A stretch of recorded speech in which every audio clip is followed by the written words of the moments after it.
Welcome back, everybody, to Quake Pro League. This is week 12. I am 40 Lions, joined by the one and only Flea. I know people are expecting catch-up, but he's doing a solid over out in Combo Breaker, representing us and botting people over there. Flea, how are you? It's good to be on the desk with you again. It always is, 40. I think we've got an exciting lineup of matches today. Week 12, we're getting quite far into the season, and I can't wait to see what we get today. Oh, it's going to be fantastic. So, actually, as we always do, let's take a look at last week, even though I was there. Flea, for your behalf, let's take a look at the recap. A lot of action went down last week. Before we get into today's shenanigans that we have in store, it's going to be 5 games today, which is absurd. I'm going to call my union rep. That's just so many games. But, yeah, lots of action last week. We had a bit of a team kill between the Maestro boys, between Razy and Wenger, which was amazing to watch. We're going to have another team kill this week. We're going to have Dramas versus CNZ, but yeah, the quick recap here. Sparty versus Kilson. Sparty had a rough one, Flea, on this.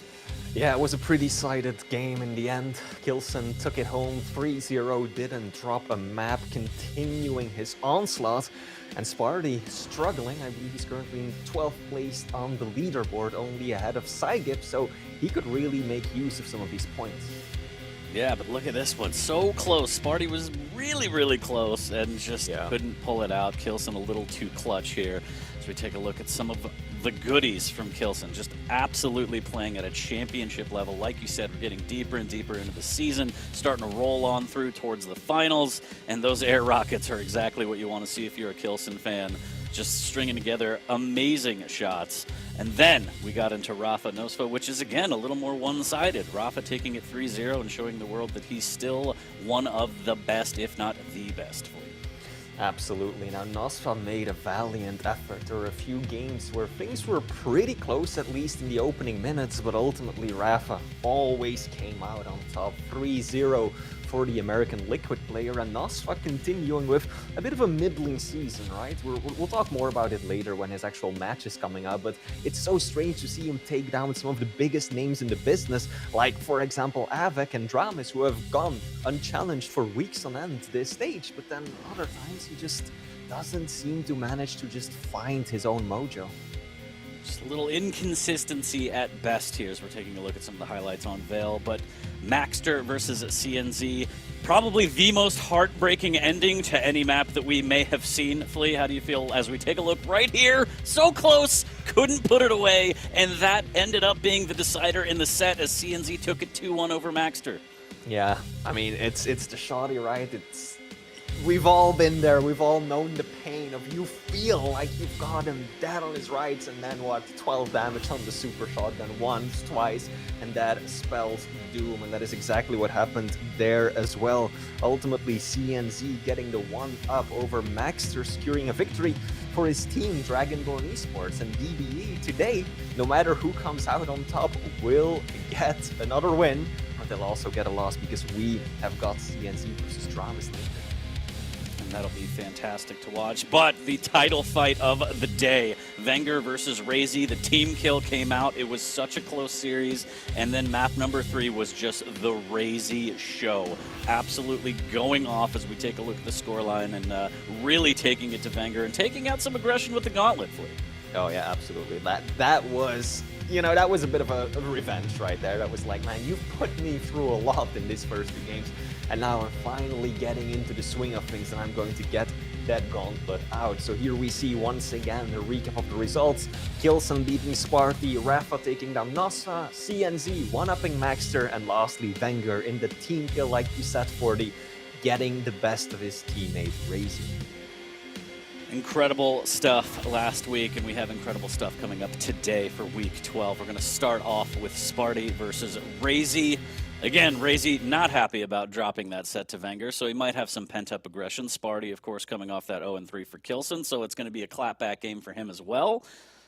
Before we even get into anything specific, how do you feel about Razy versus Sparty specifically, Flea? I mean, just the matchup of these two players in general. I mean, it's always an interesting fight because Sparty, he very often gets off to such a good start. We saw that in the replay as well, right? There were 2 matches in the series where he came so close and it was a tight game pretty much till the end.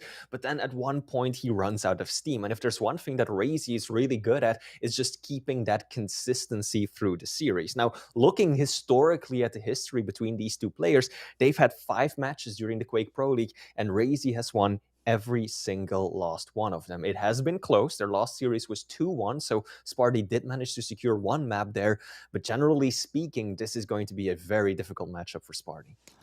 So uphill battle for Sparty. We did see some interesting tactics on Ruins of Sarnath last week. Wonder if we'll see that map again. If we can get into the pick bands, maybe that'll give us a better picture of what we might see between these two. So it looks like Vale, and we are going to see Ruins, so we might see some of that Sparty hyper defense again. And then we're going to end it off on Deep Embrace. Flea, why don't you run down the champ picks for me, please?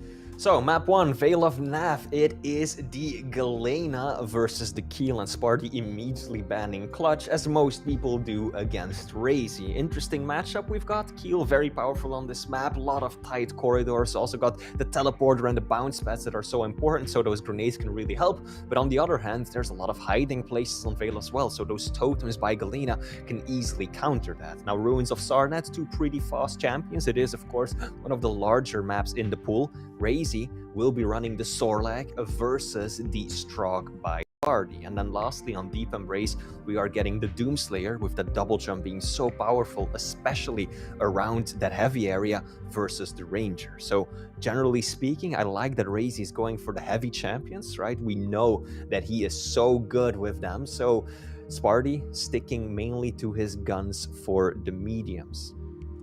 Gotta love it. I love the Keel pick because it is the best champion in the game. And also we get to see Sorlag. Didn't see her at all last week, and I know there was a lot of heartbroken people in chat, but today, right off the bat, we're going to get a little bit of Sorbet. But Flea, it's my favorite time of the day. Predictions, what do you think? Who do you think is going to take this one? I mean, just looking at the records here for I think it's hard to bet against Razy. 5 matches straight he has won against Sparty, and this time I think it will be no different. So I'm going to say 2-1 in favor of Razy. I think if there's any map that Sparty is likely to take, it will probably be Ruins. We know what he can do, right? You were just talking about it yourself, that hyper defensive play coming out. Strog can work really nicely with the peeker dropping down or sending it up with some of the verticality around that center area. So I'm gonna say 2-1, and if Sparty takes any map, I think it will be Ruins. I think that's a pretty fair assessment. I am just going to add a little chaos, Flea, and I'm going to say, you know what, this is the end boss for Sparty. He's going to step up. He's going to take it 2-1, and I know that's absolutely absurd, but that's what I'm here for. So I feel like he could pop off with some of the rails and maybe pull off an upset. The Mayonnaise Man might be able to power squat his way into a victory, especially over Razy would be absolutely fantastic to see. I wanted to look at the predictions, but we're not doing that yet. You have to download the DLC to get access to that, and we are going to get into the first map shortly. Everyone's just polishing up their configs last second before we get into the action. But I, truthfully, probably Razy's going to take this one as not maybe a walkover. It is going to be close, as Sparty's shown us time and time again. He could take people to their limits, but like you said, he just runs out of gas, runs out of steam. Yeah. But, I just like to say, why not predict Sparty 2-1? Always predict the under, right? That's kind of what we learned here. I mean, it's a strategy like any other, right? I think your channel points might be hurting a bit if you always go for the underdog. But hey, who knows? This is the Quake Pro League. We've seen it before. Everything can and does happen. So we can't count Sparty out before we're getting into the series. And as far as I can tell, it looks like both of the players are starting to ready up. So we will be jumping into the first series of the day momentarily. Yep, Galena versus Keel on Vale is going to be the way to start week 12 between these two, Sparty and Razy. And I feel like on that map specifically, even though Galena's pretty strong, if it gets that overstack, I feel like Keel is just chef's kiss. We've seen Razy go off before.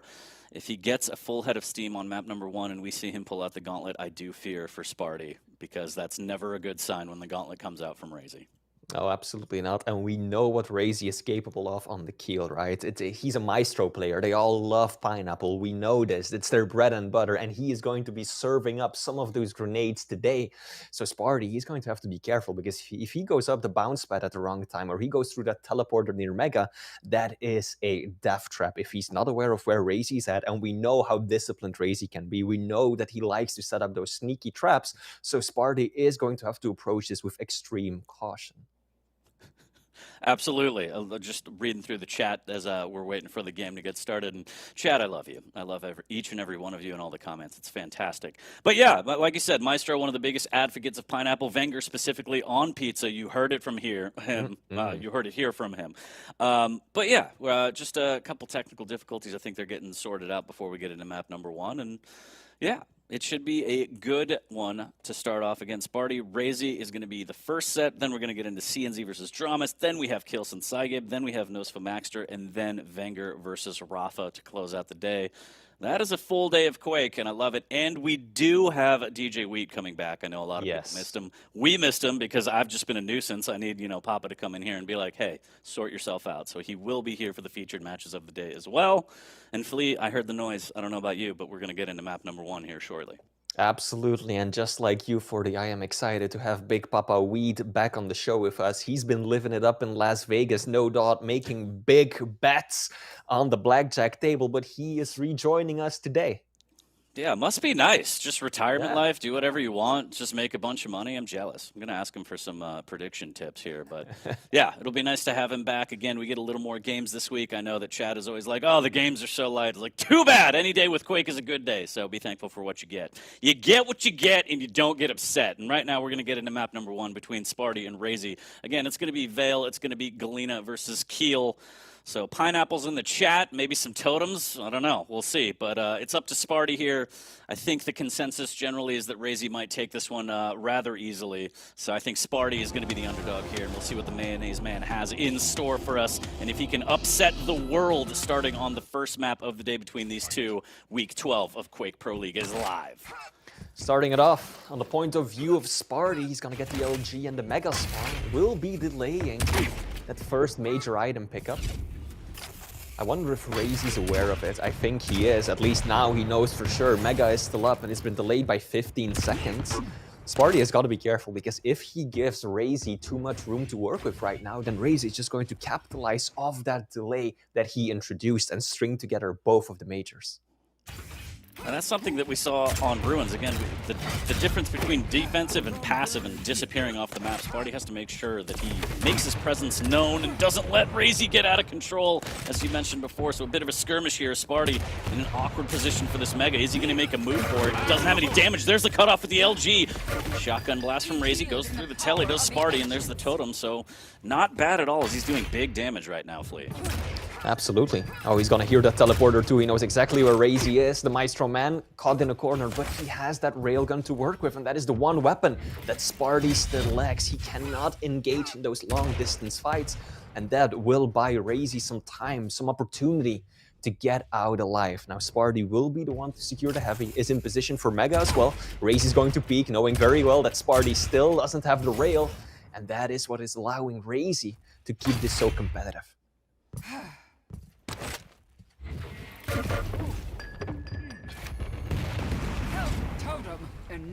Totem down for Sparty. He's going to take the peak, and just like that, the slimmest of margins. Razy waiting with the rail. There's a little bit of rocket jump, and also another rail. Tri-bolt from Sparty as he's trying to maintain this high ground.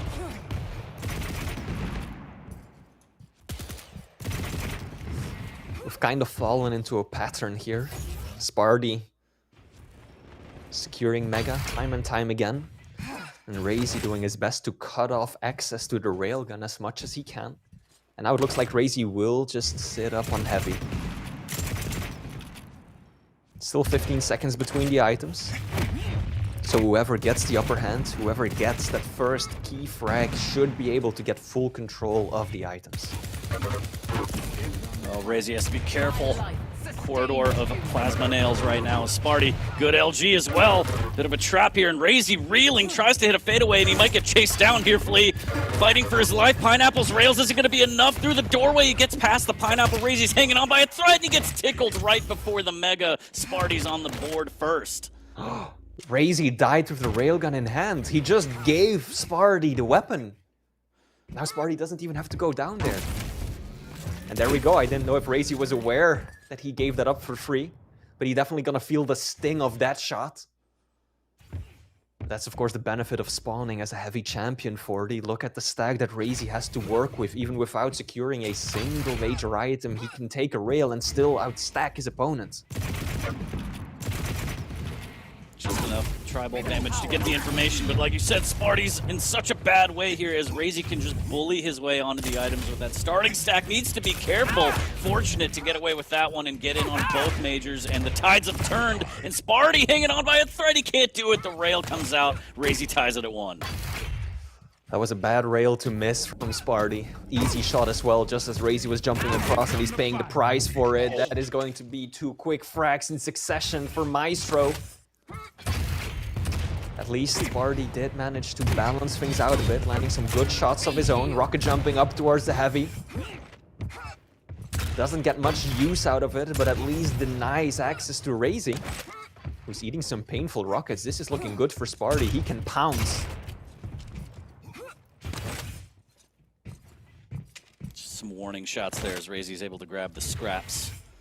Get his stack back up to somewhat decent here, as the heavy's going to be the next item, and Razy trying to position well for it. Going for the high ground, seeing Sparty drop down. He should know the timing. He's actually going to see it now and get good damage with the LG and the rail. So well done from Razy, and he should be able to get a clean Mega off the back of that damage.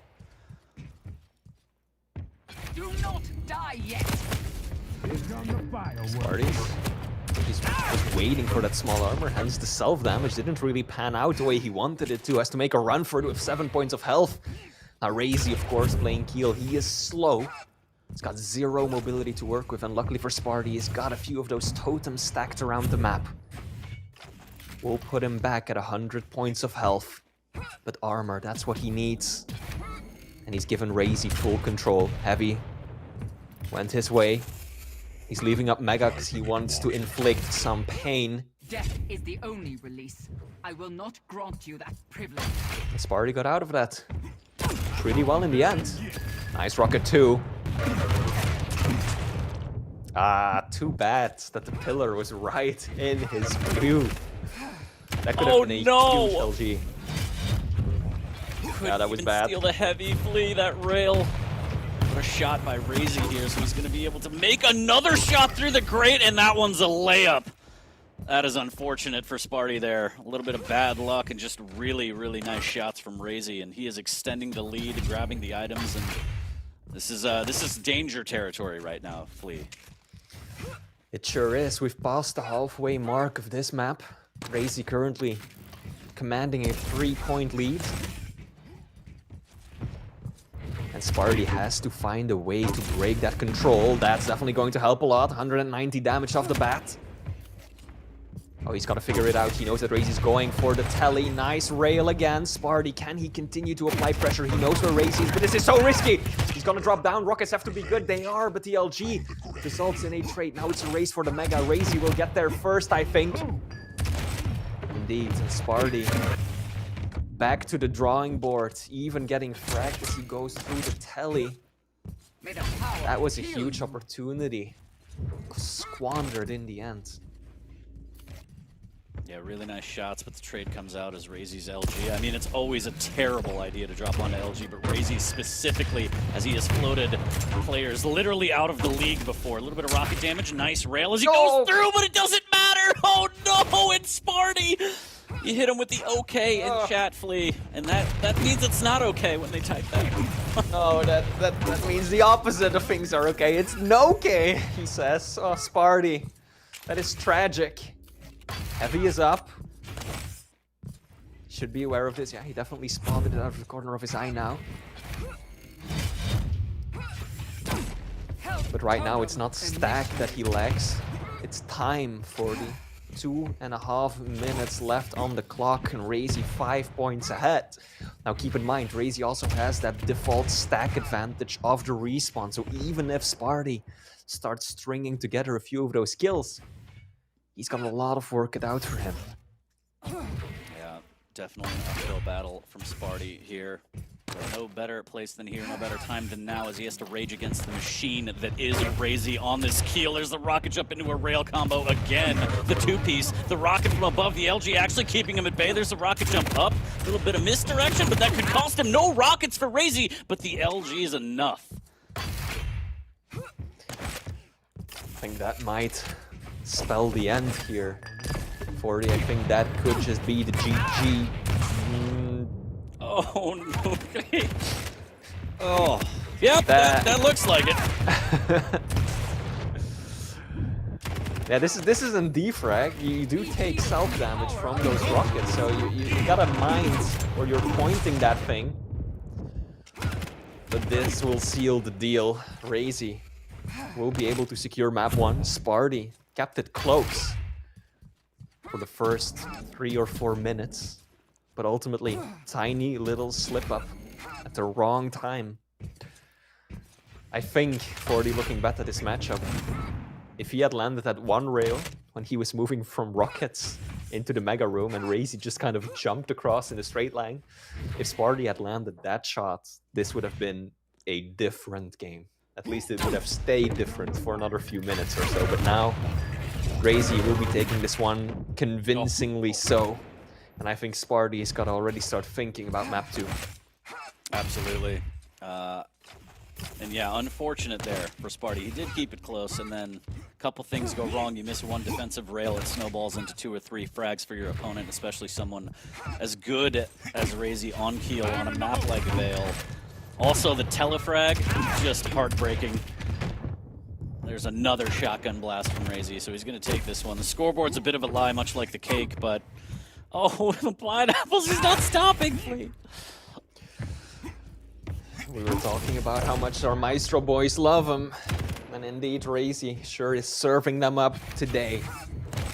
And as this map is grinding to a close, we can already take a moment to talk about map 2, which will be Ruins of Sarna. Sparty will be playing Strog, and Razy is going to counter with the Storlek. And now we did say, or at least I said, I don't want to be speaking for you here, 40, but I did say that I think that if Sparty is going to win any match in this lineup, it will be Ruins.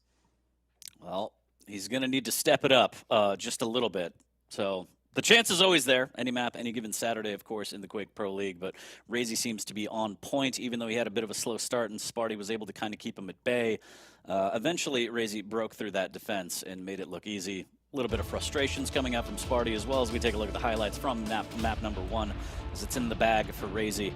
But yeah, Ruins, completely different style of map. It's going to be Strog versus Sorlag, so speedy. Razy gets a little bit of the thick sorbet action that we didn't get to see at all last week, so I'm interested to see how he plays that. But Sparty, yeah, in the hole already, down by 1 map, has to win 2 in a row to try and take this. So, and I still believe Flea, because I'm a fan of Chaos.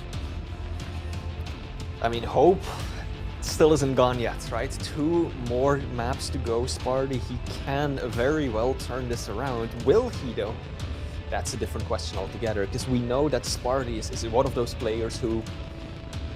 I mean, of course, he's a tried and tested Quake veteran, so he will be able to put most of this behind him going into map 2, but we know that he's a bit of an emotional player, and that absolutely isn't a bad word to use when it comes to Quake, because it can also drive you to the highest of highs, but when things aren't going as well as they should, and you feel like there's some situation that should have turned out differently and ended up in your favor, it can kind of weigh them down, right? And we saw that towards the end. The frustration, as you mentioned, that Sparty just kind of rocket jumping himself to death there. I really do hope that he can put that behind him, moving into map 2, and that he can just reset, right? Completely different map, like you said, 40, completely different champions, very, very distinct play styles. It's going to be a lot faster, or at least the movement will be, because we know that even with fast champions, you can slow it down to a crawl. So let's see how Sparty approaches this. Yeah, I completely agree. For those watching at home that may be newer players, don't try those rocket jumps at home. Sparty is a trained professional. He knows what he's doing, but that is not an optimal play. So 13-0 is going to be the first map in the bag for Razy as he's working on a clean 2-0. But as we get into Ruins here and the players ready up, again, I can't help but feel like last week, Sparty versus Kilson, we saw him just absolutely go completely disappear off the map. Not even defensive. I would say, like ZSX said last week, passive. Didn't show up for any of the items, really gave Kilson a way back into the map. If Sparty plays a little more aggressive on the items, just enough to at least keep timings and do damage, I feel like his Ruins play is pretty good. Like you said, you feel like this is going to be the map that he will take if he ends up taking one in this set. But I don't think he could withdraw into like a shell of himself, especially against Razy. You give him an inch, he's going to take a mile, especially with that sorbet. So I'd really like to see Sparty be a little bit more assertive on some of these majors. Absolutely. Now, I know that some people in chat are probably wondering, we did have a technical issue with Sparty, his webcam, trying to figure that out right now, and then we'll jump right back into map 2. Now, map 3, 40, because we can maybe already touch upon that. Deep Embrace will be the final one in this series. And looking at the champion picks, I also think that Sparty really isn't looking too bad on that map either, right? Doomslayer can be very powerful. Ranger, of course, he's got that burst damage potential with the orb, plus is able to relocate over longer distances more easily. But Doom is a very solid pick too, no? I love the double jump. I don't like the utility that the active gives. I mean, the Berserk nowadays is just used for mostly getting around the map and escaping. Maybe off the spawn, he could do some shenanigans to try and get both majors, but I feel like Razy wins the utility battle with the ability. And we have seen him just take dire orbs that should not be taken and make magic happen. So I do fear for Sparty in that regard. But yeah, I mean, overall, I think the Doomslayer's a solid pick on Deep Embrace. But it's just Razy, man, especially in these sets as he starts to warm up more and more. By map number 3, he's hitting like 70% rail, gauntlets coming out. If you see Razy comfortable in the arena, run away, because that is a dangerous Razy that you do not want to mess with. Oh yeah, I mean, we even saw it when he was playing Vanguard last week on that final map, right? Awoken, when he was really getting into the swing of things. The Gauntlet came out as well, even though he had lost the previous 2 maps. So Razy can really start to feel positive and get into the groove of things, even after, suffering a defeat on the previous map. Not that this matters at this stage of this matchup, because Razy had a convincing 13-0 win over Sparty. But let's see how map 2 is going to turn out. Yeah, and still working through a little bit of technical stuff. Chat, so hang in there. Sparty versus Razy map number 2 will be live shortly. As you mentioned before, Sparty's webcam frozen in time. A piece of art, really. It looked like he was just doing an Excel spreadsheet while playing Quake. But no, he was much more lively than that, I'm sure, much more frustrated. And we want to capture all of those gritty details here at Quake Pro League. So we're just waiting on that to get sorted, and then we will get into map number 2. Apologies, you could blame it all on me. God damn it, 40. Every time. I can't help it. Yeah, man. Okay, but it looks like we might be ready to go, regardless of the webcam might be delaying it until game 3. So just stay with us for a moment longer. Won't have to delay much longer after this one, as map 2 is coming right up. Ruins of Sarnath, Strogg versus Sorleg. So 2 speedy champions, a lot of mobility, right? Sorleg, of course, has the higher base stack, and we've seen Razy make very good use of that in map 1 as well, right? There were several situations where Sparty did get a frag, but then Razy was able to leverage that additional armor that he spawns with to immediately challenge for example, the Mega or the Heavy, land some rails of spawn. And yeah, Sparty was kind of struggling with that. So let's see how that pans out in this map, where we're again dealing with the same medium versus heavy imbalance. And let's not forget that Sparty can be the king of the rail sometimes. I know that Kilson has that title firmly, but if Sparty does pop off, especially against the Sorlag, this is where you want to hit 60-70% rail to really open up the game for yourself and make sure that you're chipping away at that starting stack before it gets too out of control. What Sparty we're going to get, anybody knows. It could be a party and it could just be atrocious, but we'll see. This is map number 2. Map number 1 is gone and done. It's out of his mind and it's a reset. So we will see how he approaches this. Especially, I want to see what spawn he gets. That could play into it a little bit. But we are going to get into it here shortly, chat. Thanks for hanging in there. Sorry I ruined everything, but I mean, that's kind of what I do. It's almost what I'm here for, Flea, unfortunately. Well, you do say some accurate things sometimes, Forty. Like just now, you know, your comment about the spawns. We saw how important that was on the previous map, right? Because the main reason that Sparty wasn't able to kind of steamroll Razy at the start was because he didn't get the railgun spawn. And Razy did an excellent job at denying that critical weapon. So let us see what's going to happen in map 2. We're loading in right now. Sparty versus Razy, kicking it off once again on Sparty's point of view. He's still doing the Excel spreadsheet, but that's fine, as he does get the heavy. He's got the rail and the LG, and that's really all he wants, and now he just wants to play a little bit of defense, Flea. He doesn't want to give up this weapon too easily. Maybe might wait out for a trade to get rockets, but there it is so fast, and good punish there. But again, with the Sorlag, it's not even that much of a punish, given her stack. Yeah, that's the benefit of the air control, plus the high starting stack. You know, Sparty was sitting up there nicely, setting up a bit of an ambush, but then Razy, so quick. Perhaps a bit too quick for his own good this time around, though. Gets away with around 30 points of health. Sparty has to retreat after taking a bit of acid as well. Oh no, he's too close for rail, but no, somehow! Sparty, caught with the wrong weapon in hand, sets it right regardless. That was beautiful. He doesn't care at all, and neither does Razy. He's mad. He knows that that shouldn't have been a frag, and he takes that one back, forces it back to 1-1. But yeah, Sparty popping off with that peeker up-close rail play. And sometimes you got a little craziness that you got to get out of your system, Flea, and that's what we're seeing there. Is that rail is going to open this up, but the Mega's taken as Razy's too fast, and the nail gun up close. Sparty melts him 2-1. Looks like we have a bit of a fist fight on our hands here. Said it yourself, 40. Sparty's affinity with the rail, second to none when he really gets into the swing of things. Good read as well. Nice drop down with the machine gun in hand. He's gotta be careful that he doesn't run into Razy off spawn, and that's exactly what does happen. And Razy even gets the heavy as his prize. Now it's a race for the Mega. That's a pretty peeker usage. Razy's gonna drop down once again. Sparty's just flying around the map. Utter disregard for his own safety. Doesn't care. He just doesn't care, Flea. Sparty, huge peeker plays, huge Swedish meatballs. He's still up by 1, but Razy's looking to tie it. The equalizer, there's a gauntlet, a little bit of his own medicine. Can the machine gun melt him? And he does! 25 HP. Whew. He's got to be very careful, though. So weak off of that spawn. But the Mega's up. He's going to grab one more bubble and maximize this Mega pickup. And Sparty is looking pretty good. LG here should melt him as Razy can't land the shots. This is excellent for the Swedish man. Okay, he's going to have to destroy the peeker. Oh no, a little bit of disorientation right here coming out of the animation. Completely lost track of where he was. Oh, the rail from Razy.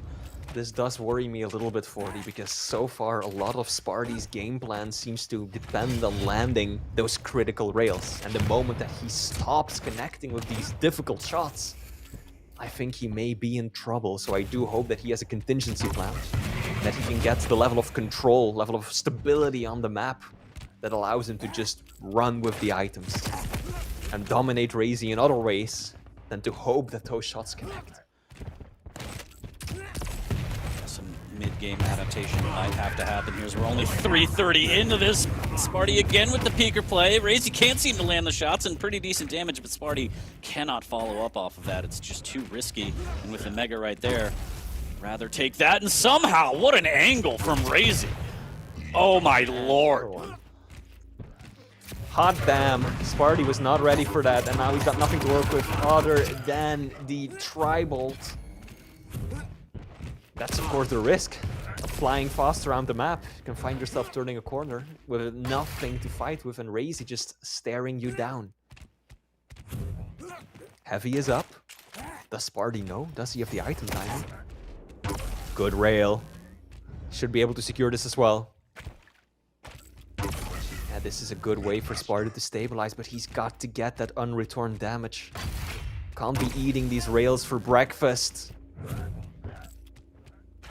Looks like he's chomping him down here as they're going tit for tat here. Sparty gets planted, just a little too obvious there. Razy taking the high ground, making that one look easy.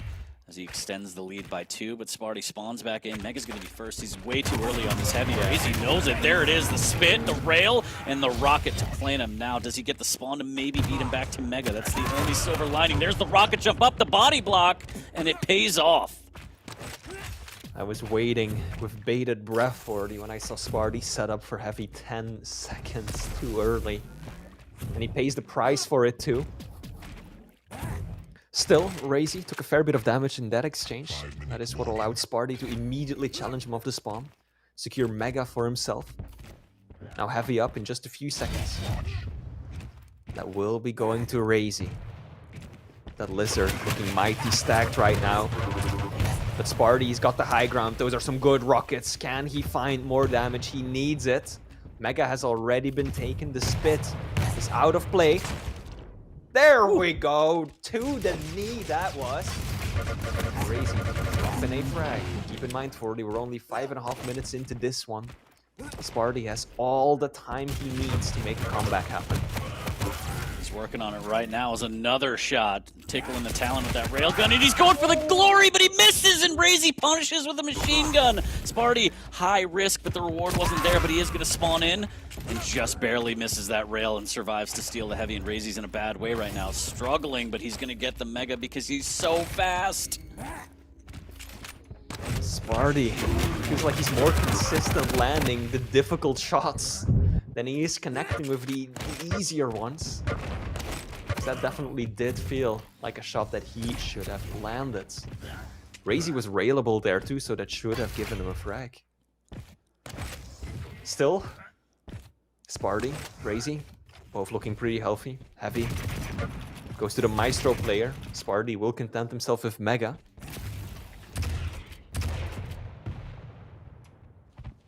And I know that Sorbet is nice and thick, but Sparty's hitting 64% LG. Whew. That is real nice here. As there it is, the LG again, caught in a corner. Razy in a bad way. He'll go down rather cleanly for Sparty here. Can he do some damage off of this? He's going to miss position and give up the heavy, though, Flea. Yeah. Yeah, he was going for the center, the top center spot to deter Razy. But then I think he saw that small armor being up, got perhaps a little too greedy making a move on it, and allowed Razy to slip right underneath him onto the heavy. Oh no, Sparty now once again caught out of position. 1 point of health is all he's got to work with. Looks like Razy is not interested in chasing though. He knows he's got a lead, and he's just going to prioritize keeping control of the items for now. Clever. Oh, 1 second to go. Oh, no. 1 second. And look at that delay. Sparty just doesn't have anything to work with. Playing super passive, and somehow it works! Sparty hits him with the CS, and Razy flying around the map. So can Sparty capitalize off that gift? He can at least get a railgun, but that's all he has. As he doubles back, should be able to pick up the LG. More importantly, does he have timing on this Mega so he can try and do some damage and show up? 2 minutes down by 3, Flea. I think Sparty first wants some more armor to work with, but Razy isn't going to give him the opportunity. We'll shut that down instantly. And now, once again, 40. How often have we seen this with Sparty? It all starts falling apart in those final few minutes. It was such a good game. He will be able to secure the heavy. Maybe some miracle rails could make something happen here. Won't connect with enough. And it's Razy who gets the better high ground position first. But still railable. He should still perish if one of those shots connects. Sparty, can he find the angle? No, misses once, twice. Finally, the third one will connect. A minute for 3 frags. Can he do it? Needed to drop to re-up on the rails as he ran out. He's just riding the rail to victory. This is looks like all in from Sparty here. There's the LG pushing Razy back as he's giving him an opportunity. That rail connecting was fantastic. There's the tickle. But the heavy was stolen, so Sparty still looking for armor as he only has a shred left. 2 frags down, less than a minute left, and Razy hits him with a little bit of CS of his own, and just that machine gun damage alone is going to be a huge deal for Sparty as he does get the Mega for free, and Razy's just going to play defensive now. He doesn't have to do anything. 40 seconds! No! No! Just not enough. And Good I feel like fighting by Sparty there, though. Razy was absolutely not expecting him to be there, and it's still not over. 2 frags, 20 seconds, back-to-back. It should be possible, but Razy's got a lot of stack to work with. And of course, he is fast, he is nimble. Sparty, can he find him? Time is running out. He needs to get Razy in the next second or two. It doesn't look like it's going to happen. Maestro Razy will be taking map 2 as well. Sparty calling the GG. Close! Close! Razy. very, very close. Yeah, Razy gets the upper hand, but map 1, it was close for the first 4 minutes. Map 2, it was close for the first, 7 minutes? But ultimately, I mean, it's still close at the end, right? 12-14, that could have gone in either player's favor, but Razy just a little more consistent towards the end. And Sparty, he did hit 64% LG, like you said yourself. I think a little bit lower in the end now, but still, remarkable accuracy, just fell a little short of the rail at times, even though that really was the weapon that kept him in the game at the start. But then some of the easier shots of the match just went unconnected. Yeah, it's almost reminiscent of how Dramas plays. Live and die by the rail, up close and personal. If you hit, it looks great. If you don't, it's heartbreaking because you're so close. You're hitting some shots that are absolutely insane, but the defensive ones where they're coming straight at you, you just get a little too nervous. You flick, something goes wrong, and I do think that, similar to map number 1, came down to 2 or 3 defensive rails that Sparty just missed and allowed Razy to get in, and that could have changed the ball game. But we take a look at the stats, 14-12. Razy's going to take the set in 2, but this one was a lot closer.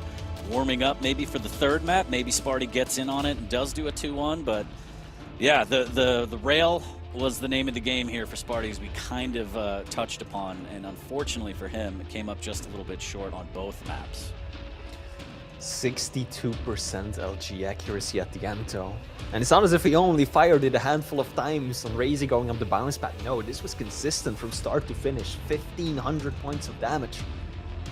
His mostly used weapon for that entire map, and still hitting that much. Now, of course, you said it yourself, right? Sorlex, she is thick, but that doesn't mean much with that speed and that dodge ability. So Sparty, his aim is definitely looking good. And we briefly touched upon this earlier, 40. Doomslayer map 3 on Deep Embrace, not a bad choice at all, right? We both thought that this map was his best shot at securing at least 1 point during the series, but still, map 3 could absolutely go his way as well. It's a couple more rails, it's a different ballgame, so we'll see. If he can connect with some of those, I think the way he's playing, he might be able to steal this map off Razy. Razy, a little bit of a sigh of relief for getting the 2-1, having the series done and dusted, but always want to try and go 3-0. Every map is money in their pocket, especially, again, as we say time and time again, getting closer and closer to the finals. You just want the best position in those playoff brackets. So Razy, nothing but 3-0 on his mind. Sparty is just like, please, can I just get a map? Yeah. There's just, a few rough edges here and there, right? A lot of Sparty's game is so good, 40, but then if we were to just review every single fight of that previous map, there's just a few where you can see him make the wrong choice, right? He shows up 10 seconds early for heavy. He catches glimpse of the small armor being up, and he's like, oh, I want that, and he makes a move for it, and then at the same time Razy's just like, okay, well, I'll tunnel right underneath you, get myself a railgun, get myself a heavy, and now I'm in a really good spot myself. So a few of these micro decisions, and it all adds up over time, and that's, I think, one of the things that kind of separate, the absolute top, right, the 5 best players in the league from the rest. It's just the consistency when it comes to those small mistakes that they've managed to iron out of their game. I agree completely, but I do love when he does something that he's not supposed to do and it works. Yeah. Like, I don't know, a close-up peeker play into a rail on Mega. Why not? Sure. Add a little chaos. So, yeah, shouts to Sparty being crazy. We love it. It's always a party. But can he get a map on the board in this series? If you're a Sparty fan, hope you can. Everyone hopes that he can string together some of those rails and hit some of those defensive shots that he's been missing that may have turned the tide in his favor. They are working through some things. I think Sparty has a little bit of emotions he's working on right now before we get into map number 3, but we're going to go live here shortly on Deep Embrace, as you mentioned, Doom versus Ranger. And we'll see if Sparty has what it takes to try and steal at least one map off the Maestro man that is Razy. Let's see. I hope that he can just keep You know, that's that momentum going, because that, I think, and I feel like I've been saying this for 3 seasons right now. This kind of summarizes Sparty, right? He comes out of the gate swinging so fast, so consistent, gets good control, gets a frag lead over his opponent, but then second half of the game, it starts to fizzle. He starts to run out of steam, right? The mistakes start piling up on one another. He's missing costly shots, and before you know it, he ends just a few frags behind his opponent. And that is just tragic to see, because you know that if he could just keep that going, he could be an absolute top contender within the Quake Pro League. Completely agree. It's not about how you start, it's about if you can finish, Flea. I've always said that, and we're going to finish off the series right here on map number 3. Sparty versus Razy is live, and we're starting off on Sparty once again. Does he have a little bit left in the tank to try and go this next 10 minutes? And that is a huge rocket to start. Nice amounts of tribal damage there as well. Sparty claps back, hit the rail, LG comes out, Razy kind of putting himself too far out there. Overstayed his welcome, even jumped into the fray. Figured he would get an easy frag with the LG, but no, the heavy machine gun from Sparty was strong. And now again 40, Sparty gets the first frag. He had that lead, and it's all tied up 1-1. But he's in a good position to take Mega. Problem is, he doesn't have weapons to work with, but Razy does. This is risky for both players. Razy gets the most of it. Nice little rail. Headshot, pretty much. Oh my god, what a read! Yeah. That was gorgeous from Razy. Willing to burn the Dire Orb for that, totally worth it as he adds a little bit to the lead here. Ooh, good rail though from Sparty on the double back before the heavy pickup. Opportunity here, but I don't think he's going to be able to do damage on the Mega. Just a little bit late. Still an opportunity as the rocket goes flying above Razy's head. Nice follow-up rocket. Can he do it though? Can he finish it? He does, Sparty. Razy made him work for that one a little bit here. Great rail off the spawn. This is going to give Sparty a big opportunity now. That was juicy, but oh my god, Razy showing he can deliver some rockets of his own. Now heavy is up, messes up the orb through the grating, but that rail, that was messed up, but in a completely different way. Razy, he's just stringing together the balls, but Sparty ends up being the one who gets the frag and the Mega to boot. Both players pretty low. Rockets will reign supreme, and Razy ties it up. This is another brawl. We're continuing the same trends that we started on Ruins. How many hundreds? How many hundreds are these players going to hit in this map? This is ridiculous. Not sure what happened to Sparty's shotgun right there, though. It looked like he was just firing blanks towards the end. Oh, Mega is up, but Razy, he knows he's out of position. Can't get onto it on time. He's got plenty of other resources to work with. Those 2 health bubbles, the small armors, going to put him in fighting shape. And Sparty doesn't have railgun yet, so this is so risky for him to take this engagement. Out comes the orb. Razy, it's a fakie. But heavy does go in favor of the Swede, but he's lacking the weapons. 40, a recurring theme. Razy is managing to survive because he has the better weaponry. Oh my god, on the rail off the spawn, you're absolutely right. I mean, Sparty just doesn't even have the time to get weapons. He's trying to fight for these majors without anything in hand, and Razy has all of the weapons at his disposal. He's got the positioning, he's got the hundreds and hundreds of rockets. A little bit of a flick rail will miss though, but he has all the items, and again, more rocket damage coming out. Sparty's just been stuck on this side of the map. Can he escape it? No! He's gonna back up into the shotgun, but somehow does enough damage to almost get the frag, and finally the pellets from Razy will take him down, but that was incredible damage from that position for Sparty. Absolutely. I love how Razy committed to the shotgun, though. He was like, I've started this with the shotgun, and I'm gonna see it through with this weapon as well. Double rocket jump to make his way onto the heavy. Now I think that the brawl strategy is kind of starting to fail Sparty. The deficit in frags has grown larger. He's 4 kills behind now. And that just had a lot to do with the arsenal that Razy had. Sparty would spawn, he would be aggressive, do a good amount of damage, but Razy just had the better weaponry for every situation. And Sparty couldn't compete with that. Oh my god, stop it! Another direct 40! We need a tally of how many directs these players are hitting on this map. It's close to 15 at least. Dire Orb into the heavens here, just mistiming it, and Razy's gonna miss out on the heavy.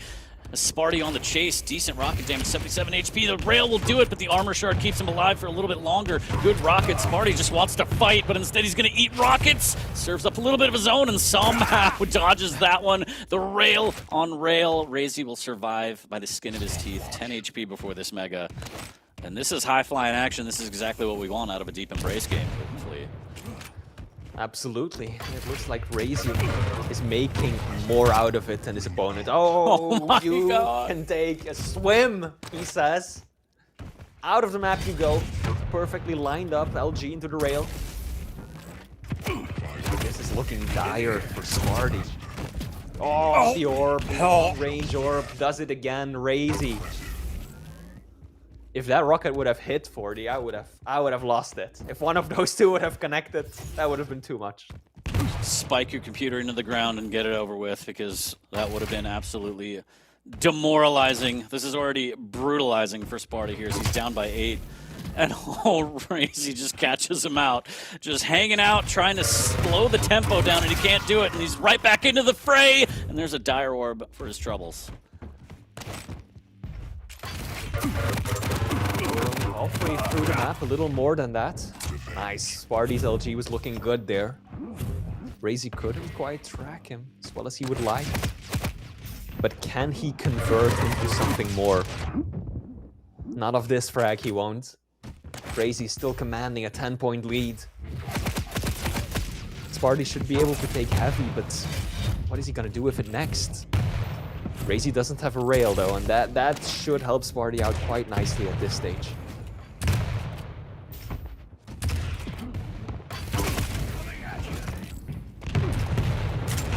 Dire Orb here, but that should be it for Razy, and it is a Sparty.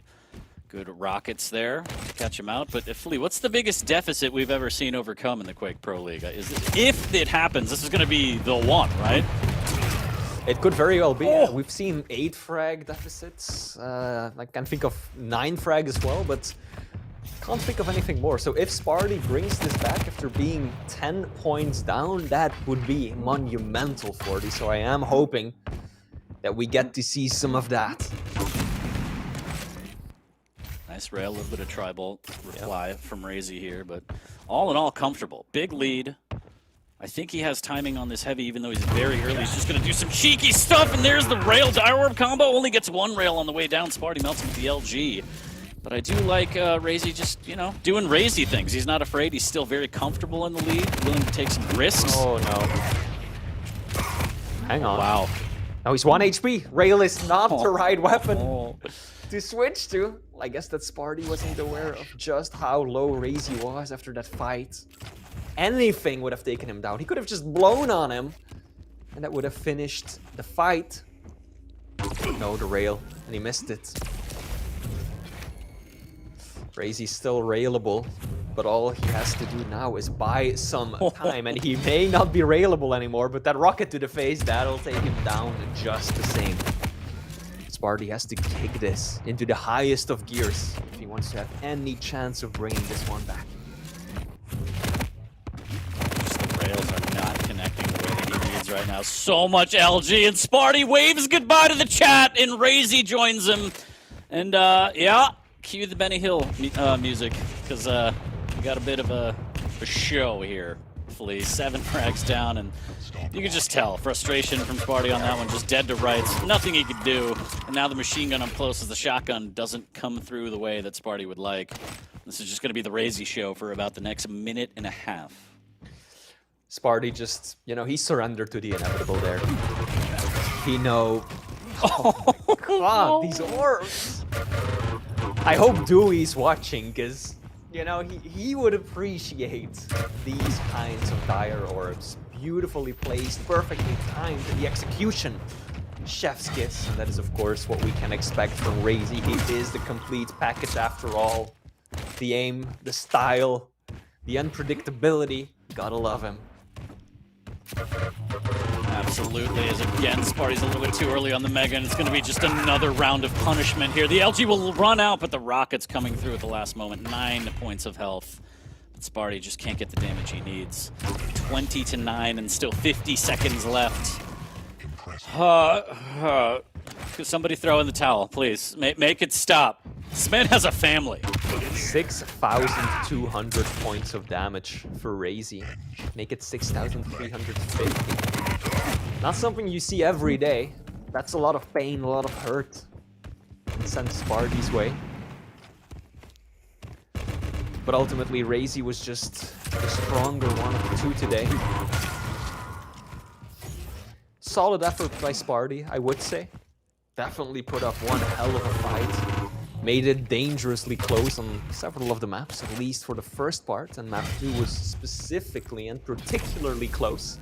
2 frag difference at the very end. So Razy, he had to work for it, but he kept calm, he kept cool, stayed collected, and secured himself a deserved 3-0. So congratulations, Razy. Congratulations, Team Maestro. They will be securing themselves yet another win. Yep.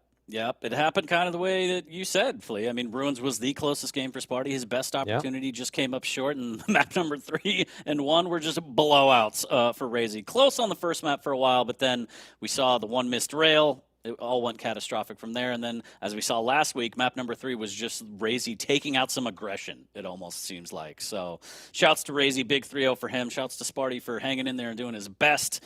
But, I mean, against a red-hot Razy, it's going to be tough. I just love seeing that Razy flare, you know, like how many players for the setup with a gauntlet into an orb combo. Razy was just waiting around the corner, right there, gauntlet and the orb. It didn't pan out that time, but how many players actually go for something like that? Like, you gotta love it. Oh, it's fantastic to see. Again, a comfortable Razy is a terrifying Razy to see, and there we go. We see the wave goodbye again, and look at that. He's a gentleman, too. He's like, I will follow you into the dark, because we are friends. But yes, fantastic performance from Razy. Heating up, showing the world that, you know, he always climbs the top of the ladder, gets really close, but is this going to be the one where he breaks through and raises that belt? I mean, we have a couple more weeks before we even get close to that conversation, but Razy making a case for himself here as we take a look at the stats for map number 3. It is in the bag. Razy takes this set 3-0 over Sparty. And just, I think it was the same thing. You know, good, decent start, close enough start, and just runs out of gas. Things don't go his way. Maybe too much rail play, swapping to rail when he shouldn't, not hitting the shots, more importantly, and it just, you know, it spirals from there, Flea. Indeed it did. But that will finish up our first series of the day. Later on, we will be entertaining CNZ versus Dramas. That is going to be our next series. Now, before we cut to our first break, any thoughts on this next matchup? It's always fun to see the team kill. I know that the org owners don't really like it. It's like 2 of their babies going at it, but I don't care. I just want to see some good Quake. So I think Dramas is going to be fantastic. CNZ is heating up. He's winning some of the side tournaments that the community runs. Always looking strong. Always has the ability to take one over, but Dramas has that flair that we kind of see with some players on the railgun. Maybe, you know, Sparty-esque, as I said. They kind of play the same. So we are going to take a quick break. We'll be right back, and then we'll dive into that setup a little bit more before we get into the action. So don't go anywhere. Still a lot of Quake to be played today.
Then I said sweater. I hardly knew her. Welcome back to Quake Pro League Week 12. I am 40 Lions, joined by Flea. We just wrapped up our first series of the day, and we're going to get into the second one here shortly. And as we mentioned, Flea, it's going to be a team kill. It's going to be CNZ versus Dramas. Yes, indeed. The boys from Dragonboard Esports are going head-to-head in this series, and they're also very close in the leaderboards. I believe that Dramas is currently in the 8th place, whereas his teammate CNZ is trailing by just 1 spot and is currently 9th. So we should have a very interesting and also pretty important matchup coming up. Definitely agree. And I would say we use this a lot, but Clash of Styles, drama style, kind of, I'm going to use the railgun, and I'm going to use it a lot. And CNZ a little bit more measured, especially, you know, he can kind of transition from aggressive and in-your-face play to more of a defensive, almost base style play where it's just, you don't even know where he is off the map, and then out of nowhere, just an ambush at one of the majors, and then before you know it, you're down 2-3 frags just based on the spawn. But based on that, we should probably take a look at the pick bans real quick to see if there's going to be any spawn shenanigans. Blood Covenant, Veil, and Deep Embrace. And I see some of Dramas' favorite champs. So, Flea, can you run us through the champ picks, please?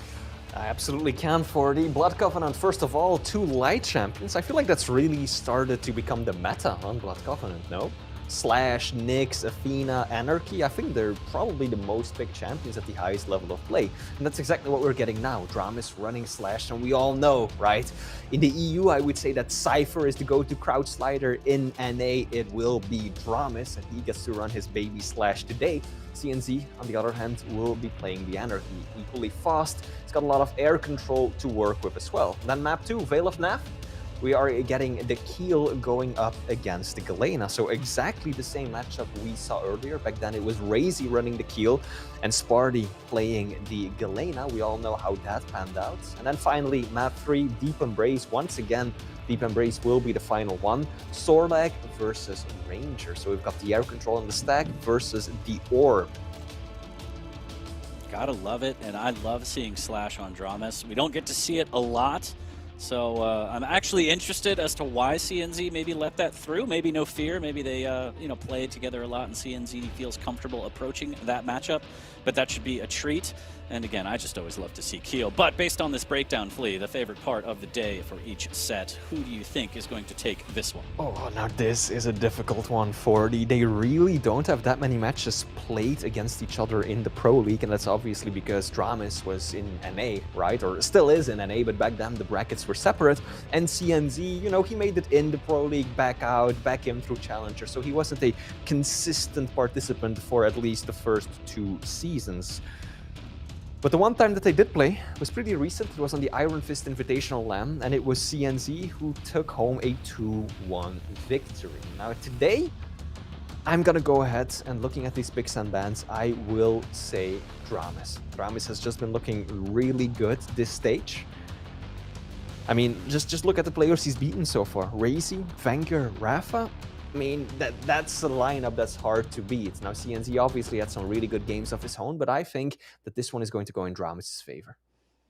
Yeah, I mean, that's quite the body bag to have in your arsenal for Dramas. So I would agree. I think that, again, it's hard to say fully that he's going to have complete control over it, but I think based on his play style and his ability to live and die by the rail, if he hits his shots, I think it goes away. And I feel like today is the day where the luck will be on his side and the rail will land kind of where he needs it to be. I think it's going to be a close 2-1, but I do think Dramas is going to pop off in that drama style that we're used to seeing. And I think he's going to take this one 2-1 as well.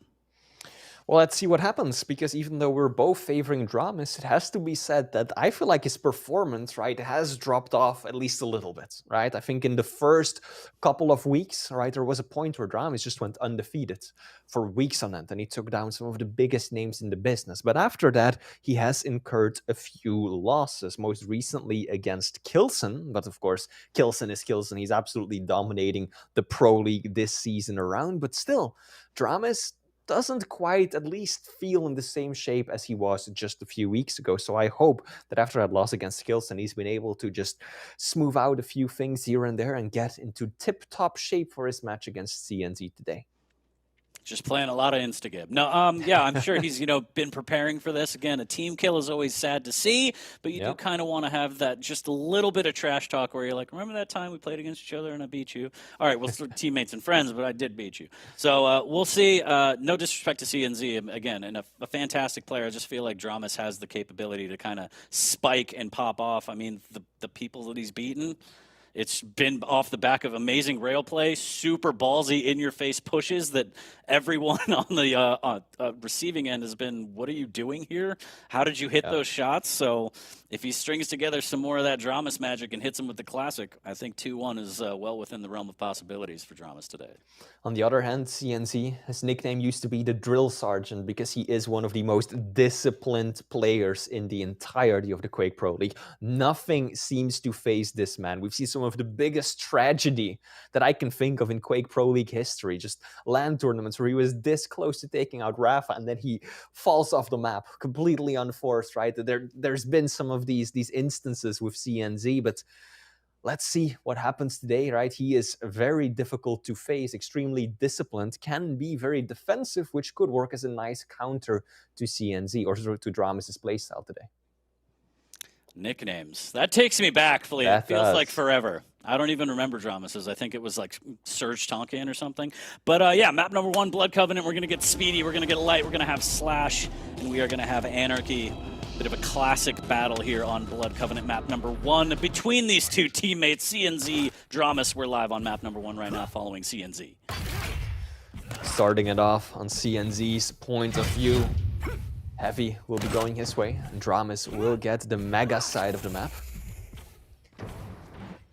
Oh, CNZ opting not to go for the railgun. That's interesting, because usually players who get the rail spawn do everything in their power to deny access to their opponent. And now Dramas is the one who still gets the rail, but he's just not landing all that much damage, since CNZ is so consistent with the heavy machine gun. Manages to hold his ground. Really good machine gun work there. Dramas struggling to connect with the rails. CNZ trying to make the jump and finally just says, you know what? I'm just going to use the rocket jump, get it done. So he does have rail in hand now. He actually has the high ground just above Dramas. There's a little bit of rocket damage into the rail. The LG pushes him away, and Dramas finishes with a beautiful rail to open up the game and put a frag on the board. Good start by the American. In good position for the heavy as well. Can he make it to Mega on time? Ooh, not like that. Messes up the movement slightly. Something we're not used to seeing out of Dramas, but that railgun, oh my god, that was gorgeous. On the way out, still finding the angle. Nasty stuff. And of course, CNZ is playing a light champion, so those rails, they hurt all that much more when you've got less stack to work with. So he had to fall back. Couldn't make a play for heavy. Yeah, really nice push with the LG there, making CNZ pop the inject, but the Mega is in his pocket as well. Slash having that trail. Dramas might be able to use it aggressively if he finds the right opportunity here, just looking for some damage, any kind of information. Unfortunately, misses the jump over. CNZ hears all of it, takes a little bit of tribal, jumping over for that armor shard. He's now positioning for the heavy. Dramas in decent position. There's a little bit of a snail trail to prevent any kind of push, and these rails just kind of chip damages. CNZ doesn't even want to go for it, but really nicely done. Oh, Dramas. Looks like he just wanted to eat that rocket. This should be a frag for CNZ. Okay. The trade, that's about the most that Dramas could hope to gain from that fight still. I like how he went for the rockets right away. Using his speed to just get there as quickly as possible, just in case CNZ would make a push for them as well. But now Dramas is still railable. Sticks around to go for a rocket, and it pays off. Risky play! Eats a rail, 10 points of health. He's gonna make a jump onto the Mega. This should be a frag for CNZ, but can he find the angle? Nope. At the very end, but at that point, Dramas had already stacked right back up, and so CNZ makes it a tied game 40.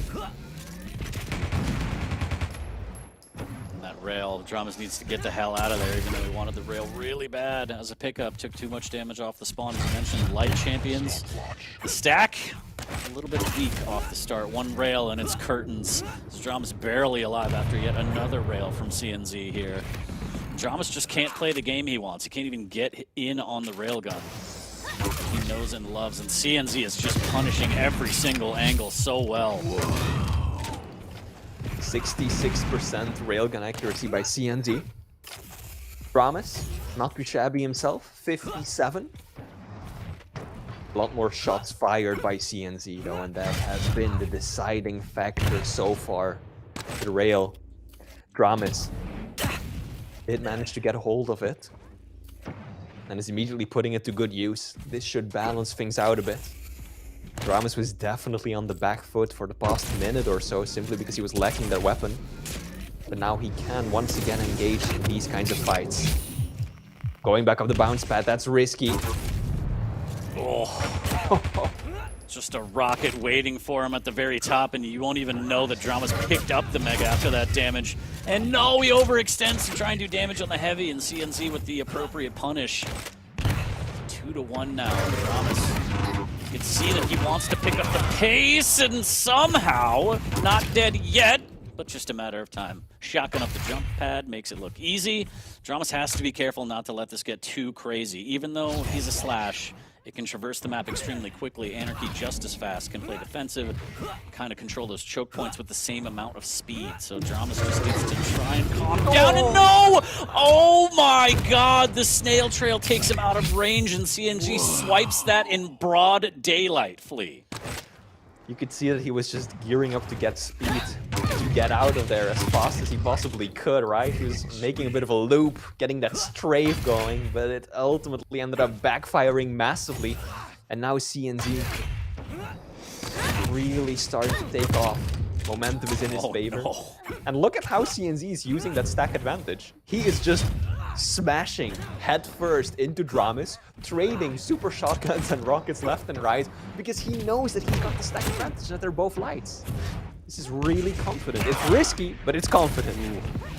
Absolutely, and it's a beautiful play from Dramas there, putting an end to that and saying, look, I need to get back into this game right now, and that's a good start.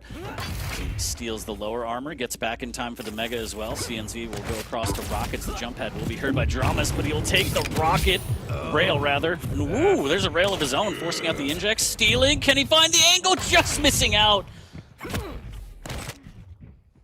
Dramas sounds like he's been listening in on our commentary and is going like, okay, they're giving CNZ's rail a little too much praise for my liking. I'll show you what I can do. Just moments ago, Dramas was at around 40% railgun accuracy for him, and he's bumped that up to 55 already, barely missing a shot. This past minute and a half. Oh, you'd love to see it. Oh, when he takes his time, precision rocket there to absolutely obliterate CNZ before the heavy pickup, and now we got a ball game, Flea. Indeed we do. We got ourselves a fight on our hands. CNZ, gotta be careful peeking through the choke point. Just look at the speed. Dramas making use of the plasma. Give himself that immaculate speed boost. Faster than CNZ can get another defensive rocket out of the door. Dramas is already on top of him.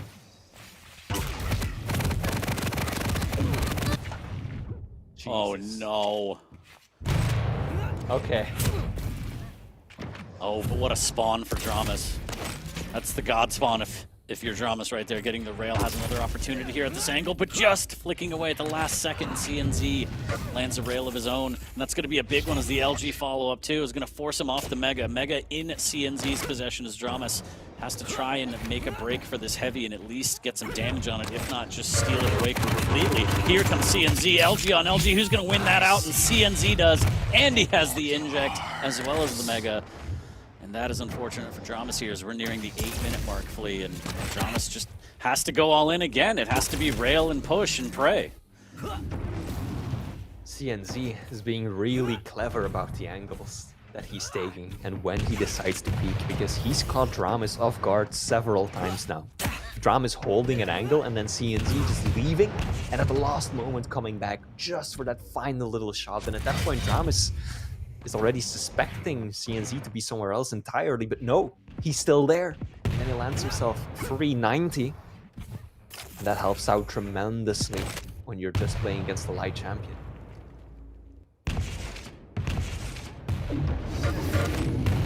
Evading the damage nicely, but the trap doesn't work as he gets pushed down. Still goes back up the jump pad, and so much rocket damage from CNZ. A little bit of damage from the trail.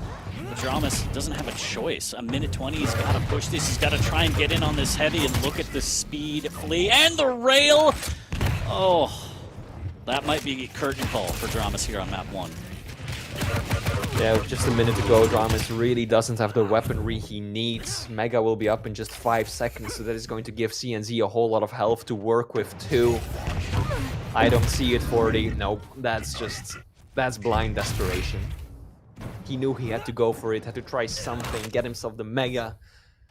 Maybe hoping that CNZ wasn't there, or that he could make a miracle happen with the trail and that gauntlet, but this will be going in favor of the Estonian player. Yeah, really well played from CNZ. I can't help but feel like, you know, Dramas put himself in those high-risk situations that we see him do a lot. Railgun up close, kind of taking too much time, deciding what weapon he wants to use to try and fight off CNZ when CNZ just has the beat on him with his LG. And it cost him. Spiraled a bit out of control, too much for Dramas to overcome here. Bit of a boop, though. Friendly boop on the way out. But yeah, well played to CNZ on map number 1 here on Blood Covenant. 40, was I wrong putting my faith in NA for this match? How dare you, first of all? No. Second of all, there's still 2 more maps. Sure. Indeed. Respectfully. Respectfully. I mean, I'm hoping we'll that see. Dramas bring it back. Yeah, again, it's that high-risk style of play where Dramas might often go for damage instead of items, and it's not necessarily the measured, I know that I could fall back on these items and get the damage. It's like, I'm going to go in because I want to fight. I don't know if there's something in the water in NA, but yeah, that's kind of what we saw there in the CNZ with the appropriate punishes, playing around the items a little bit more and doing damage in between, knowing when, you know, he could fall back on shards, he could fall back on majors.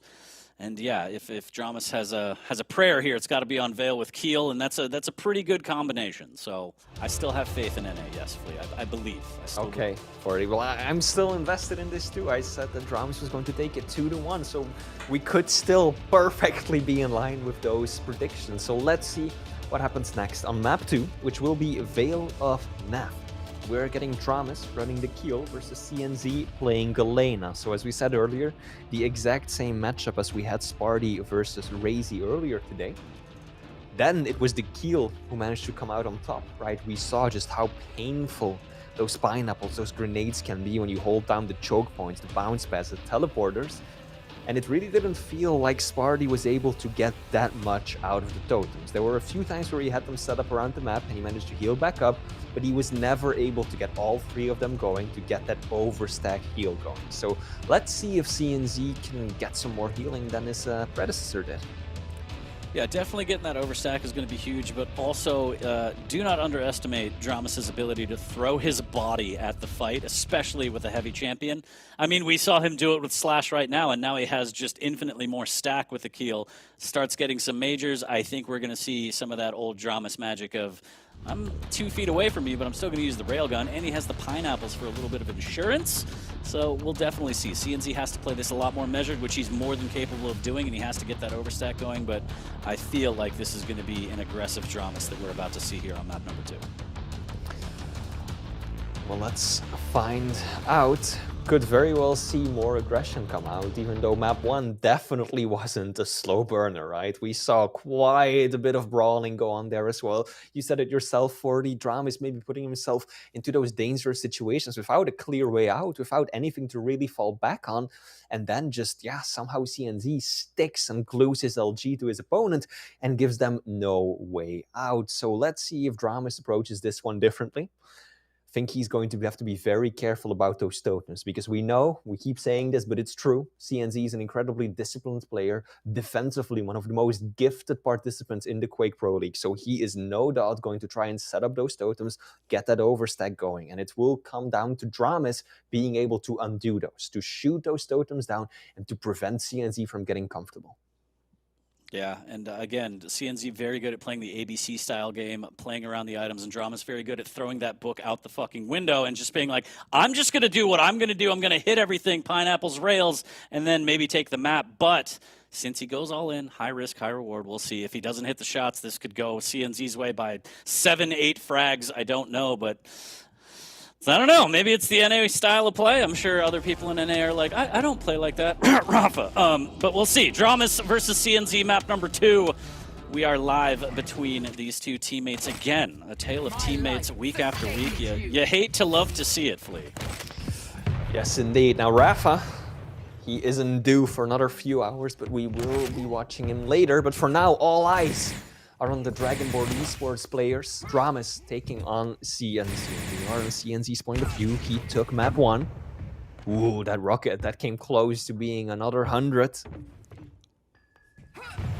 Both players very reserved right now. CNZ has got that first totem set up at the teleporter, so that's likely going to get taken out very quickly. But he's just hoping to get some damage out of it in case Dramas has to go up the bounce pad or take the teleporter, of course. Oh, and a huge defensive rocket. 2 totems, and Dramas cannot go through the telly right now. Knows it. And now he's going to get trapped. And CNZ just mixing it up. A little bit of style points on that one. Plasma to LG to put his first frag on the board. Ooh, doesn't quite dodge that pineapple. Has to be a little bit careful here.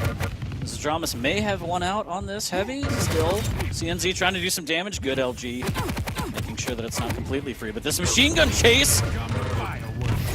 Oh! So close!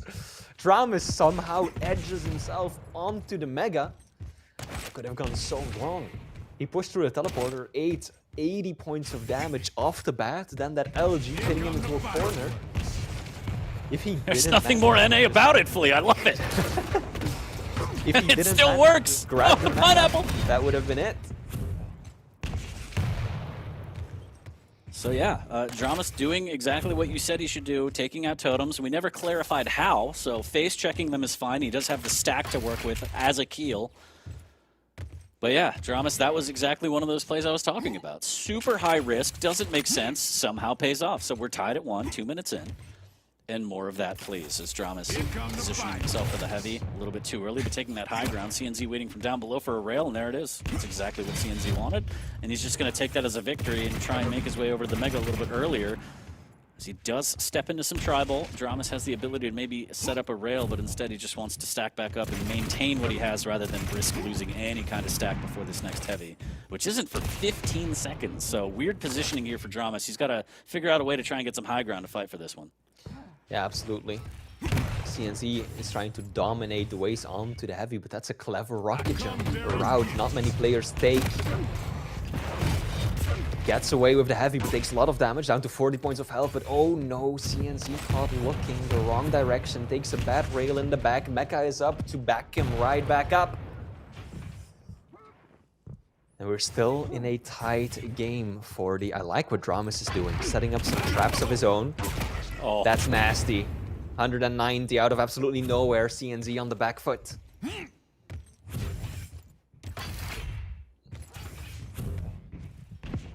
love what CNZ is doing with those totems, making sure that he's always getting damage, and these rails from Dramas, almost 3 for 3.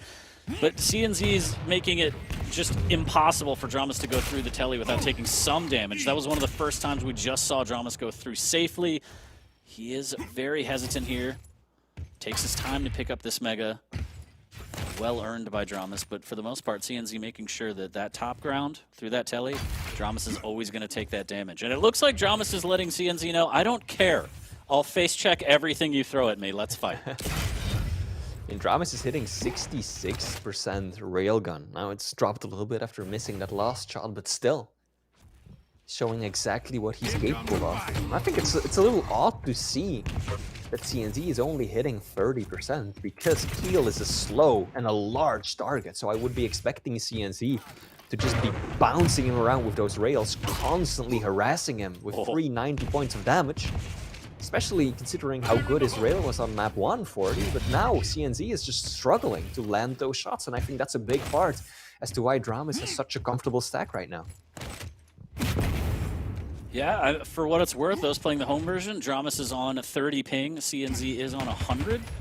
Whether that plays into it or not, I can't be certain. I'm just giving you the information, but We're about halfway through, tied at 1, and this is a much slower paced game than I thought. Dramas able to reel in some of that aggression with the keel.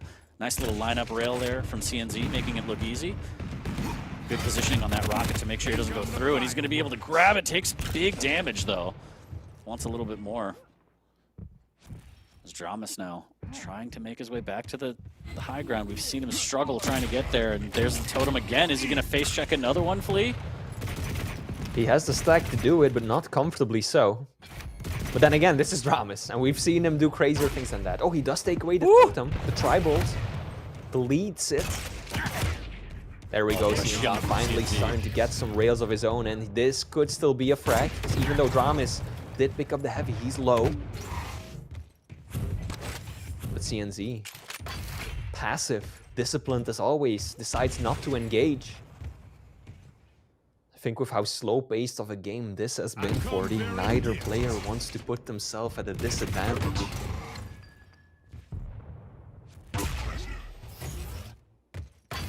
Wow, CNC is hanging on by a thread. He's going to get caught out in the Thunderdome, and Dramas gets the drop on him. Not only that, but has the biggest stack advantage right now, even after taking that rail. Oh, look, there's a heavy stacked to the teeth. Has the weapons at his disposal to try and extend this lead, but can he find CNZ? This is the critical portion of the game where CNZ has to just be a ghost, Flea.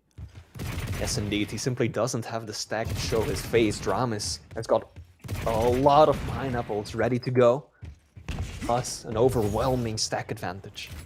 Now CNZ does have 2 of those totems up on the map already. If he can get 1 more, he will have a free mega of his own to work with. But he's still 20 seconds away from that. He heard the heavy pickup. CNZ is aware of the item timing. Nice rail. I like these little trap plays, being just setting up right underneath the mega. Being a ghost, like you said, 40, and then just a little bit of a slap on the buttocks as Dramas flies by. That's exactly what he needs to do. It's Dramas just trying to look for this opening rail. There it is, a little bit of pineapple as well. Trying to read exactly where CNZ wants to go with that armor shard, and there's another punishing rail, but Dramas has to be careful, and immediately seeing that he's only down to 1 slug, re-ups on the rail.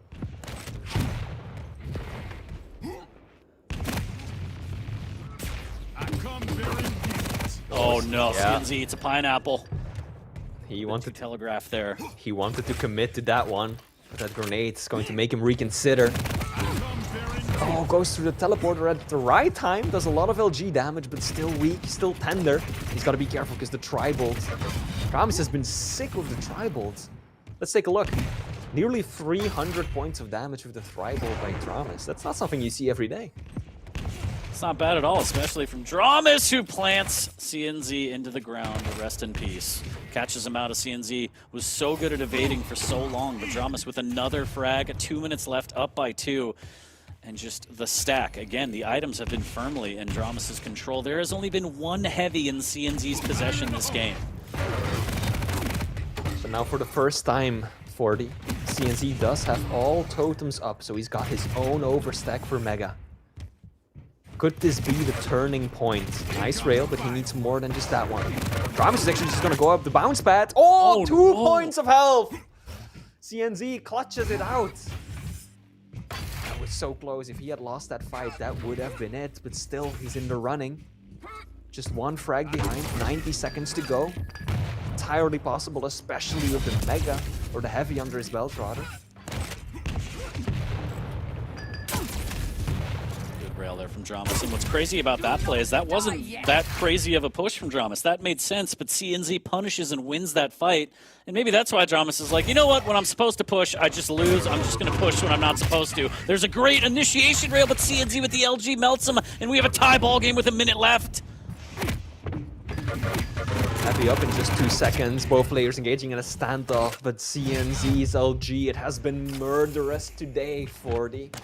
Really don't think that Dramas should be taking these one-on-one LG battles unless he's got a major positional or stack advantage, and he just didn't have that in that situation, and now all the pressure is on him to make up yet another frag in that final half minute of play. But CNZ has got a totem at already, he's got a stack advantage, and all he has to do is be defensive for another 25 seconds or so. There's the rocket jump up. It's the all-in play. And again, the LG reigns supreme from CNZ. The defense is absolutely pixel perfect. And Dramas is just shaking his head right now. And that is unfortunate. The GG is called. And what a comeback from CNZ.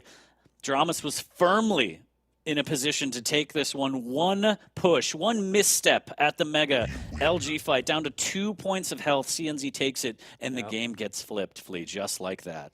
It all came down to that fight, really. One more tick of LG, one additional cell hit by Dramas, and that would have been the end. There was no way that CNZ could have recovered from that one, but nope. He managed to come out on top, secure the Mega, build up a bit of momentum, go boss to heavy, and that ultimately ended up spelling Dramas' doom. And that means that CNZ will already be securing himself the win in this series. And just an insane play from CNZ to be able to stay calm and composed. We saw him for 2 to 3 minutes evade beautifully on the map and just stay alive, minimize taking damage, not let Dramas pile up the frag count. And that proved to be crucial. That one fight he decided to take, he stood his ground, 2 points of HP off the back of an absolutely gorgeous LG fight. And just like that, CNZ wins map number 2 as we take a look at the stats. And the stats, I think 7 minutes in is when I checked, 1 heavy to his name for CNZ. Absolutely incredible control from Dramas, but in the end, doesn't even matter, Flea. Indeed, it did not. CNZ, representing Estonia, will be taking out his teammate in this matchup. But of course, this is the Quake Pro League. There's cash on the line for every single one of these maps, so we are going to go all the way. We will be going the distance, and we'll be cleaning this one up with Deep Embrace. That will be our final map for it. Any thoughts about that one? I think, unfortunately, now that Dramas has kind of dropped the set, we might just see him go completely off the rails, which is fine. I mean, as a viewer, I love it. A lot of rails maybe coming out, especially as the Sorlag, again, having that extra stack to throw around, the counter to that.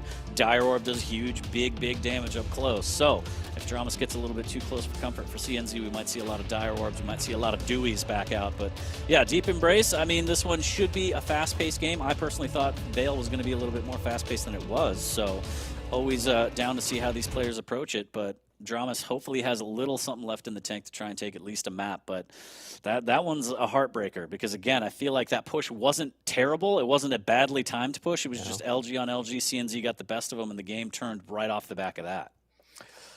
You've got to be careful taking these LG fights against CNZ, right? He's a bit of an underdog, but his LG has been absolutely insane. And I think there's few people who will consistently beat him when you just put them right in front of each other. LG's out. He is just an absolute madman. So if you want to take a fight like that, you need to make sure that you've got more stack, that you've got a better position, because otherwise you are very likely to lose that fight. And of course, that is exactly what happened to Dramas, aided no doubt by that larger hitbox on Keel. CNZ was able to put out an incredible amount of damage and secure himself map 2. So that will take us into the final map of this series, Deep Embraced Sorlag, being played by Dramas versus CNZ on the Ranger. Yeah, and we'll see. I don't know. Do you know off the top of your head win record on Deep Embrace for these players? Like who wins the most on this map? Because I don't know. I feel like this one might be up in the air. It could very well be. Yeah, this is, I think, one of the best opportunities that Dramas will have to at least get a map win here, right? Sorlag, he knows how good he is when it comes to that air control. The movement champions really are Dramas' bread and butter. But this time around, he doesn't just have movement, he has a ton of stack. Plus, he has that damage over time, area denial, spit ability as well. He just has to be careful of that Dire Orb, because we have seen, rather, just how effective it can be in the hands of a true professional like Razy, and CNZ will no doubt be whipping it out today as well. Ooh, oh my god! Yeah. Too fast. Dramas got carried away by that speed and the aggression, and CNZ was just ready for him. Read him like an open book, expected the push, sat there comfy with LG in hand, and then Dramas, yeah, got floated a little bit. Really good damage. There's 44 points of HP for CNZ, but yeah, read him like a book, but it looked like a picture book, and unfortunately for Dramas, it was not the picture that he wanted as the cutoff with the Dire Orb body block into Mega. What a combo from CNZ. CNZ was maybe half a step away from ending up in the abyss right there for you. I don't know if you noticed, but he did not clear that gap comfortably. Let's leave it at that. Oh, Drama is actually just going for a suicide. Hitting the escape button, respawn.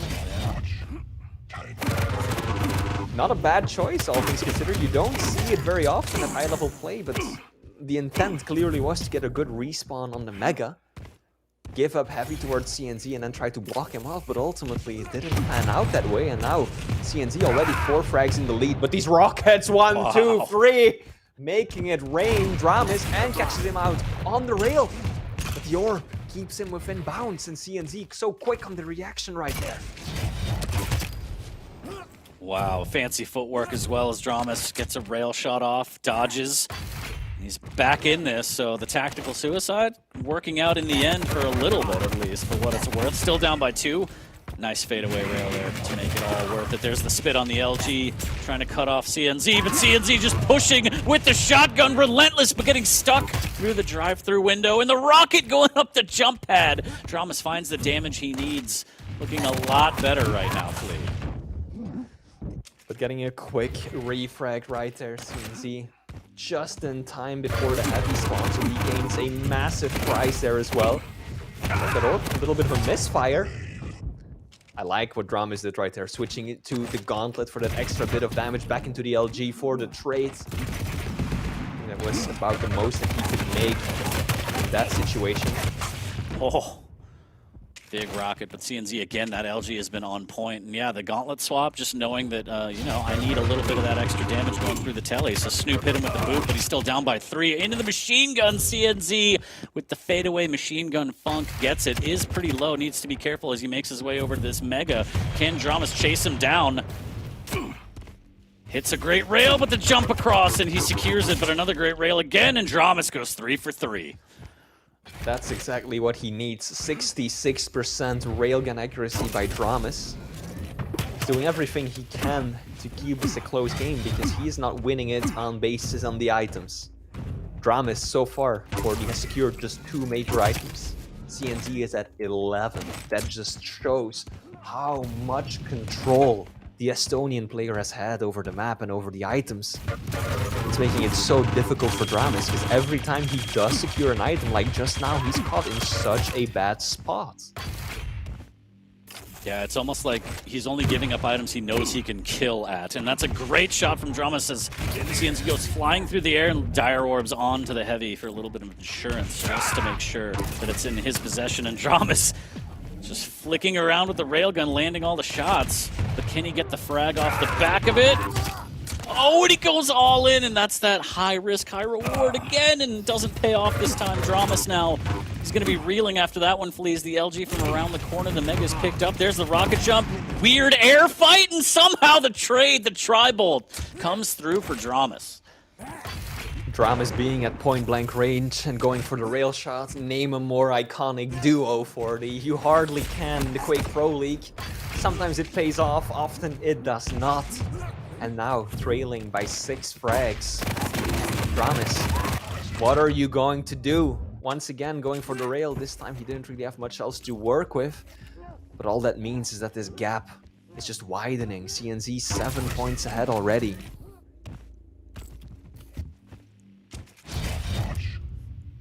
We are just now approaching the midway point of this one. A lot of action so far. Unfortunately for Dramis, it's been all CNZ's action for the most part. Here's another fadeaway rail. Dramis with one of his own, but he's going to keep peeking because he's fearless. But CNZ punishes appropriately and gets the spawn rail as well. And Dramis is still... I thought he was going to try and peek over and do some damage, but he's not fully crazy yet. He's just trying to do so much damage, trying to make something happen, and he takes out Dramis. Oh no. CNZ messing up with the orb right there, falling short. That's almost what happened on Mega earlier when he fell into the abyss, or nearly fell into the abyss, but this time Dramis is just going to, well, clean up the situation. Just extending, you know, a little bit of a nice offer to his teammate. Oh, the tri-bolt. It's a lot of damage. CNZ just standing there taking all that tri-bolt, and Dramis is like, this is free? I'll take this. 4 minutes. 7 frags. We've seen Dramas deliver this against Rafa, and if you can do it against the Liquid Wan, then you can do it to literally anyone. But will he? That's the question, 40. Well, it has to start sooner rather than later if he wants to try and mount this comeback. Rocket jump up. Good cutoff. Big rocket into Spit. The Dire Orb comes out. More rocket damage, and I don't think the Spit connected. There's the rail. CNZ very weak. One last rail from both players will do it as they're looking for the angles here.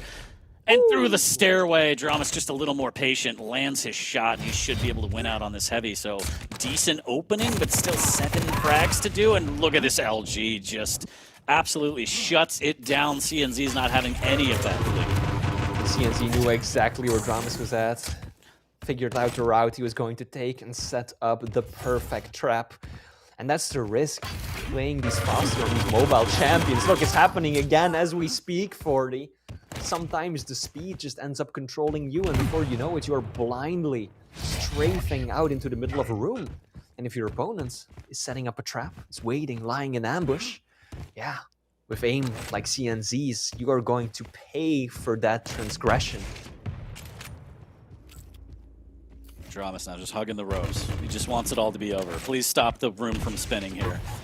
He's waiting on the Mega. He does win out on it, but just like that, so much damage. He touches an item, and he's just immediately punished. Flea. And I think 10 frags in 2.5 minutes. Make it 11. 40. I think that will seal the deal. CNZ should be cleaning this one up in a 3-0 fashion. 19-7. Only 6 major items to Dramas' name. 3 heavies, 3 megas. CNZ doing his best Happy Gilmore impression and saying, "Don't you ever tuck!" As the rocket jump up, cuts off Dramas, working with Spit and a rail and a prayer, and he has to back away. Can't even fight for the heavy. I mean, at this point, it wouldn't have made much of a difference anyway. Less than 2 minutes down by an immense amount. Make it 13 frags. Oh boy. You said it yourself, CNZ is so good at that ABC play, right? The bare fundamentals of what Quake is all about, and that's really what you saw here. CNZ is just going from one item to the other, and somehow he just keeps finding Dramas in between and getting himself a frag here, a frag there, and then a mega heavy. And he's just been doing that for the past 5 minutes. And clearly, it's paying off dividends. If you look at this scoreline, CNZ, absolutely phenomenal performance today. Look at that LG, Jesus, I gotta look at the stats. 58%! Hello! 77 damage. rail. The boy is stacked to the teeth with the accuracies played. Unbelievable. I want to see more of this CNZ. And also, 40, just want to point something out. Out of all the players we've seen today, so that's Sparty, Razy, CNZ, and Dramas, CNZ is the only one who has been going positive in terms of win-losses. Everyone else has lost more games than they've won, except for CNZ. He's 4 wins, 3 losses, and today he's transforming that into 5-3, and that just shows that this man, you can't sleep on him. He's got that consistency. Absolutely, as this is a blowout here on map number 3. Again, CNZ with the ABC game, Dramas with the WTF game, 25-7. He's just trying to... He wants to dine by candlelight, or it looks like die by candlelight, as that'll be the final frag of the game. 25-6. CNZ just, yeah, just insane. Insane play. Yes, that was one hell of a conclusion to this 3-map series. Congratulations, CNZ. Well played. Obviously, for Team Dragonborn Esports, this is going to be, you know, a mixed result, right? Because on the one hand, one of your players did extremely well, got themselves a beautiful 3-0 victory.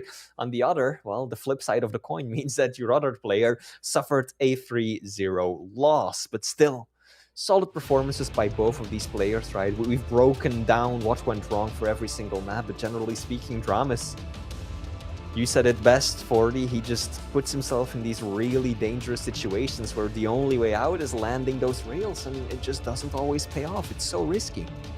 Yeah, very, very risky. Again, we saw, especially on map number 3, just all the risks. Anything that he could do to take, it was all for naught, as CNZ had all the answers. And usually, more often than not, that answer was LG for days, as CNZ lightning hot. Look at that, just the floats. It's just absolutely incredible to watch. The mechanics, I mean, CNZ not really known throughout the league for his mechanics, but putting them on display, letting the people know I have the accuracies that you gawk over for other players, so please notice me. And notice him we have as 3-0, taking a look at the stats from map number 3. Well done, CNZ. I don't know, commiserations for Dramas? I feel like it's my fault. Anytime I'm like, yeah, NA, let's do it, yay! It's always like, oh my god, look at what they did to my baby boy. And I went along with it for the. I feel like I have to apologize for my lack There's of a lot of faith people mad at you in chat. EU, because EU is you're an absolute today. traitor, so. I feel awful for it too. Should not have trusted NA. I've learned my lesson. Let's go EU, CNZ, well done. But hey, there is a lot left to come, and we've got more EU versus NA matches, right? Kilson versus Psychic will be our next one, and then we will wrap up the day with Wenger Rafa. Yeah, I mean, if you want to call Kilson versus Saigib a match, because Saigib's going to take that 3-0, but we could talk about that as we get there. But that's the wrap-up from the set that we just saw between CNZ and Drama, CNZ taking that comfortably. But yeah, that's the second one in the bag, and as you mentioned, we got a lot more Quake, so why don't we take a quick break, Flea, and then we'll be back, and we will be getting into Kilson versus Saigib after this.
Welcome back to the Quake Pro League Week 12. I'm 40 Lions, joined by Flea, and we're about to get into what might be one of the most one-sided games of the day. Flea, I mean, Kilson versus Saige. Break it down for me just in a nutshell what you think of this one. I mean, I think that we need to look no further than the rankings, right? Kilson, #1, undisputed. The man is absolutely insane this season. Just look at that. Prize money, $4,200. But the most important stat, well, it's kind of shown, but 40 rather. Kilson has a map differential of +24, meaning that he's won 24 maps more than what he's lost. The second player, or the second best map differential, is Rafa, with just +13. Kilson has nearly twice the map win-loss ratio that Rafa has, as well as literally anyone else in the Quake Pro League. So this man is absolutely nuts right now. And then on the other hand, his opponent, Saige, well, he's currently in last place on the leaderboards, being the only competitor who has yet to win a match this season. So when you suspect that this could be a very one-sided series, 40, I am inclined to agree. Yeah, for Saige, because, you know, when you started from the bottom, now you're here, you have nothing to lose. Back against the wall. If he takes down Kilson, it'll be a miracle, and all about miracles. So my credibility's already gone, and so my dignity has gone with it. I think Saige can take this one. I feel pretty good about it, Flea. No, I do worry. I do worry that it is going to be rather one-sided. Kilson has been on a tear, dropping the set to Wenger, I think like 3-4 weeks ago, but still, other than that, just red hot, as you said, best differential in the Pro League this season. Saige hasn't even put up a set win yet. Not looking great, but we'll see. Maybe the pick bans go his way. Maybe there's some magic. Let's take a look at those real quick. We got Corrupted Keep to start it off, a little bit of Insomnia first of the day, and then we're going to finish it out on Awoken. Flea. As always, if you could run me down the champ list, please. Of course I can, 40. So we're starting it off, Corrupted Keep, where we're getting Anarchy versus Strok. Anarchy, not a champion you see played on this map all that often, since it is quite small. Strok, of course, is a mainstay, right? Decent stack, he's got that sliding fast around the corners, plus, of course, the Peeker, the little drone, doesn't really have a hard counter on this map because it's the only one in the pool that doesn't have a railgun. Now map 2, Insomnia, first time we're getting to see that one today. We are seeing Ranger versus Nyx. Now Ranger for quite some time was, you know, the SS tier pick on this map, right? He was the undisputed best, mainly because of the position of the railgun. Now that has been changed, so Kilson is gonna go for the Nyx, another one of his prized champions. And then finally, on Awoken, we are seeing the Scale Bearer come out. Not that common of a pick. I had to do a little bit of a double take for it because I was like, did I see it wrong? Is it actually Ruins? No, it's Awoken, and we're seeing Scale on Awoken versus the BJ. Yeah, and DJ Wheat is fuming right now, and that's why he's glad that he doesn't have to cast this match. But based on those champ picks, I mean, do the champ picks even matter? I mean, we already talked about how we might feel like this is the most one-sided potential set today between these two, just based on the rankings themselves. But in your heart of hearts, do you still think it's a 3-0 Kilson, easy peasy, lemon squeezy? Oh, I'm not gonna say it's gonna be an easy one, okay? Yes, Saige hasn't won a series yet, but it has almost always been close, and he has almost always secured at least one map out of the series. So this is not going to be a walk in the park for Kilson. It could very well be a 3-0, and that would be my prediction too, but he's gonna have to work for it. Now, looking back at their previous matches in the Quake Pro League, Kilson has won both of them, and he has won both of them 2-0. So indeed, I am going to lean towards him securing another win without dropping a map, but I think that Saige is going to do everything in his power to keep it as close as possible and maybe even steal away one of the maps. And I was joking before when I said, you know, at this position you don't have anything to lose. But truly, I mean, if you don't have anything to lose, you're bottom of the leaderboard. This, you know, there's really no pressure on you. So maybe Saige uses that a little bit to get whatever edge he can against Kilson. Again, it's still going to be extremely tough.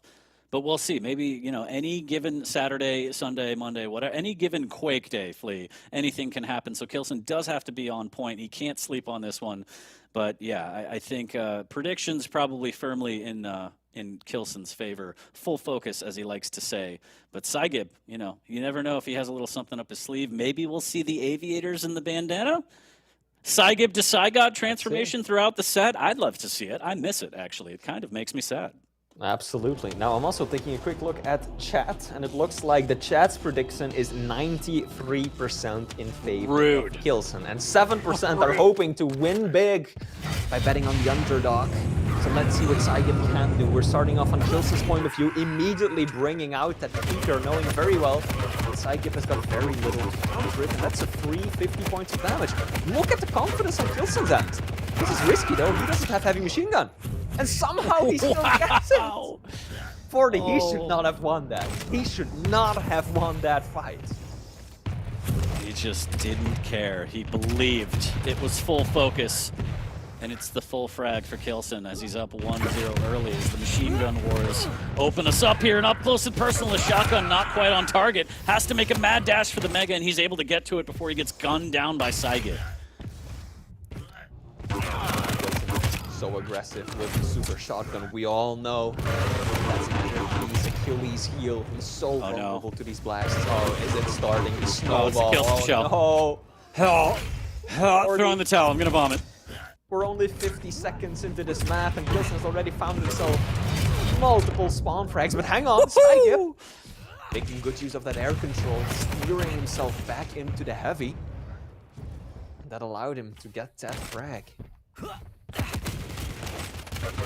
So that's what you want to see if you're a Saigib fan. Stopping the bleeding for the time being, but now he's stuck behind the LG doing good machine gun work to get out. Very, very weak. Can't be too telegraphed with this, and the rocket is in Kilson's chest. Like, Kilson definitely overstayed his welcome. Some of these fights, especially the first one, which he managed to win against all odds, but he's got to be careful. Yes, he's got a sizable lead. Yes, he is the clear favorite to win this one, but he's just pushing in with 20 points of health. You know, one defensive rocket by Saigib could easily turn the tide. Oh, but not when he keeps playing like this. Saigib, too predictable. And Kilson will punish that time and time again. And I know that a lot of the pros, if not all of them, have mastery over the spawns, but it feels like on this map specifically, Kilson can just run those spawn frags at will. Especially if you die in the mid-ground, it's just so telegraphed, and Kilson can read it well, time it well, and that really is what separates him from the other pros here, as he's up by 5. Saigib can't be caught out at any of these majors, and none of them are going to spawn for a while, as Kilson can just hunt his prey right now in between the majors. Oh, wow! Nice!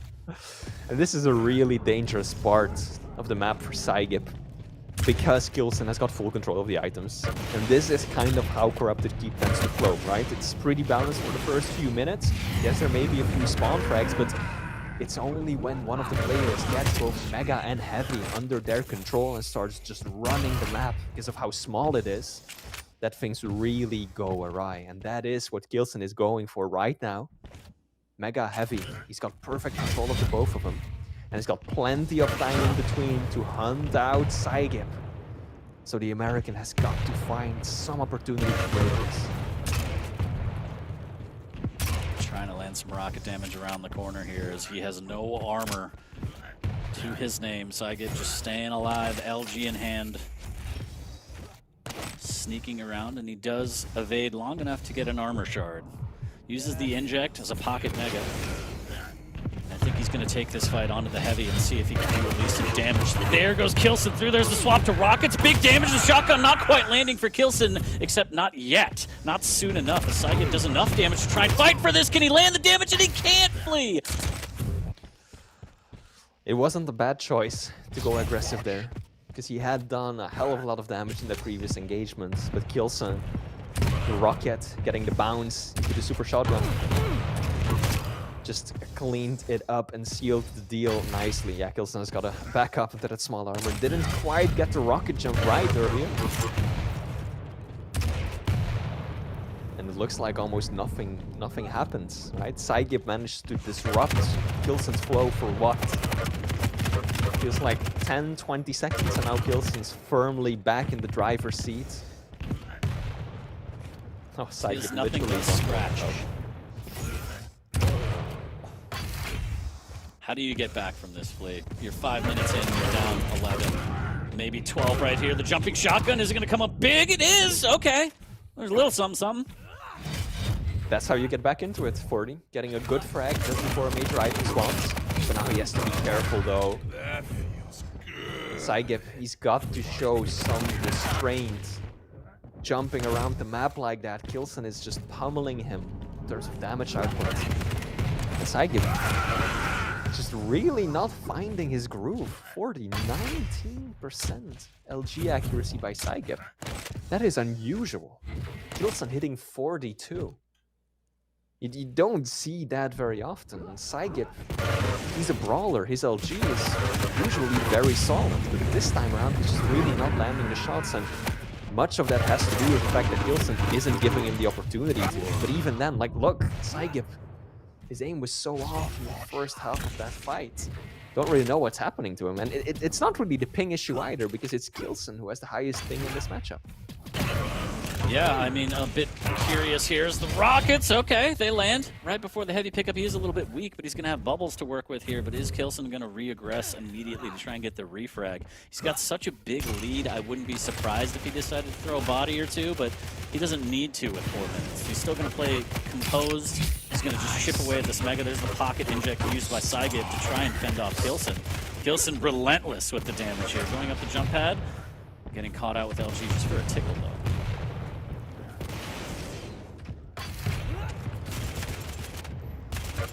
And after all that, steals away the heavy as Saigip gets caught in the red room looking for an armor shard. Just doesn't make the rotation quick enough to grab that major. At least things are balanced out a little better than they were earlier, right?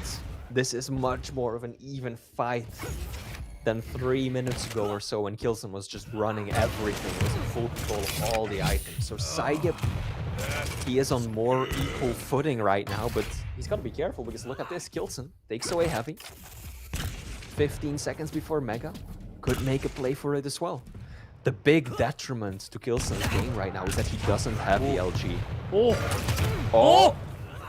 To the window, to the wall, till the Rockets, well, fall in his lap as Saigip with 2 beautiful hundos and then a little bit of a tickle to finish it. But is it enough, Flea? 8 frags, less than 3 minutes. I don't know about that one, 40. It's an uphill battle.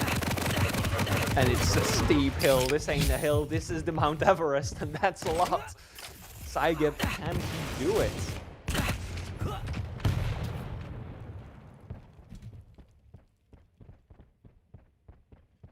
Bit of a stalemate going on right now. Both players just waiting out the Mega, but it is once again Kilson who gets away with it. Saigip always trailing. Let's take another look at the items picked up.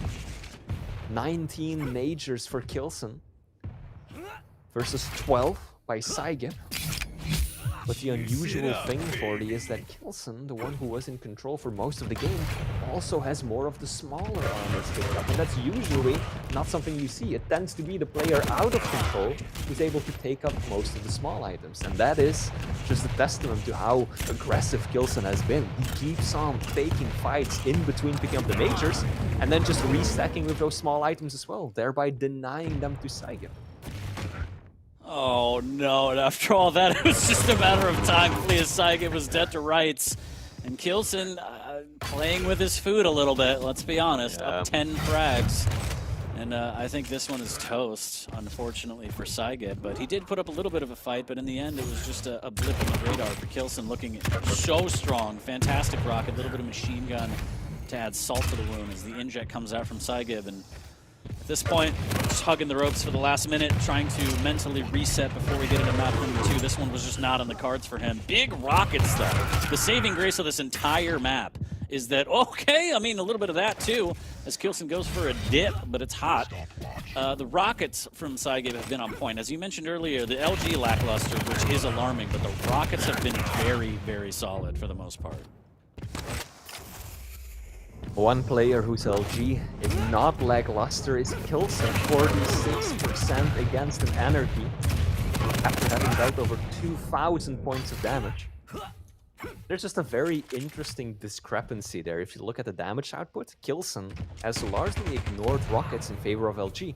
When it comes down to Saigib, it's the complete opposite. Saigib has done more than twice as much damage with the rockets as he has with LG, and I think that just shows that Kilson has done a much better job at commandeering these fights, right? He keeps at the right distance with the lightning gun, where Saigib is firing those rockets hoping to connect, but just not working out for him. Look at that. A little bit of hydration there as Kilson's exhausted after that beatdown. Big plays from Kilson. 19-8 is going to be the map score for Corrupted Keep, map number 1 between these two. And yeah, I mean, that's kind of how we thought it'd go. We saw, again, a little bit of a surge from Saigib to fight back, and then in the end, it was just all the Kilson show on Corrupted Keep. Really, really well played. Championship level play from Kilson. And we're going to take a look at the highlights. But, I mean, I don't know. What do you do to try and adjust mid-series if you're Saigib right now, Floyd? Yeah, that's the big question, right? How do you deal with your opponent just outmaneuvering you, out-aiming you, out-controlling you on those items? There's very, very little that you actually can do. Saigib just has to go for a bit of a complete reset. Now on map 2, he will have a bit of a stack advantage, right? Because he will be running Ranger versus Nyx on Insomnia. And that is going to help him out a bit, because on map 1 it was the opposite. Kilson had the higher starting stack, whereas Saigib was of course on the back foot of the spawn, having 0 armor to his name as Anarchy. So now things are reversed and he has that advantage going into this map. Plus, as I mentioned earlier, I think that in a lot of players' opinions at least, Ranger is still the single best pick on Insomnia. Giving you that orb, right? You have that burst damage potential up close, but also a bit further as we saw earlier today on Razy's point of view. Plus, it helps you stay in control of some key parts of this map. Insomnia is not the easiest to traverse, right? There's a few of those teleporters, tricky bounce pads, some interesting jumps, right, over to where the railgun used to be, and the orb can help out massively. So I think that he's really got to lean into the advantage that he has with the orb and that extra stack. I think you're absolutely spot on, and I think that is exactly what he has to do. But in the end, at the end of the day, all I think about is Kilson and Nyx, name a better duo. Like, Kilson, an absolute connoisseur on Nyx, and we might just see another Kilson frag highlight reel here on Insomnia is what I'm worried about, because that first map was a little brutal. Again, new map, new mentality, have to start fresh. If you're a Saigib fan, let's actually take a look. How many diehards do we have out there? Taking a look at the predictions, 7%. Lucky number 7, Flea. We'll see. We'll see. Same as last map. Yeah, let's see. Ooh, I'm seeing a drop. 44%. It's because I called it out. God, yeah, I messed it up. 40. Why you am I gotta so hype bad up at NA. everything? Man, we love you. We love you. We really do. As we are loading into map 2, things are about to get underway. Kilson had a very decisive victory on map 1. Now let's see map 2, Insomnia. First time we're seeing the latest map being added to the pool come into play today. So let's see. Can Saigib maybe cause an upset on a map that players aren't as familiar with as some of the others? I mean, do you think if he's going to win a map in the set, this is going to be the one? I don't know. I mean, I don't know how much he's played it, to be honest. That scale bearer on Awoken is such a wild card for me that it's very, very difficult to call. But looking at the champions, I feel like he has a better chance to win this one than he did on map 1, right? I was immediately skeptical of the Anarchy pick on Corrupted Keep, so this should help him out a lot more.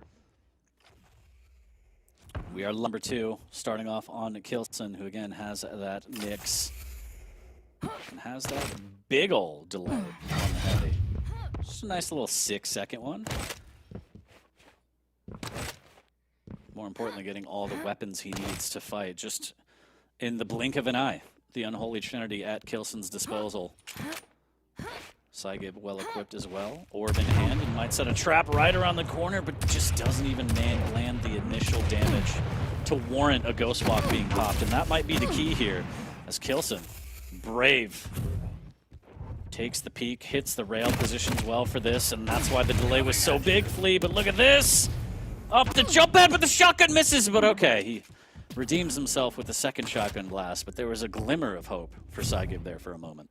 Saigib knows exactly where Kilson is at right now. He's so patient, waiting for his opponent to leave before he actually makes a move through the teleporter.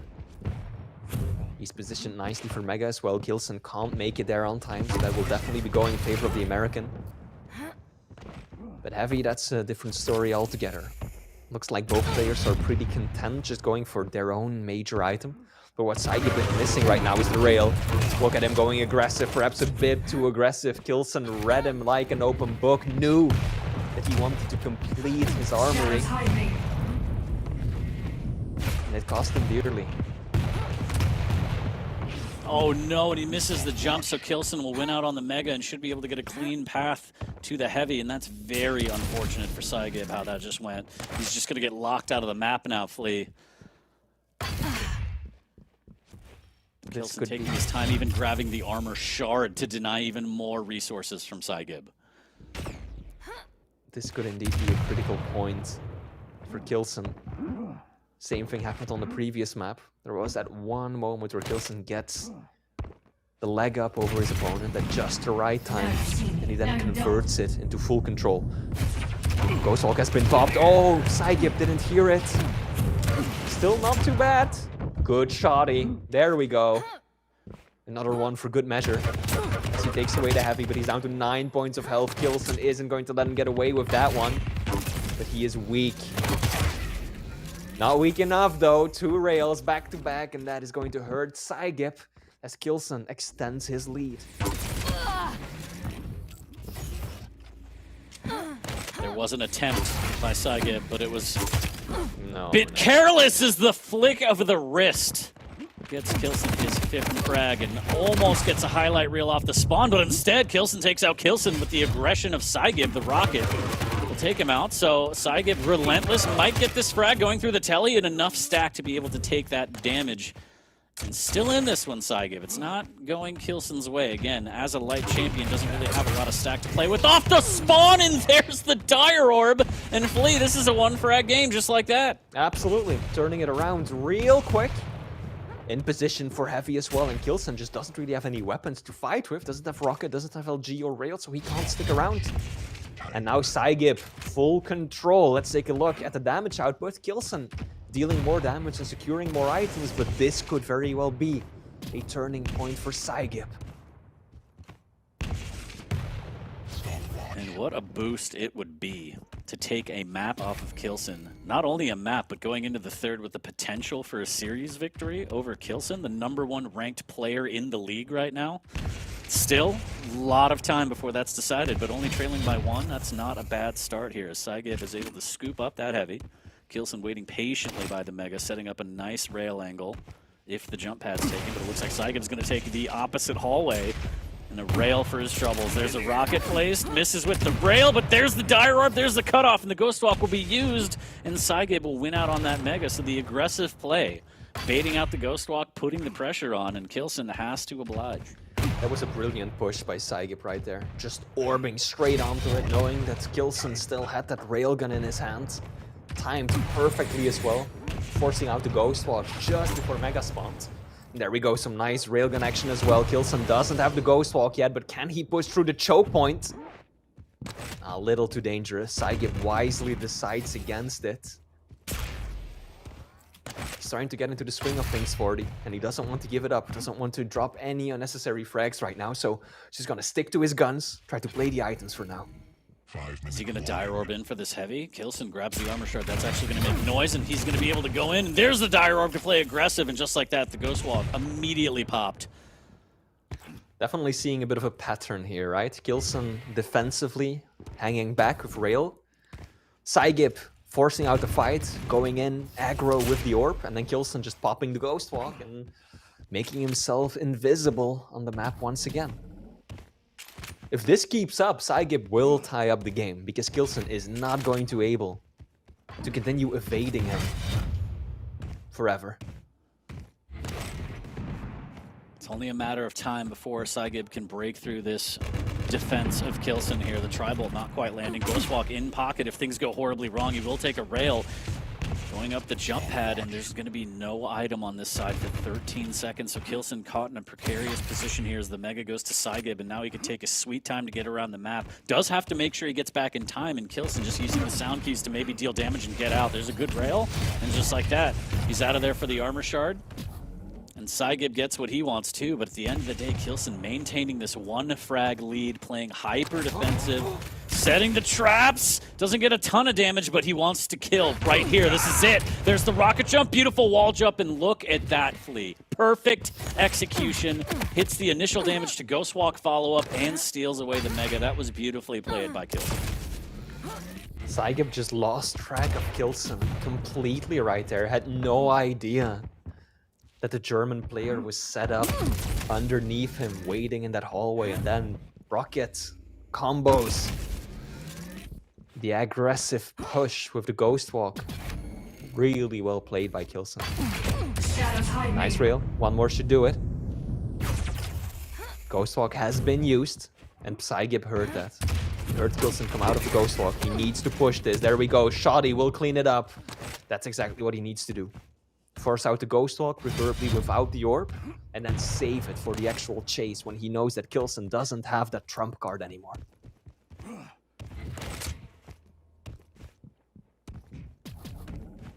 Still a frag separating these two players here as the rail just missing out from Saigib. Oh. Kilson does get himself another Mega. A little bit of rocket splash for Saigib here as he's able to grab 25 to restore the health to max. But he wants this heavy, and he wants it now. Aggressive Ghost Walk play. There he is. He's behind you. There's the Dire Orb, and no, Kilson has it red this time. He's prepared, and he's able to punish appropriately, and that's going to extend the lead to 2. And now Saigib wants a little bit more, but the LG's going to throw him back in the choke point in the blood pool, and Saigib takes out Saigib. That aggressive Ghost Walk 40, that was genius. The reason that Kilson went for that is because he knew that Saigib didn't have the right weapons yet. That is the main deciding factor in that one. All that Saigib had was the railgun. Kilson knew that he didn't have rockets, didn't have LG, had nothing to take that fight with, and that is why he went in with the aggressive Ghost Walk. Otherwise, there's no way that he would do that. He rolled on to that ability and wait, keep it defensively, knowing that he is in the lead, but still, to go for that after that hard of a read, that's just absolutely brilliant, and why Kilson is one of the absolute best in the world. Wow, and the machine gun actually gets that frag for Saigib as Kilson a little bit loose on that play. Minute and 20, but he's positioned well off the spawn, grabs the rail, and now he's just defending this heavy. Is Saigib going to make a dash for it? He doesn't have the Dire Orb. Shoulder peaks, and he's able to get in on that heavy and actually gets some damage as Kilson strafes back into those plasma. So 3 frags, 1 minute, and Saigib defragging his way to the Mega eventually here, a little bit early, and I think Kilson's more than happy to play defensive now with this 3-frag lead, Flea. Yeah. He has the Ghost Walk up as well. Nice defensive rail. Saigib has to take his time in the blood pool just to make sure he can tank another one. Kilson's sticking around. I like what he's doing. Not going full defensive just yet. Doesn't just press that panic button at the first sign of trouble, but holds his ground. Goes for a few more rails. And uses it only when he really has to. Oh!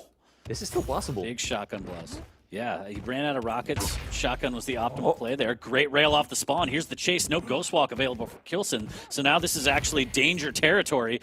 If Saigib can just find the angle, he does have Dire Orb. The shotgun around the corner, is it going to be enough? And no, I think with that evasion, Saigib will not be able to. There's just not enough time. Plants him, but that's it. 7-6, and that one was very, very close, Flea. That absolutely could have been a comeback, because of course Nyx, right, doesn't have any armor to her name upon the respawn. She's a light, squishy champion. So once Kilson burns that Ghost Walk, sticks around to try and kind of take the fight right there, right? What happens then is, well, he drops 1 frag, respawns 44 seconds before he has his next Ghost Walk. If Saigib can find him then, land the rail, which he did, and then chase him down, he would be in a really good position to at least tie up the game. But unfortunately, Kilson managed to outmaneuver him slightly, stay just out of his line of sight rather, and clutch it out in the end. So that guarantees the player representing Team Big Esports his win in this series. Yeah, well deserved, but big shouts to Saigib. Map number 2, extremely close. Yeah. He had, I want to say, I took a quick look, 20 plus major items in favor of Saigib, but that just goes to show that Kilson can play around those items and just deal damage. He doesn't need to pick them up, and he could still walk away with a victory almost at Wilson. As Kilson just a championship play again. This one was a little bit close for comfort, I'm sure, But at the end of the day, he did what he needed to pull it out. 7-6 as we take a look at the summary and the stats here for Kilson versus Saigib on map number 2. And we're still going to map number 3, and we are going to see that, I guess, unorthodox is a way to put it, Scale Bear pick on Saigib's side on Awoken going up against the Blazkowicz for Kilson. Just look at the damage, though, the accuracy by Kilson. 55% LG, 59% rail. Man is on fire. And indeed, let's see if that will carry over into the final map, 40. You said it yourself. Awoken, BJ versus Scale. And Scale on Awoken. That's something you almost never see, right? I said at the beginning, I had to do a double take and check if we weren't playing Ruins instead. But no, it is indeed Awoken. I'm looking at it right now in the game lobby. So I'm curious what Saigib's battle plan is here, because this is a tricky map to maneuver Scale around on, right? There's a lot of places, bounce pads, ledges that go up, jumps that you have to make that will kill a lot of that speed and will make it difficult to make much use out of that bull rush. So I'm curious to see what his plan is here. Yeah, very curious to see if he has a little bit of magic or if it was just maybe a comfort pick. Like, you know, hey, I have more stack off the spawn. I could throw my weight around a little bit more. We'll see. We'll see. I don't know if it's going to be able to overcome whatever Kilson has in store, because Kilson's just playing so solid. I mean, we saw even when he's tested, he's just willing to play defensive, deal damage on the items, and he's still comfortable is maybe a strong word, but he's still firmly in control of the situation even when it looks like he's not. So Kilson playing at the championship level that we expect, but map number 3, you know, Scale Bear, the wild card. I'm sure Wheat's rolling his eyes. He's like, he sucks. This is going to be easy for Kilson, but I don't know. With Scale, you never know. The bull rush, the shoulder charge, it can make some magic. It can make some absolutely insane magic. That hitbox, though, the size of it, that could be an issue, right? First, Kilson, ridiculous damage output. I think it was something like 47% on an Anarchy with the LG. On an Anarchy, map 2 on a medium champion, the Ranger, it was what, 55%? Now, with BJ dual-wielding the LG on a champion the size of Scale, I don't know about that 140. I'm expecting to see some huge damage numbers this time around. Well, we might, as we are live on map number 3 between Kilson and Saigib. And I guess it's so close to call that there are no predictions. A lot of people think it's just effortless. So we'll see. 0-0 is how we're going to start this one. Nothing too crazy in the first 10 seconds. No bull rush, no shenanigans, but a great rail there from Kilson.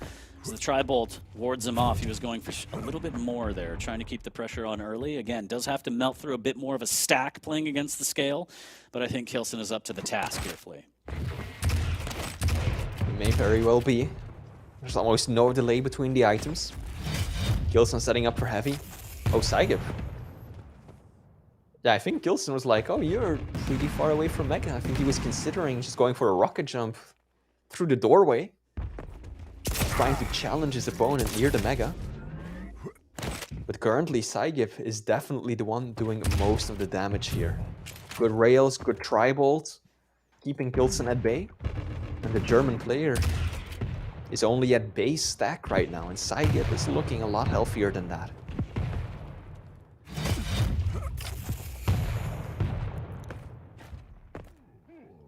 Easy Mega for Saigib there.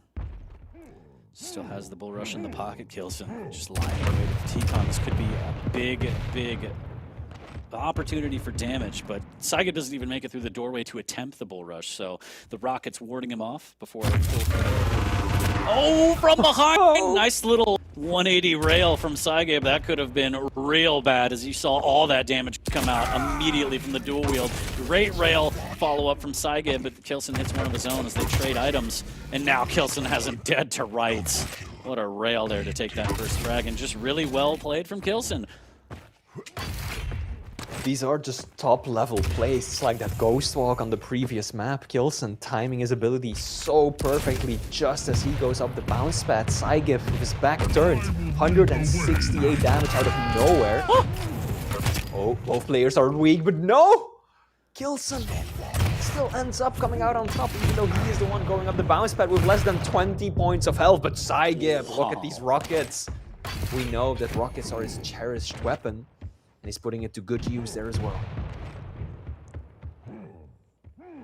Free LG for Saigib as well, so he doesn't have to go all the way through. Kilson waiting, good LG, doesn't quite get the full float, but now he's stuck The rockets are raining down, no bull rush. He's gonna go up the jump pad, and that's gonna cost him. And a little bit crazy there as he went all in for that mega, and it cost him. Yeah, I don't know about that one either. You have the dual wield, sure, but going up the bounce pad like that, that's... You're always going to be at a huge disadvantage. Maybe Kilson figured that Saigib had less stack than he really did, but still. Saigib keeping it a close game. Mega's gonna be up in just 6 seconds. Kilson looking for a way in. Saigib stepped back quite a bit, mistimes the bull rush. Needed to be a second earlier to secure the mega. What? Kilson just spinning around in circles, completely lost. Did Saigib go through? Is it still there? What's up with this? Where'd everybody go? The frag. Yeah, just vanished. Ooh, what a rail there. Down to 10 points of HP. And no! He clipped the wall with the plasma. It's too hot. Oh, Saigib, please. Tragic. Patient by Kilson.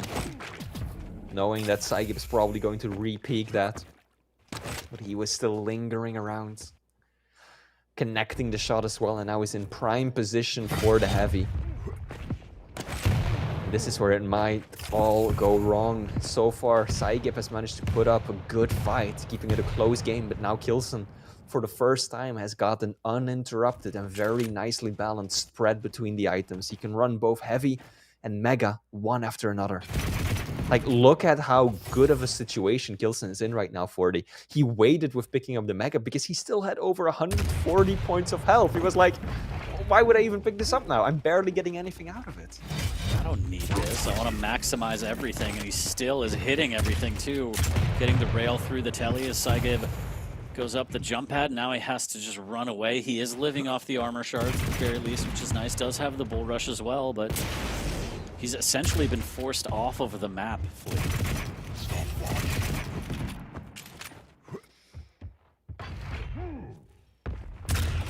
And that bull rush.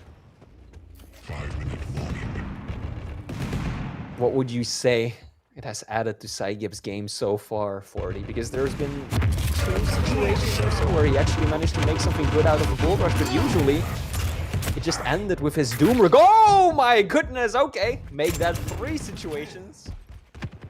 Damn, that was nice. A little lucky that it ended that way. Good rails though. Kilson in trouble, but so is Saigib. Oh, good defensive rocket. Is it enough? And it is! The LG follow-up. I think that 25 bubble saved his life. Kilson flies through the telly and the thread of the needle. Saigib is right back in this one. And he has a heavy at his disposal as well. He's got the speed to get out of there. Bull rush back and locked and loaded. Doesn't get the damage he'd like off of that. Does concede the mega, but all in all, pretty good run here from Saigib. What the hell just happened, Flea? Yeah, that was a little strange. Saigib was definitely expecting Kilson to fly back further after connecting the bull rush. That's why he switched to rail, but then Kilson just kind of got clipped against the wall and stayed right in front of him. And so Saigib definitely didn't end up with the right weapon for that situation. Now, something to consider also, 40, I don't know if you've been paying attention to the player cams, but Kilson was visibly frustrated, let's put it that way, after that ring out. Let's see if that affects his game.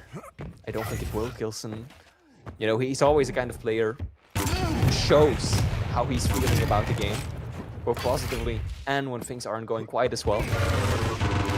It doesn't really tend to affect the outcome in any meaningful way. No, definitely not afraid to show emotion while he's playing, but I wouldn't necessarily say he's an emotional player, if that makes sense. Still makes the right decisions, still plays smart, and pushing in with that LG, the shotgun blast, not getting enough damage from Saigib. 4 frag lead, 3 minutes left. Kilson looking good. He can fall back onto the mega, but not with that detour. Too much damage, too much pressure from Saigib. So able to battle back and stay on top of at least some of these majors. 8 seconds until the heavy, and he only has a rail and rockets to work with and no bull rush. So this, if it comes down to a medium range fight, is not going to be in Saigib's favor. He's going to go through and missing out with that rail. There's the dual wield rockets, and he's going to make a break for it. Kilson grabbing that heavy. This keeps up like this, I think that DJ Weeks is going to feel vindicated 40. We saw scale today, and it did not pan out the way that Psychic would have liked. Gilson, so commanding on the map right now, applying a ton of pressure. Nice rocket. And oh, the rail from Kilson. 57% LG, 52% rail by Kilson. 20 items versus Cygib's 9. And then, of course, more than 1,000 damage over his opponent. Gilson is just beating him out on every single data point. Yeah, this, again, said it before in the set, but it's the Kilson show. There's a great rail, and now any turn that Cygib takes is going to be the wrong one. The Tri-Bolt, the preferred weapon of choice for the situation for Kilson as he goes up 12-4 with a minute and a half, and Cygib, yeah, just has to hang in there for another minute and a half, but this is going to be brutal here. As Kilson looks to be taking this one 3-0, and like you said, DJ Wheat is probably smiling a little bit. I would like to start like a pool, and then that way when he loses a prediction, he has to cosplay a scale bearer, because I think that that would be fantastic. But we'll talk about that a little bit later here, so we still have a minute left in this one, map number 3 between Cygib and Kilson. Again, the #1 ranked player in the Quake Pro League versus the player who unfortunately is at the bottom of the rankings. And unfortunately, bottom of the barrel right now as he gets absolutely trapped and buckshotted down for the 13th frag on Kilson's side. And that map differential is only growing wider in Kilson's favor, 40. Before we got into this one, I said that he almost had twice the map differential of anyone else, Rafa being the closest one to him. Well, after this series, he's done it. He's more than doubled the map win-loss ratio of literally anyone in the Quake Pro League, and that just shows how absolutely out of his mind Kilson has been playing this season. If anyone is a prime contender to just take home the entire season, it's him. He's been a champion before, the 2-time. Looking for a third, maybe this season is the one. Looking strong, that's going to be it. 15-4 is going to be the final tally of this one. The set goes to Kilson 3-0. Congratulations, Kilson. And sorry to Cygib for running into the Kilson train. Valiant effort, but yeah, that was just all Kilson, especially map number 3. Absolutely. Map 2, I think, was the closest one, right? Kilson had to struggle the most to get his win right there. The Insomnia game, Cygib played it excellently, made really good use of the orb, constant pressure being applied, forcing out the Ghost Walk on Kilson's end and trying to chase him down. Unfortunately, just wasn't able to get those final 2 frags on the board, but still, Kilson had to work for it. This was not an easy series, and I think that some people, they tend to forget that, 40. They look at these matchups and they're like, oh, well, this should be easy, right? Because this player is number 1, 2, 3 in the leaderboards, and the other is down there at 8th, 9th, 10th position. No, it ain't easy. All of these players deserve to be in the Quake Pro League because they are the best in the world. So every single map, time and time again, it's a clean blank slate and they have to go all out. So Kilson, well-deserved victory, but this absolutely was not a walk in the park, and Cygib put up a commendable fight. Completely agree. Nothing is promised here in the Quake Pro League. Everyone has to earn their keep. 15-4, the final score on map number 3 as we take a look at the summary stats as well. Big shouts to Kilson taking yet another 3-0 to add to his collection for this season. Indeed, and what a collection it has become. If you look at his player cam, right, Kilson has got a lot of trophies on display behind him. Clearly, he wants to add some more to it for Season 3 of the Quake Pro League, because this man is on fire. Congratulations once again to Kilson. But we're far from done with the day, 40. We still have Nasa versus Maxter, and then Wenger versus Rafa coming up. Yep, a lot of Quake has gone down, a lot of Quake 2 go down. 2 series left. Those are the featured matches, and Papa Wheat is back from grabbing cigarettes and gambling, so he will join us, but we're going to take a quick break. We'll be right back, and we'll get into the featured matches shortly.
Welcome back to the Quake Pro League, Week 12, and it's time to get into the featured matches. I am 40 Lions, joined by Flea, but Daddy's back, so why don't we bring back DJ Wheat as well? Welcome back, Papa. Hope you're well. It's great to have you back. Hey, kiddos. It's great to be back, 40, Flea. It's awesome to be here. Everyone in chat, good to see you again. Great games, and excited just to be back in the swing of things. So I hope I haven't forgotten, how to do that. You're going to be fine. I feel like you're a natural. I don't know. I Thanks, just got this feeling about it. Thanks. You've been doing it for a while, so I'm sure you still remember the basics. Yeah, they actually say it's kind of like riding a bike. Well, the fact of the matter is it is. It's basically like riding a bike. So, yeah. So, the first featured match of the day is going to be Nosfa versus Maxter, the battle for South America. And, I mean, what can we say about these players? I feel like Maxter and Nosfa both had their kind of hot streak. Some of them, tapered off a little bit. And we're kind of in this weird position now where I don't really know what to make of Nosfa's play. Like, it seems like he's kind of plateaued and stuck. Maxter a little bit better off, I feel like. In terms of the leaderboards, I forget exactly where they are, Flea. Maybe you could break that down for us. But why don't you give, some insights on these players for us? Well, we got the leaderboards right there, if I'm not mistaken. Oh, look at that. Thanks, bro. Wow. Oh, they've already updated after the matches of today. So, yeah, indeed. We get Maxter, 9th place, Nosfa 10th. So really, really close. But do keep in mind, guys, the difference in games played. Maxter has played 7 matches, Nosfa has played 9, and still Maxter has got more earnings, more points than him. That just shows that he's managed to achieve a higher level of consistency so far. Because Nosfa, right, some of his games have been a little unusual in the sense that he takes down players like Avik, right? He's taken down Dramis, who has defeated in turn Wenger, Razy, and Rafa, but then he loses 3-0 to CNZ, 3-0 to Zeneku, right? So Nosfa has been, in my opinion, very inconsistent, whereas Maxter has been achieving just a higher level of consistency, even going down as far as beating Wenger. It's hard to add, any more to what Flea just said, because I think that was a pretty solid breakdown. But I think actually 40 something you said in terms of players that can sometimes just get stuck, right? Like it doesn't seem like they're able to get better. It doesn't seem like they're necessarily getting worse. Maybe it looks like there's some inconsistencies. And I think this is pretty common for players that, right, need to find a way to break through to, whatever the next evolution is. And even players like Kilson and Rafa have talked about this before. So, Nosfa might be at that kind of point in this season of QPL, and we hope that he pushes through and gets out of there. I think Maxter's always shown a level of sort of stoicness and consistency, and I kind of expect to see that today. So will we get kind of an unpredictable and sort of just balls to the wall Nosfa today? Maybe we will, and I think that could make for a really good matchup. Well, I hope whatever it is, it's a brawl, but let's take a look at the pick bands and see exactly what we have in store between these two. So taking a look, we're going to start off on Awoken, then we're going to head on over to Ruins. We're going to finish it off with Corrupted Keep and Flea. I mean, you've just been so good at it. Why don't you break down the champ picks for us? Once again, 40, I will entertain you. Map 1, Awoken, we are getting Maxter running the Strog versus Nosfa on the Ranger. So fast, nimble champion with the crouch sliding and a peeker versus that dire orb supremacy. Now map 2, Ruins of Sarnet, we are getting Galena being played versus Visor. First time we're seeing Visor today, lots of information, and on map the size of Ruins, that works nicely, but so do those totems, because there's a lot of places to hide them and get that overstack going. And then lastly, Corrupted Keep. Death Knight, hello, that's a pleasant surprise. Not a champion we're used to seeing in the Quake Pro League, but if there's any map that is going to work well on, it will be Corrupted Keep versus Ison with that turret. Agree. I just got to also throw out there, Pixelpode in chat said, Maxter's also a very important role in the Quake community because of his posture. And that's just it. Like, his posture's immaculate and great. But everything that you said, Flea, right on. Excited to actually see the Corrupted Keep and the DK versus the Ison. Obviously, that burst potential there, but also some zoning potential over on Nosfa's side. So everything else looks pretty straight up as far as the eye can see. So then, Wheat, if I were to ask you, who do you think is going to take this one? What do you think? Yeah, so I'm, I do think I tend to lean a little bit more in favor of Maxter for this matchup. I still think based off of the map picks and some of the champ picks that it would be a 2-1. I'm kind of putting some confidence, I think, into Maxter's DK play by saying that, but I'm just going to go ahead and say Maxter 2-1 here.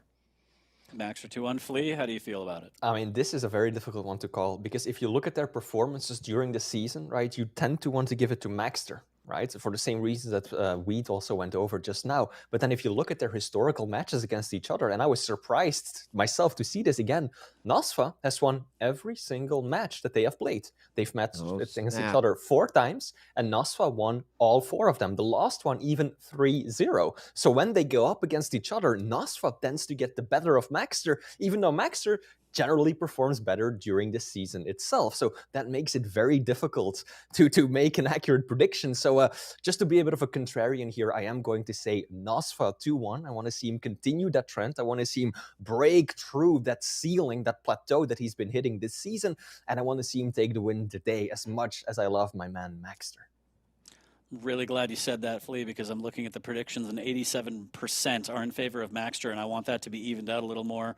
So we'll see if people take your advice on the predictions. But I think personally, I'm just going to go with history. I'm going to say Nosfa's going to take this one 2-1. He just seems to have Maxter's number. He seems to be the daddy in this situation. I don't know any given Saturday, to be fair, but I just feel like historically, like you said, he's just always had what it takes to overcome Maxter. Yeah, let's see how. Yeah, guys. Okay, good. Yeah, okay. Thought I lagged out for a second there. That's fine. So I'm think just mad that you predicted against me, 40, but it's okay. You chose violence this morning, and that's fine. I did. I usually do. It's just because you hate Scale Bear so much. That's my angsty way of getting back at you, Dad. I like that we can actually get one-on-one and get real personal and just have Flea take a quick break if you want. Okay. We can take it there. Flea, adore you, but we'll see you in a little bit. All right, see you in a moment. All right, now that we're alone, you never supported me growing up. No, I'm just kidding. Yeah, no, it's great to have you back, man. It's been a while. Thanks, the cast and crew missed you, chat missed you, so it's great to have you back, and I think this is going to be a great match to get you back into it. I completely agree. I mean, both of our featured matches have something to offer here, whether it's these two are so close on the leaderboards and definitely able to kind of overcome one or the other or keep their spot. And then obviously the next matchup, Wenger versus Rafa, I think that's probably a match that a lot of people have been excited about, especially given the back and forth that we've seen from some of our champions here in Season 3. So, yeah, I think this one should be good. I think the map selection's good. I think the champion selection doesn't have anything too out of the ordinary. So, right, it's going to come down to that raw, unadulterated skill, decision-making, traps, all the good stuff. Yeah, and it looks like the predictions did get boosted slightly. Like, Nosfa's hovering around like just under 30% now. So, Flea, he's kind of dictating the market, but it's really up to the players to decide who's going to take this one. Maxter, I'm sure he's looking to not repeat history today and wants to break through. This is kind of his end boss in the league as they have fought time and time again, and Nosfa's just always come out on top. But today is a different day, and we'll see if it's Maxter's day, if he has the magic it takes to overcome that lightning in a bottle. DJ Wheat, why don't you take us away and welcome back once again. Thank you so much. It's great to be here. We're going to kick things off, taking a look through the eyes of Nosfa as he is going to grab that heavy and rail in hand, immediately looking for some action here. First rail shot, and it's going to find absolutely nothing, 40, but it doesn't matter. Get that position, hold on to that middle where Nosfa's going to want to be, likely. Perfect shot there on that beaker as it comes out a little bit earlier to get some information. And now we will have a fight over the heavy pretty soon. Nosfa gets railed, and Maxter with the second rail to open up that first frag, but more importantly, open up the opportunity to get that heavy and maybe even, no, he's not going to get the heavy, but he will get the mega. Yeah, opts for the mega instead, puts the frag on the board, testing the rail early. Maxter not afraid, and neither is Nosfa as he chases through the tellet. He gets sent for a swim. Oh, no. Oh, taking a dip with sync on that one. I mean, 40, you know what, when you can just stop firing and watch your opponent fall into the void, that means you're pretty damn confident about your position in this map and game. And that's exactly what Maxter did. He hit that perfect rocket and then just watched the show. And he did follow up with another one.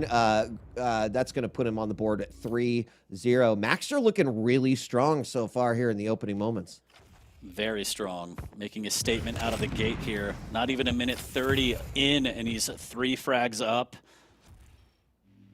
Slowing it down here, grabbing that lower armor shard. Good timing on that one, and now it's just a matter of which item do I want to try and attack. He might be waiting for some sound cues here to figure out where Nosfa is. It's Heavy technically up first, Mega slowly behind.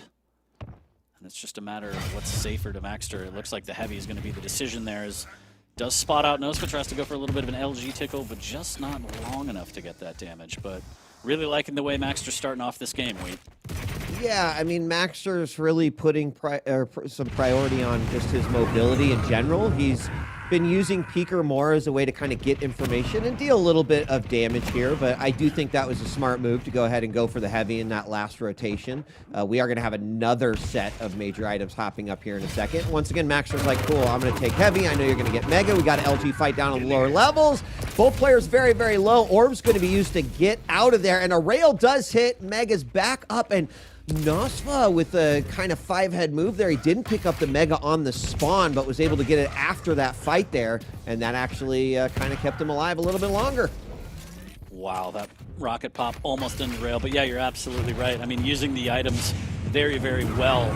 Still trailing by 3, but Nosfa needs to be careful. Okay, a little bit of a 180 flick there to take out that Peeker. There's the rocket jump up. Maxter hears it, wants to get away. Doesn't have the best positioning. Almost hits a fantastic fadeaway rail.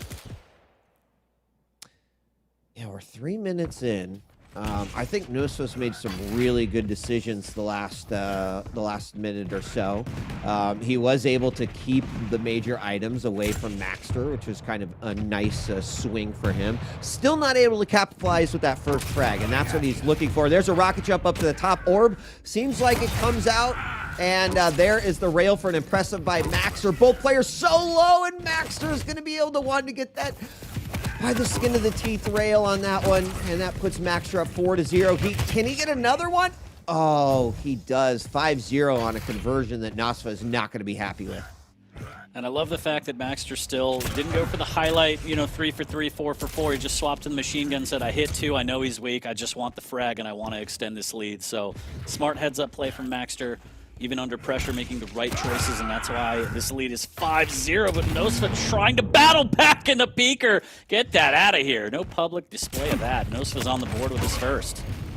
Yeah, it didn't seem like there's a whole lot that Maxter had in terms of options there, and Nosfa was able to get out with that first frag. Now, he takes a lot of damage in that last exchange. That Mega's going to come right back up there, but unfortunately, oh no, he does orb up to the side, doesn't really have anywhere to go. The lightning gun of Maxter is trying to lock on, and it's just these hits they keep doing. Oh my god, Maxter still manages to get the frag despite the heavy pickup. I guess he denies it, but he's still down by 5. There it is off the spawn. He's able to get one, and we're back to a 4-point game. And all things considered, I mean, he sacrificed a frag and he stole the heavy, but now Nosfa's in a good position after that mega pickup after the respawn to maybe get back in on this. So I like the aggressive play from Nosfa, keeping the pressure on, throwing his body at the problem, working out in his favor that time. But Maxter seems to have all of the answers. Still up by 4 halfway through this one. Nosfa trying to battle back. 5-minute warning. He's trying to, and we're halfway through this game. I think where it gets a little bit scary is clearly Maxter's shown us the quickness that exists. Hold on, we got to fight at Mega. And Maxter does go down. Nosfa eats a rocket, but he still lands the rail. Could be able to get a conversion shot. No, 100 rocket, but it's not going to be enough to get the job done. Nosfa knows how low he is. He's going to go in for it. Is he going to regret this decision? The machine gun's out. They will trade. So not too bad, but still down by 4. And as I mentioned, Nosfa's got to be scary as we get to these, or got to be aware of when we get to these final moments. And of course, the speediness of Maxter could come into play. So that aggression is going to need to turn up a little bit more. If he could close that gap 40, that is going to be a big deal. Unfortunately, the orbs just have not been working out for Nosfa the way that I think he would like them to. I agree, and Nosfa just seems to be running into non-stop damage from Maxter as the LG so strong. Good LG from below from Nosfa here. Peeker's in hand as he makes his way over to the Mega and just So much damage coming out from these players. 61% rail for Maxter, 43% LG in comparison to the 37 rail and 32 LG of Nosfa. This dude hits hard right now. Wow, that hundo. Yeah, Nosfa in the danger zone yet again. He's got to be really careful here. He throws out the orb. It's just a decoy. Oh, the peeker comes out, immediately goes down with the direct rocket. And I like what Maxter's doing here, holding on to that position. We're going to have a rocket jump. Nosfa up to that mega, and the rail will take him out 4 to 10. And it's starting to get further and further away from Nosfa here in this first game. You mentioned damage, 40, and almost 1,000 points of extra damage coming out by Maxter here in this matchup. And it is clearly seen in that scoreline. Yeah, I mean, items pretty even. 8 to 6 in terms of heavies, 7 to 6 in terms of megas, but Maxter is just hitting so much harder than Nosfa right now. He's looking to change history. He doesn't want to lose another time against Nosfa, and this is the start you'd want as that shotgun lands 13 to 4 in favor of Maxter with no signs of stopping on map number 1. I'm not sure that I've seen a single orb come out that has either A, resulted in a kill, or B, just resulted in some sort of advantage over your opponent, right? And when you look at kind of what Maxter is doing with Strogg and Peeker right now, again, Peeker is not being utilized necessarily as a very offensive, nice bounce. The rail follow-up, but Nosfa gets a pixel of his own, 5 to 13. So I just feel like in terms of the champion duel that's happening here, Maxter's winning that one. There's another one. That was a pretty good orb for the position. Going to get himself another frag. Can Nosfa do it? 2 minutes. There's still time. 40. Oh no, my there's God. Not. No, there's not. No, there's not. Shut that down immediately. There's no time for anything. As Maxter's like, you stop that right now. Nosfa has been an absolute monster at coming back on Awoken, even in OT games. But I don't think this is going to be one of those times, unfortunately for him. No. Maxter just seems too strong. Yeah, and I think just that momentum, he was able to kind of pick it up in that middle of the match and then never really put it down. Almost 10 frag game at this point, and in the last 90 seconds, both players probably going to be thinking a little bit about what is going to happen in this next map on Ruins. So again, I break this one down. Maxter definitely feel like his aim was on point. He's hitting his shots. From a champion perspective, Orb did not do much. Peeker did a lot more. Hey, there we go. That one was for you, Wheat. There we go. All right, well, just scratch all that, you know. But yeah, Maxter just played exactly how he needed to play this game, and Nosfa wasn't able to answer. Dancing around, can't quite get away, so Nosfa's going to add a little bit more before we clock this one in as officially over. Trading places, and Maxter, well-placed rocket there as Nosfa was about to land back on the jump pad. And for those that care, that want to keep track at home, Nosfa's playing on 130, Maxter at about 90 ping. Because somebody inevitably is like, that's why they're losing, Wheat. So I like to, make them feel at home and welcome as well. Right. Oh, Maxter's got rails for days. Yeah, he has just been shutting it down. He's going to end this one with a 64% rail. One thing that's really interesting to look at is the major pickups. 11 heavies for Nosfa, 12 megas. But with Maxter doing 5,900 damage, he had a fraction of what Nosfa had in terms of major item pickups. 7 and 6 on heavy and mega, respectfully. So it all came down to aim. It all came down to the position and hitting those shots. And Maxter clearly the winner there. Yeah, pretty strong opening statement there from Maxter. Again, as Flea mentioned, in the past it's been the Nosfa show between these two, and Maxter looking to change that, rewrite a little bit of history. And that's a strong start, taking that first map 17-9 as we take a look at the highlights. Nosfa did seem to warm up a little bit near the end there, so maybe some silver linings, but what you said about kind of the ability, like return on investment, that one, sure, he got a couple, I'd say maybe 3 or 4 in total, but he used a lot of dire orbs that just didn't benefit at all. Yeah, and I don't know if you remember back, but the very first peeker that came out in the first, 10, 15 seconds, like, obviously it was not meant to try to kill the opponent. It was just like, where is my opponent and what do I do next, right? And that moment, I think, just pretty much set Maxter on a path to, you know, pick up those first 3 frags and then just kind of run away with it. Still a good game, and we're going to be moving on to Ruins now, where we're going to have the Visor versus Galena. And, you know, things could absolutely change here on this one, but I'm pretty satisfied with that, given my prediction. I don't know how you're feeling about that right now. But... Yeah, I feel pretty great. I mean, sure, not too bad. I am excited to see Visor versus Galena on Ruins. We'll see if Nosfa has the foresight to take this map with the game plan that he's been preparing for a while. Knowing that, I mean, in the past he's always won, I'm sure that, you know, losing map number 1's kind of like maybe a wake-up call a little bit, like, hey, what's happening here? I can usually do this, so I'm sure he's got a little something up his sleeve, but I'm just eyeballing Corrupted Keep, man. DK versus Arisen. I know we're going to get to it eventually, but as a decider, it would be even more juicy, so that's what I'm hoping for. I hope Nosfa's got a little something for us on Ruins. I think so. I think if Nosfa's really going to be serious about this one, the most important thing is just going to be that totem management, right? Got to be keeping track of where Maxter's dropping them, got to be clearing them out. Flea mentioned it earlier, like Ruins is... There's no better place that Galena likes to be. There's so many little hidey places around there.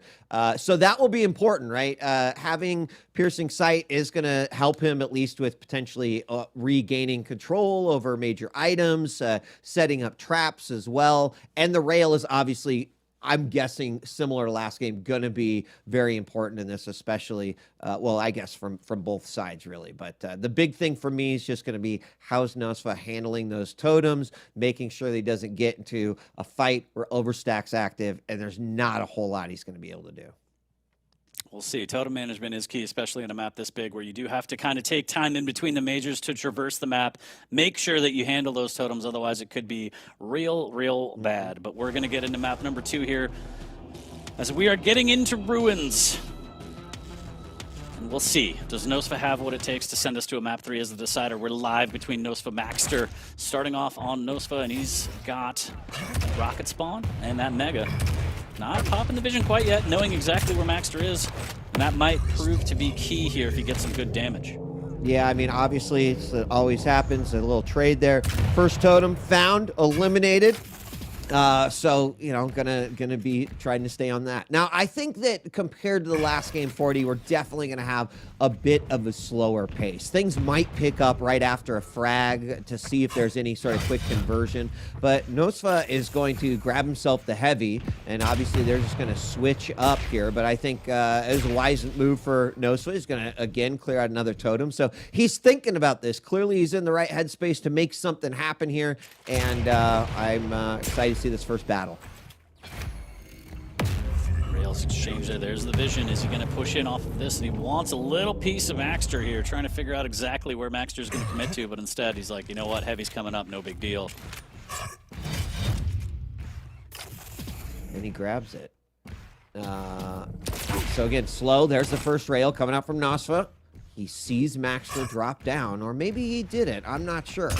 Turns around, another totem taken out. Looking for those exit portals. Maxter, surprise rail from the back.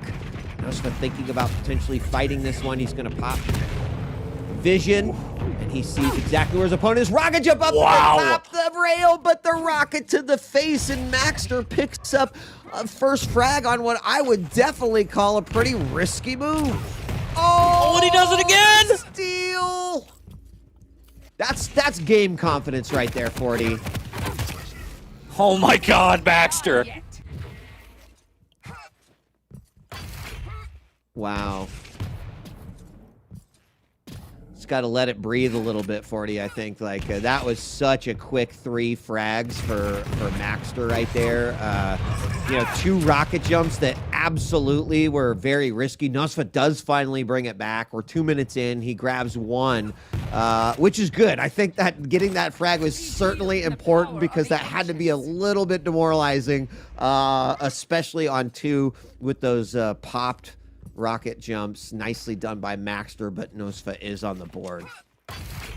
Yeah, good job to stop the bleeding because Maxter was just going to keep making magic happen. And he just seems to get all these highlights on Ruins. I'm starting to think that people should wonder, think about banning this map against Maxter. But it's still a long time to play here as the rocket will land into the pillar. Not exactly where Nosfa wanted, but the second one is beautiful into the rail. Very well done there. Again, keeping pace on it, not letting it get out of control. He's only down by 1. He's trying to hunt, make sure the LG's not free. Maxter forcing, trying to hit that rail, but eats 100 damage rocket. So Nosfa right back into this one. That was a toe rocket, 40. I mean, that did not look like it was going to do full damage. And look at that, up the jump pad, the rocket to the rail combo, 3-3, and in a position where he could absolutely convert here. He does not have vision. Obviously, that was just up, but he's going to grab the Mega. And he's in a good spot right now. Nice stack if he can get a rail. There's the first one over by that light armor. Going to try to finish things up here with the machine gun. He's got Maxter trapped in the back. He should absolutely be able to get this frag, and he does. Relying on the rail to get the killing blow. And then over near the heavy, big LG damage. Oh, he can't clean it up, 40. Just a 25 left on Maxter, and that is so unfortunate. I'm sure Nosfa would have loved to have a 2-frag advantage here in this game. Oh, and he almost gets another attempt at it as he drops down for the rail, but Nosfa doing a great job of turning the tides in his favor. There's the vision, and he says, Maxter, you think you're smarter, but I'm Visor, as he gets great damage, and Maxter hanging on by a thread. Can Nosfa find a little bit of chip? Oh, just missing out. Machine gun, please. But he's going to deny this armor shard. And he's going to make it back to the heavy. And he's going to keep map control. He just spotted out. Oh! And that's it. That was enough to plan him. Beautiful, beautiful. I mean, I love it.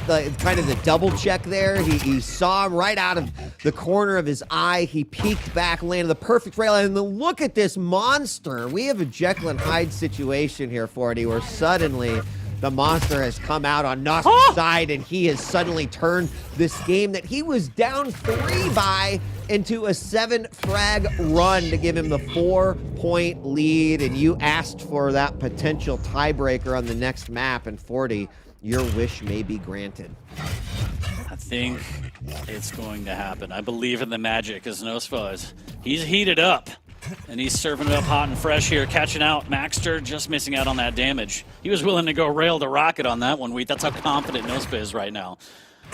He deserves that confidence, honestly, in this game so far. We're halfway through this game. He's got that 4-frag lead. It's by no means over, and he's still got to be playing to, with full caution here, of course, especially after the last game. Maxter, someone who can turn the tables in a second, just like he did there, down by the heavy. He steals away that rail, and that's going to be a big blow for Nosfa. He's going to have to figure out how he's going to be able to sneak in there and grab it, because Maxter's on the hunt. Rail coming out. First one misses. Some machine gun damage does land onto Maxter, and Nosfa trying to just slow down and take a breath here as the heavy is going to be up. Is Maxter going to go in for it? Rockets raining down. There's the vision to try to get it. 1, 2, 3 rockets connect. Not a whole lot of damage. Nosfa's got to get out there and be careful. He knows what his opponent's capable of with the rocket jump up to Mega.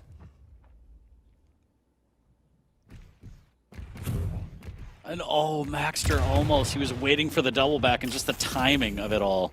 Nosfa will get away, but he's still so weak. He's still railable.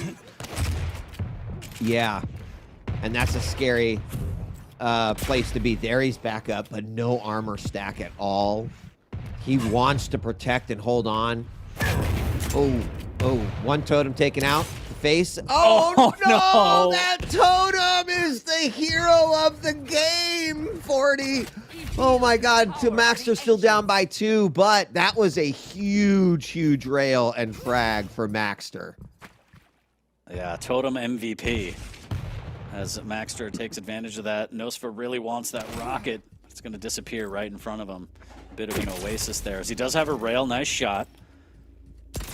Nice fancy footwork here, avoiding more damage as he grabs that armor shard. So heavy will go to Maxter, but positioning here for Nosfa. And look at that, just flying up the stairs, and there's the rocket jump again. The rail will land this time, and Nosfa will survive another onslaught from Maxter, but keeping Nosfa on his toes. Maxter with these rocket jumps, just not afraid to be aggressive and get in his face.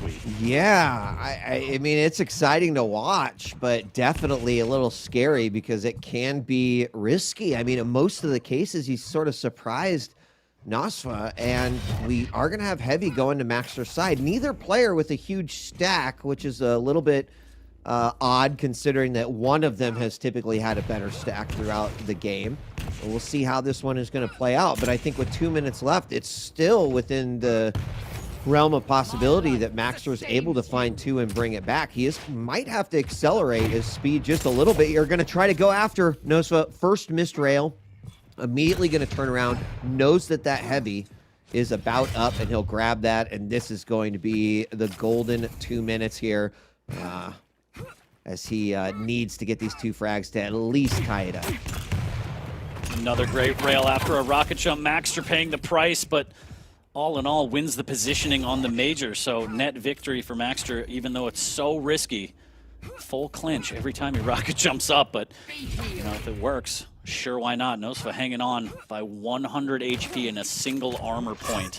Trying to hug the ropes for 1:20, but he can't. Gets caught at the eyeball. Maxter melts him with plenty of time to get the second frag he needs to tie it at 7. That's real bad. Less than, well, about a minute and a half, less than a minute and a half left to go. He grabbed the Heavy, and I think is going to be able to grab the Mega here as well, and there it is. So suddenly, Nosfa not only losing that frag, but oh no, the LGs, he drops down to the rocket.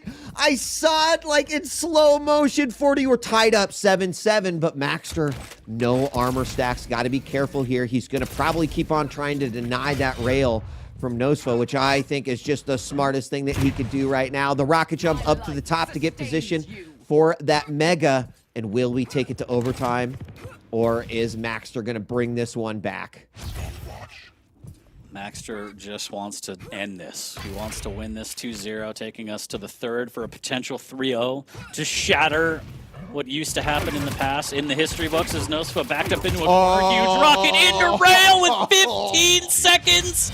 Wheat, that could have been the two-piece that puts Maxter over, as he's really putting the no in Nosfa in his plea for a third map as a decider. Wow, wow, wow. That looks like it is going to be it. I mean, caught underneath that column, that perfect 100 HP rocket into the rail in the corner. And I mean, imagine even if that rail hadn't hit, you know, Nosfa is going to find himself in a position where, you know, what do you do from that point? You go back to the light armor, you try to bring it back. I mean, I think once Maxter knew I've got him in this corner, I think that was the key to just take it into the next gear and go for it.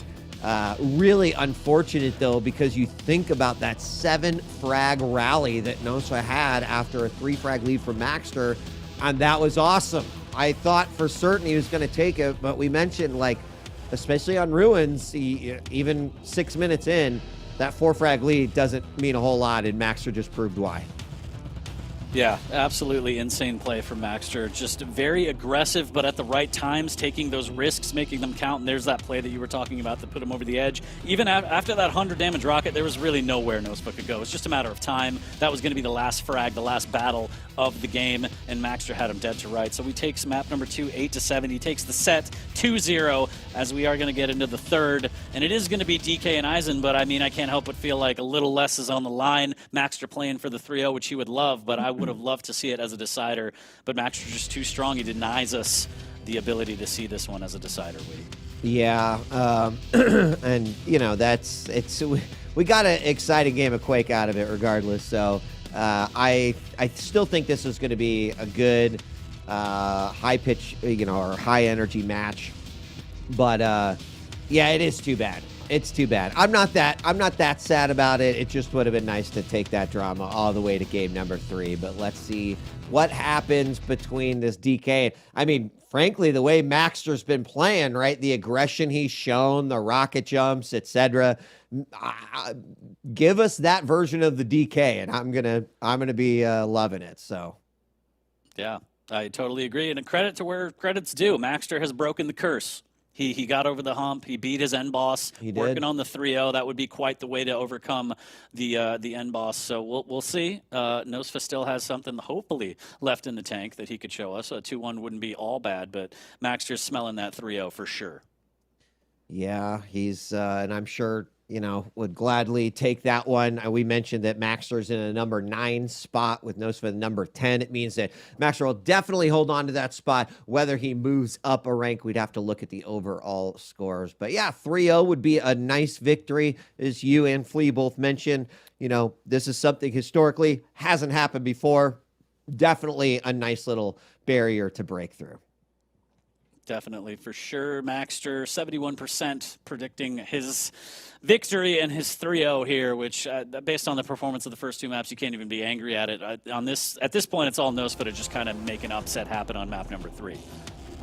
Yes, and I would not be unhappy to see that. So we are live now on Corrupted Keep, and we're going to be kicking things off through the eyes of Nosfa's. Has that Eisen in hand. And I think the DK is definitely something we're going to be keeping an eye on. There we see Flames coming out right away. Nosfa does do some damage. Maxter with a little bit of his own as well. Has to be careful here. Oh my gosh. Pinned to the wall. Maxter first frag. Even a rocket off the spawn. And Maxter is looking good so far in the first 30 seconds. Just so worried about his safety as Eisen, actually, Timmy popping off a little bit. For Nosfa there, Maxter making a safe passage to the heavy, grabbing those vials, and he's going to have that flame strike back, which could be absolutely brutal. On the previous one, it didn't actually look like he caught him on fire, so it just did the burst damage. Right. But not the tick damage, which that is one of the biggest pain points here. You get hit by that flame strike and start burning down, it's over, because it tracks you just like Sorlac spit. There it is. Needs to be careful. Needs to have fancy footwork here and not get caught. And it looks like, again, he's just dodging these things pretty well. Wheaton, there it is. What a frag from Nosfa. Yeah, double back didn't work out for Maxter right there. Nosfa capitalizes, ties this game back up, and we're going to be looking through his eyes again. And so far, burst potential. Oh, through the teleporter. Oh, my God. Gets stuck to the wall a little bit more. Both players very, very even. So close. Rocket almost hitting. Machine gun damage coming out. And Nosfa does grab it, but he's got to be careful off the spawn. A long time until Mega does grab the 225s right next door, and another 100 damage rocket. These guys are just brawling. Love it. And a beautifully placed rocket there using the map to his advantage to get the splash damage, get the frag. Maxter almost hits another one as Nosfa skips over that one. A little bit of hopscotch. Maxter just waiting around the corner. A little bit of a tickle here. Nosfa does have Timmy to deploy if he wants some extra firepower here. Yeah, and I mean, I don't know exactly how he's necessarily using it right now. Oh, there the flames come out, and he's on fire. Just not the way that he'd like to be. Does manage to get rid of that. And Maxter on the chase yet again as we're tied 2-2. There we have the rockets hitting again. And Maxter down to 14. Nosfa finally cleans it up. Maxter gave a single clap and shook his head no. Oh, playing in the fire. He gets the Mega, gets the frag. Oh, no. Wow, what a play. Was burning down. 2 minutes and 25, or actually almost 3 minutes now, 40, and it's just a lot of action both ways. These players are just like, nope, I'm going to throw a hardier punch than you are. And the double barrel shotgun is going to do that right there again for Maxter. As we now have a 1-point game. Nosfa's still in the lead. Can he hold on to it? He wasn't able to in game 2, but he's going to try here in game 3. Wow, just so much damage as Nosfa just peppering with the nail gun. And yeah, I mean, this is a boxing match, but it's just haymakers for days right now. And Nosfa's on fire, and he's going to get burned down. Doesn't even make it to the health in the boneyard. Maxter very weak. Nosfa looking for the refrag. Needs to be careful not to overcommit, though. Mega is up shortly. There's the Timmy deployed. He's going to reposition and fight from down below. And he is going to ward off Maxter, it appears. That tie did not necessarily change how these two were playing at all. Just kind of still going for it. The heavy's going to be picked up by Nosfa as Maxter still on the hunt. In main room, we do have Flame Strike come out, but Nosfa with another easy frag. And he picks that up to give himself another 1-point lead. Repositions the Timmy right behind the lightning gun. Very dangerous spot to get caught out in, especially with, you know, a turret there. It's an absolute nightmare. So I like that play from Nosfa. Has timing on the Mega perfectly and can make it back to the heavy. Spots out Maxter, has both majors and should have all the information. And this is his Knight of the Roxbury. Little bit of a pop-off from Timmy, just 15 damage, but more importantly, Maxter is stuck. Yeah, and he does go down. Nosfa kind of ducking into the back room, but then immediately coming back off to finish him off. 6-4 now. Both of our major items about to be up, but Nosfa happy for this little parade of Maxter that keeps coming towards him. As long as he keeps hitting that damage, he should be able to keep on grabbing those frags. So is the 3-0 out of sight? Not necessarily. There's still half a game left to go, and at the pace that these two players are running, yes, they will both be out of breath by the end, but I don't not think that they are going to let up at all, as Nosfa leads by 3, exactly what we saw in the previous game. Absolutely love to see it. The Flame Strike comes out. Mega deals with that immediately, so no burning for Nosfa here. Does need to try and make a break for it, but he can't. So he does concede the heavy instead, opting for the armor shard, which is the safer play. But more importantly, he's running out of LG. Shit sells wheat, and he goes up the jump pad. 2 hondos! Oh, but the shotgun's quicker from Maxter, but that could have been quite the play there. Very close to getting the Hail Mary frag. Yeah, honestly, yeah, look at Maxter's health, right? Like if he hadn't hit those 2, that would have been a real dangerous frag for Nosfa, right? That was a lot of LG damage. Those 2 direct rockets absolutely helped him out in that situation. He still has the lead, but that could have been real bad if those rockets hadn't hit. So I'm sure he's at least a little bit thankful that he was able to connect with those. Less than 4 minutes left to go. Maxter still trying to pull something together here to make it happen, as he's in the back hallways being very patient. He's moves up, LG out again, throws out the nukes, not going to do enough, and Nosfa capitalizes on what did not work out for Maxter. I'm just wondering if Nosfa can hit anything but direct rockets. Yeah. This guy's serving up dunks right now. It is absolutely insane. And here's the play from Nosfa to make sure that the, you know, positioning of Maxter is punished yet again as he's stuck behind the statue at LG. A little bit of LG battle here. Maxter turning it around, though. Nosfa has to be careful, and he's going to escape, and somehow one stray bullet finds Maxter. But Nosfa's real weak. That was nice. It was a good commitment to the kill. Picked up the 2 25s there right afterwards in the red room. Nicely done. 3 minutes left to go. Nosfa trying to bring it back further and further. Once again, Maxter finds himself behind the head of the demon statue and is like, God, why do I keep ending up here? This time, Nosfa doesn't necessarily have the ability to capitalize on that. So trying to sneak around, setting up a little trap. This time, LG Nosfa's hand, he turns him down with that electricity.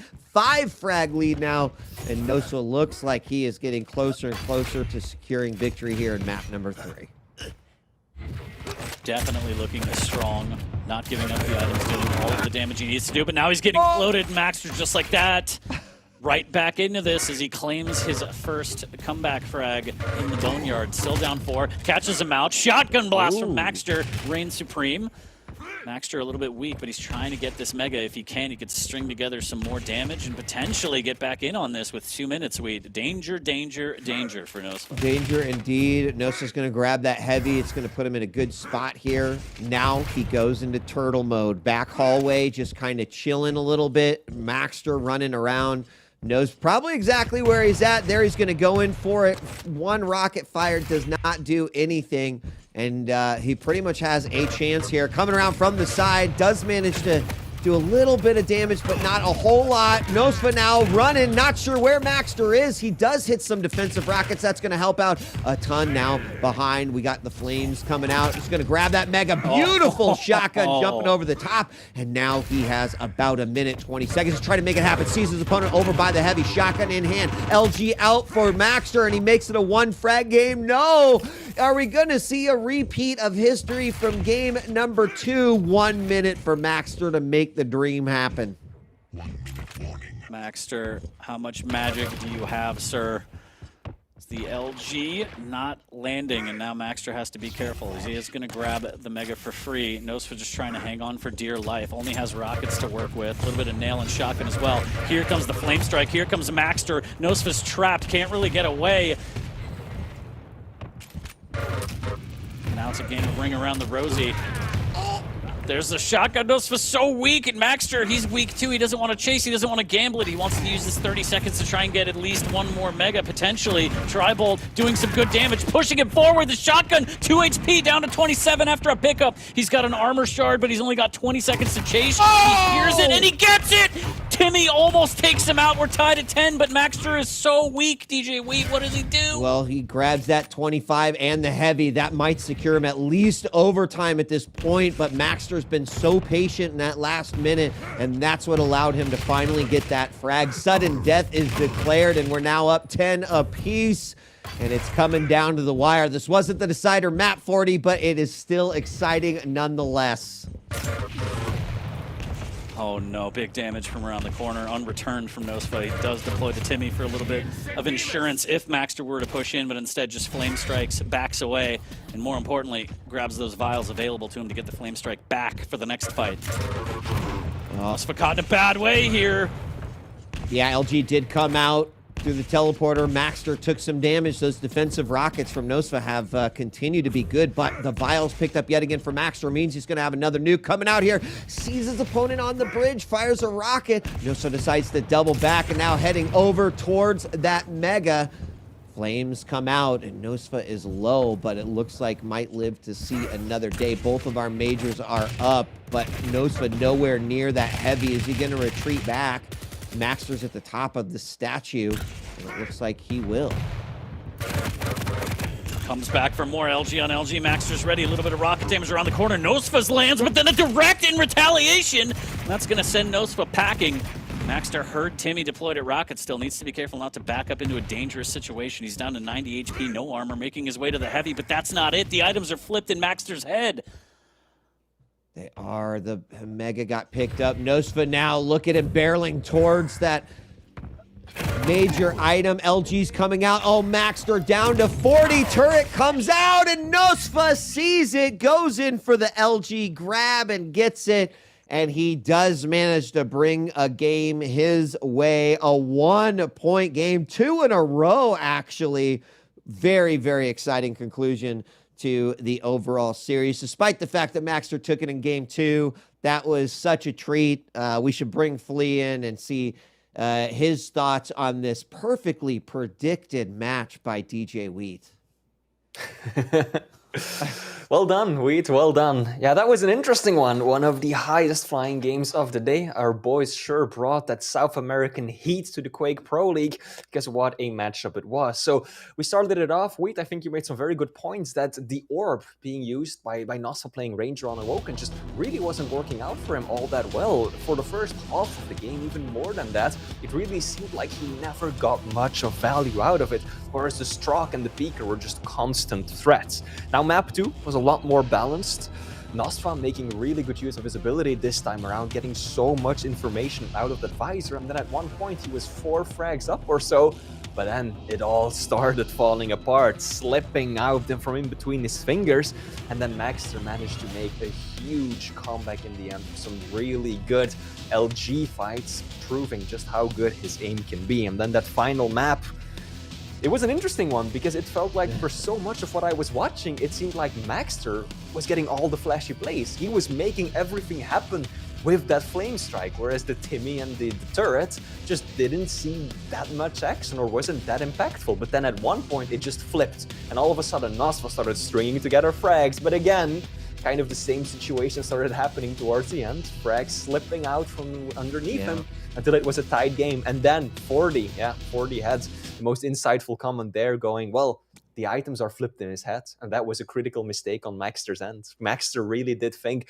that Heavy was about to spawn when it was actually Mega, and so he was just sitting around waiting. By the time he realized this mistake, Naswa had already picked up the Mega and was rushing towards him across the map to secure Heavy as well, and that just spelled disaster. So really good series. I'm happy to see that Maxter managed to buck the trend and finally get a win over Naswa, but still, Naswa, the Brazilian, put up a really good fight in maps 2 and 3.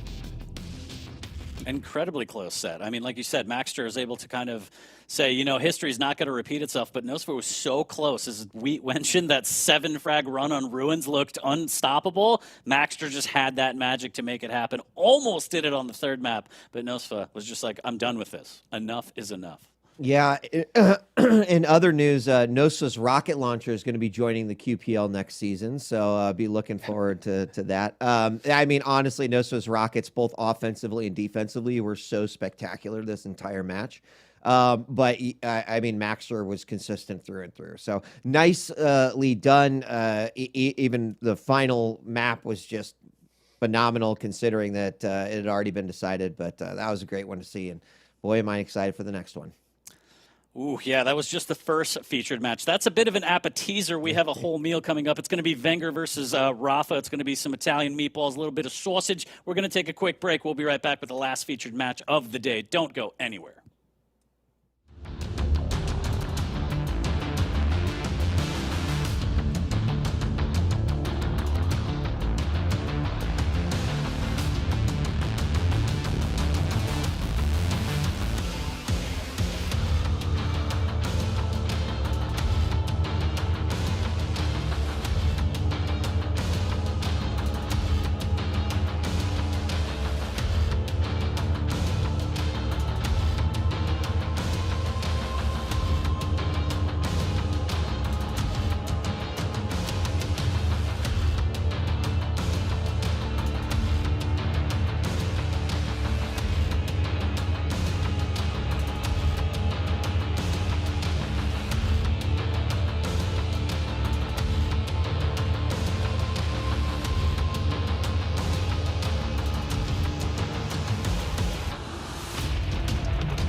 And so that's how a bill becomes a law. Welcome back to the Quake Pro League Week 12. I am 40 Lines, joined by the one and only Flea and the legendary DJ Wheat. We just saw the first featured match go down, and boys, this is a big one. We got Wenger, we got Rafa coming up. Wheat, why don't you tell me exactly how you feel about this? I mean, I feel anxious, excited, full of anticipation. I think when you look at the scope of QPL across Season 3, the fact that we were going to have both regions just going head-to-head throughout the entire season, once that was announced, one of the first matches that immediately came to people's mind was like, oh, that means we're going to see Wenger taking on Rafa, right? Two clear champions, each with their own story, their own legacy, and that's exciting no matter how you frame it. So, I think the thing that is most, confusing is like, how do you even call this one? I have no idea. Both of these players have shown their strengths. They've shown their weaknesses. And, at one point, Rafa may have seemed like the unstoppable force. And we're going to talk a little bit about what may happen during picks and bans here. But it couldn't be more of a toss-up right now. Yeah, indeed. Rafa so far has dropped 2 series during just the normal weekly stage, which is very unusual for him. He's lost to both Dramis and Kilson, whereas Wenger is also doing quite well for himself. So Rafa has a record of 7 wins, 2 losses, Wenger 6-3, putting Rafa in the 2nd place of the leaderboards and Wenger in 4th. So definitely 2 of the very blessed players in the league right now going head-to-head. Yeah, I mean, this match has everything that you would ever want, right? You have the titan of the game, the most decorated, the most winning player going up against the up-and-comer who's proven that he's the best, the reigning champion right now, and they're going to go toe-to-toe, and this is just a weekly during the regular season. It's absolutely fantastic, and I can't wait to get into it, and I think we could paint a better picture of what's going to go down if we take a look at the pick and bans. So, Blood Covenant, Corrupted Keep, Ruins, Wheat or Flea, whoever wants to break down the champs, feel free, because this one is just going to be an absolute brawl, and I cannot wait.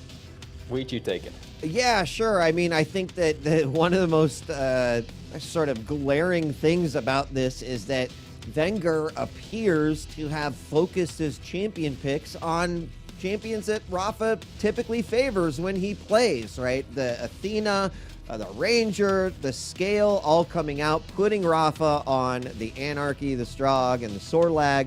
I love the map selections that we've got here. I think Blood Covenant and Corrupted Keep both represent pretty high-paced games, especially given the champs we have. And then Ruins, I think, is absolutely a toss-up. But that's the thing that I think sticks out to me the most.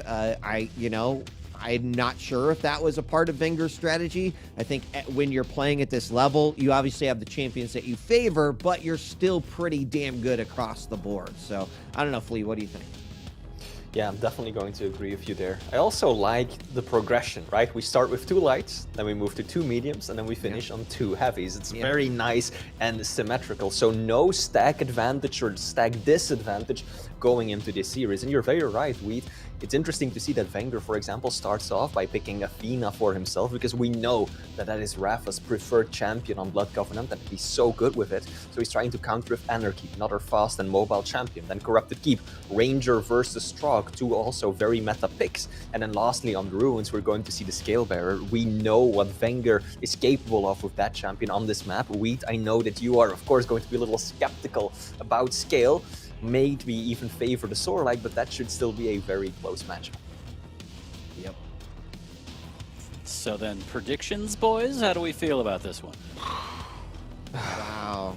I know it's a hard one. It's so hard. Wenger has maybe had a pretty, not the greatest start here in Season 3, but there's no doubt he's been picking it up. I think Rafa is teetered a little bit. It's my understanding he's kind of back home now. Maybe that's going to help him be in that perfect spot that he's been in so many times when he's kind of dominated throughout the season. But yeah, I don't even know if I want to throw it out there. I really don't know. I would just rather see it unfold. So I'm just gonna take that stance. I'm pleading the fifth on this one. That's fair. Flea, are you gonna go EU?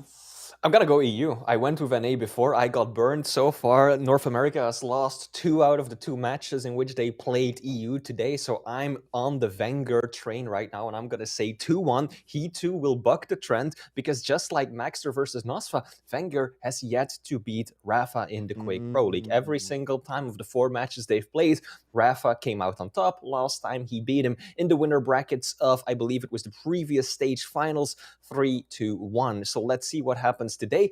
But I'm hoping, or I'm guessing rather, that Wenger will be able to take this one. It's completely fair. I'm going to stay out of it because I don't want to put my taint all over this one. So I'm actually just going to leave and let you guys hang out and do this one from the blood pool. So enjoy. I'll see you guys in a bit. Lee is going to be the crystal ball, or he's going to be the caster curse. Like either, no matter how it breaks down. So hey, I didn't plan it that way, Flea. I swear to God, I thought 40 was going to drop something, but I got to give you props for taking a stance. It's a tough one to call. I feel like you both just left me hanging. Like, okay, let's do predictions. And then I'm the only one who actually has a prediction. But okay, let's see how this pans out. Yeah, Wenger, come on, man. Make me proud as we are going to be loading into the first map of this series shortly. And it is going to be Blood Covenant. 2 lights going at it. What are your thoughts on that? Yeah, I mean, I'm expecting, right, when you get these 2 lights, especially these 2, I think Wenger has more opportunity to maybe set up some traps using the grapple, get some like really wild momentum. But what I love when we see this type of speed on this particular map is when we get these flyby rails, right? So how are comfortable the players feeling with their rails? Are they going to be hitting those shots? That will be an incredibly important aspect of this. So, you know, I don't think that Rafa is a player that necessarily gets tilted if someone, say, blocks their champions through picks. I mean, it has happened over the years. We've seen it happen to many other players. So I don't really factor that part in, Flea. I think it's really going to come down to, right, the strategic minds of both of these players and whether or not they're hitting their shots. Yeah, absolutely. A player as experienced and as practiced as Rafa, he can play any champ on any map. Maybe not to the same level of effect, but no matter what champion the opponent picks on any given map, he will be able to have a solid counter pick ready to go. So indeed, I agree with you there. This is not going to slow him down much. But on that note, we are loading into the map, so we are mere seconds away from kicking off the second featured matchup of the day. We've got Liquid Rafa taking on Maestro Wenger, definitely the highlight of this 12th week of Season 3 of the Quake Pro League. This is going to be one hell of a matchup. Yeah, I mean, again, a regular season rival match. You know, rivals just in the sense that they've both been champions. You know, most recently Wenger, but Rafa, everyone is very aware of his legacy across many of the Quake titles over the years. It's the old blood versus the new, and we are going live, Flea. We're going to be looking through the eyes of Wenger to start things off, immediately getting that rail spawn, and look at how quickly Rafa is on top of him, already trying to dish out any level of damage that he quite possibly can. And if that's going to be representative of the type of pace that we're going to see here, I'm excited for this one. 20 seconds into the map, neither player has picked up a major item, so huge delay to immediately start things off. And that's got everything to do with that railgun weed, like you pointed out. It's such a critical weapon on this map, especially when there's light champions playing, because that 90 damage is 90 damage no matter what champ you're on, but it hurts a lot more when you've got less stack to work with. So railgun is such a key weapon, and Wenger is doing everything in his power to try and deny Rafa access to that key weapon. Yeah, and hitting some real beautiful shots in the process. And of course, that grapple makes it that much easier for him to kind of control that weapon. You could see big rocket coming out as we see Rafa head on through the rocket room. There is an exchange there. Wenger actually takes the worst part of that battle, but the heavy armor is there and waiting, and we're right back at it. I mean, Wenger, going up, big grapple up to the top. A couple rockets do hit, but the LG wins out, and Rafa's on the board first. Rockets just weren't connecting for enough damage. 17 on 2 of those rockets. Gotta hit more than that if you want to take down Rafa in that situation. Oh no, that's a bad one. Down to 10 points of health. And Rafa's got himself a nice little circuit between the major items right now. He's gonna move into heavy first, and that has exactly 15 seconds before Mega spawns. So Wenger now caught in a bad position. The Rockets need to be sublime. They do a whole lot of damage, but it isn't enough. Rafa powering on through with that stack of his. Yeah, and there's a lot to be said about that last frag. I mean, Rafa knew that Wenger was very, very low, that probably a couple hits with the machine gun was going to clean him up. But it just goes to show his game sense in terms of, like, what he valued at that moment in time, right? Getting control of both of the major items, knowing that, hey, that frag will come to me, especially if I'm denying the health, the armor of the opponent. It was unfortunate that that rocket hit, and there was a big old dose of Tribal for the third frag, and Rafa is just laying on the pressure. Up the jump pad he goes with the rocket to greet him just as the Mega spawns. Flea, unfortunately for Wenger, he had such a strong start with the denial of that rail, but has had a couple of very unfortunate points of positioning here, and Rafa has capitalized with a massive lead early on. Like that Rafa has basically just accepted the fact that rail could be hard to get, and he's completely played around it. Rafa has done 0 damage with the railgun this entire matchup. He's fired only 3 shots, missed all of them, but he's perfectly fine, clearly, without even such an important weapon. Just all about the positioning, the movement. Just look at him flying around the map with the air control, and then when the rail finally does connect, it will be a kill.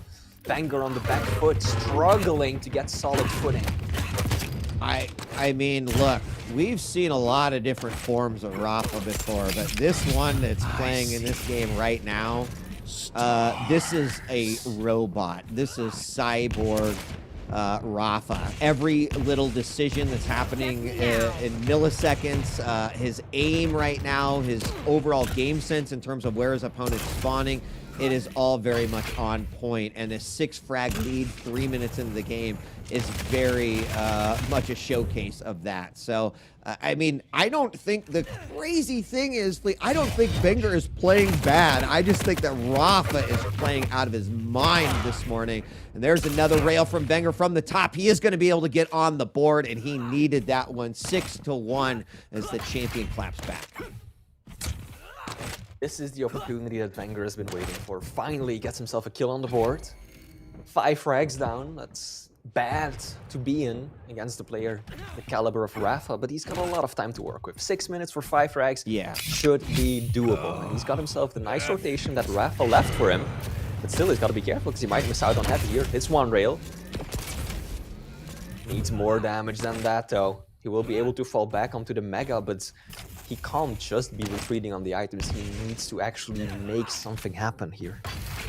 Yeah, and you know, oh gosh, another great rail from Rafa. And early on, I mean, I would say all the great rails were coming out of Wenger. We had those up on the rail bridge, and they were spectacular, spectacular shots. But Rafa's the one who's been connected. There's another one. It is answered back by Wenger, and this time Rafa looking to be in the danger zone. He's going to get himself back up to 100, but has absolutely no armor stack at all. Will very wisely retreat back and try to get himself some armor before he engages yet again. Still a 5 frag lead. We're halfway through this one, and things slow down just a little bit, but I think they'll get right back to where they were.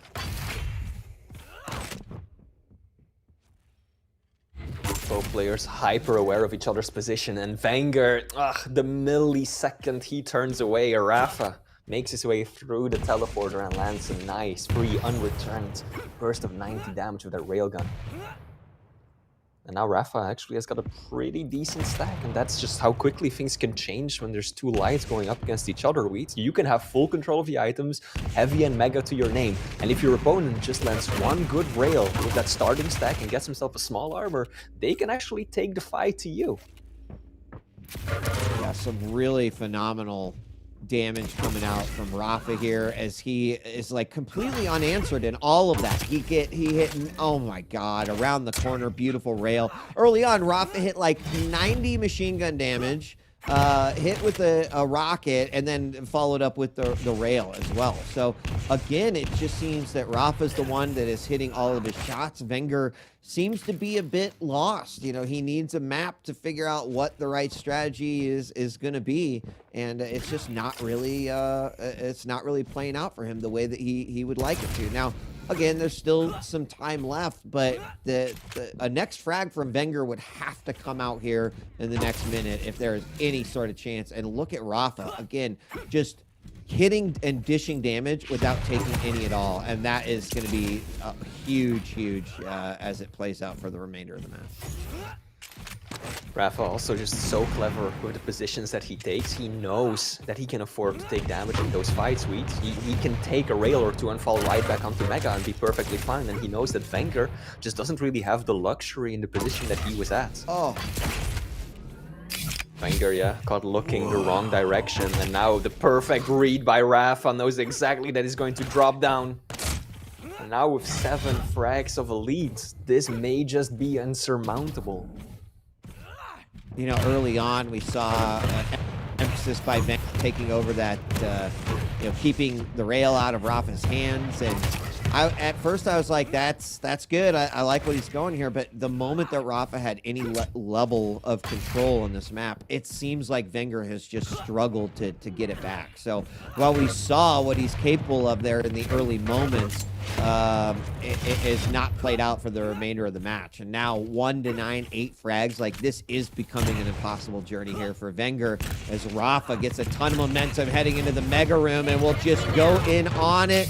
He can still inject if he needs to, and there it comes out, gets hit with a big rocket from down below, but immediately retreats back out and says, that's fine, I'm going to be okay in this matchup, and game 1 is most certainly going to go to Rafa.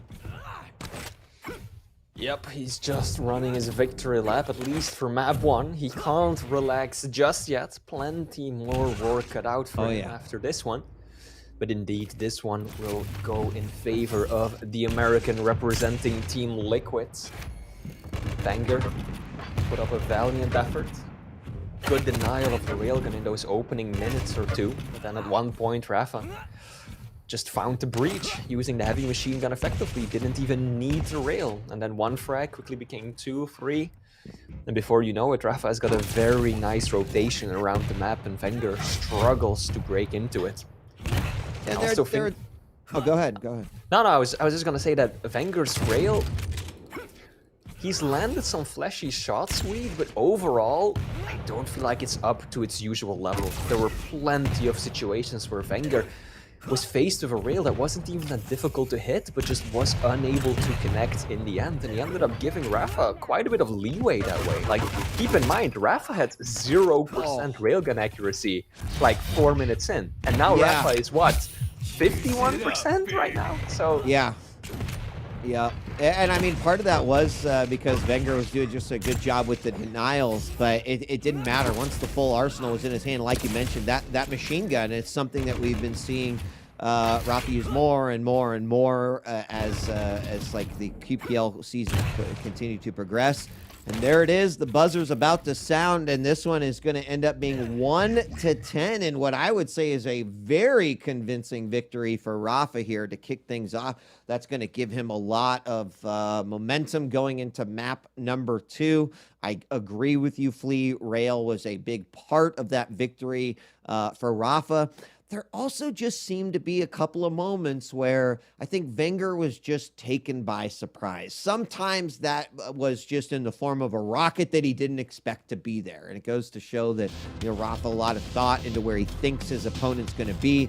In that first couple of frags, we saw that 1 rocket pop Wenger from down below, and then that resulted in a pretty easy frag. So, there was a couple times that you mentioned, he had his back turned on that one. So, I mean, map awareness for Rafa just seemed to be at SSS plus tier in that particular matchup. Will it change and continue on as we go into Corrupted Keep? I don't know.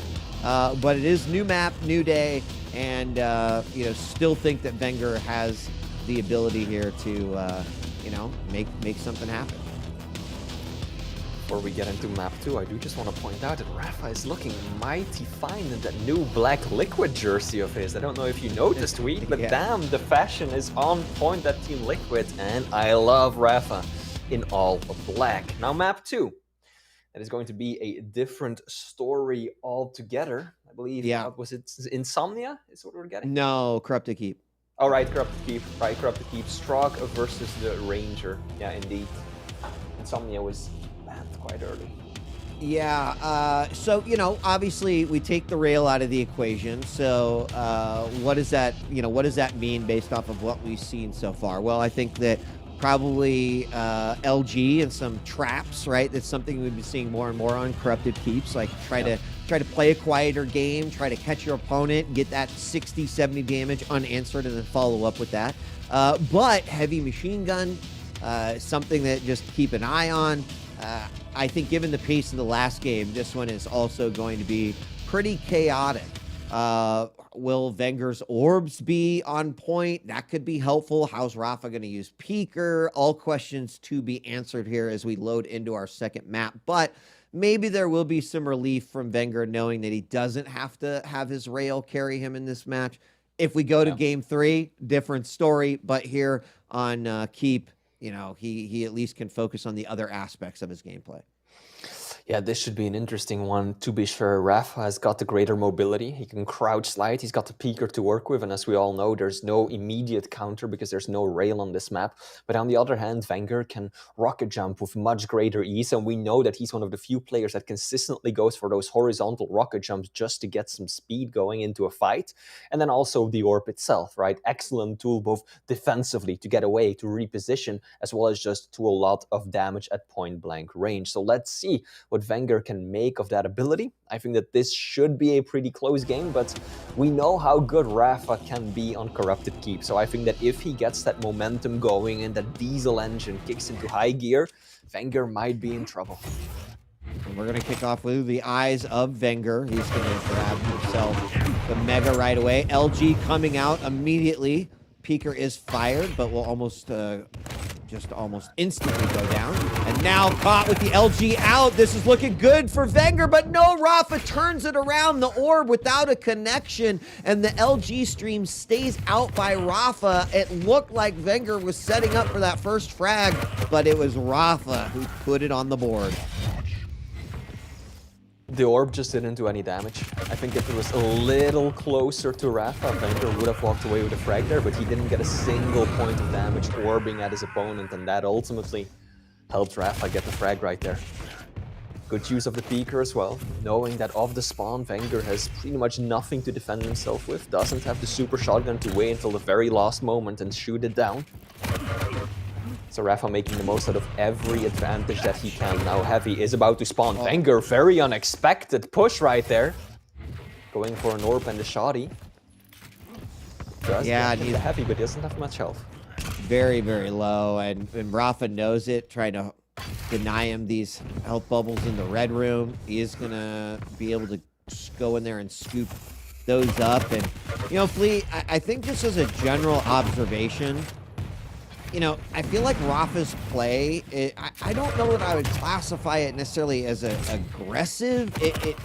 It is on some level, but I think Rafa has a couple different forms of aggressive. There's like this robotic aggression that it just seems like I am incapable of making a mistake. Look at me go. Like every shot is hitting. Like I know exactly where my opponent is at all time. And then of course the oh, are you sure you should have done that aggression that we see every once in a while for Rafa, where he just kind of gets mad. But this is on a whole nother level right now. Everything that we're seeing from map awareness, it just doesn't look like Rafa's playing someone who is a former champion. He is absolute control. He's hitting with everything right now, just leaving Wenger to ask himself, what do I need to do? Also, Rafa's micromanagement and those small decisions are second to none. I don't know if you noticed, Tweet, but when he picked up the Mega earlier, he was walking into the room with around 90 points of health, and Wenger was shooting him from the back.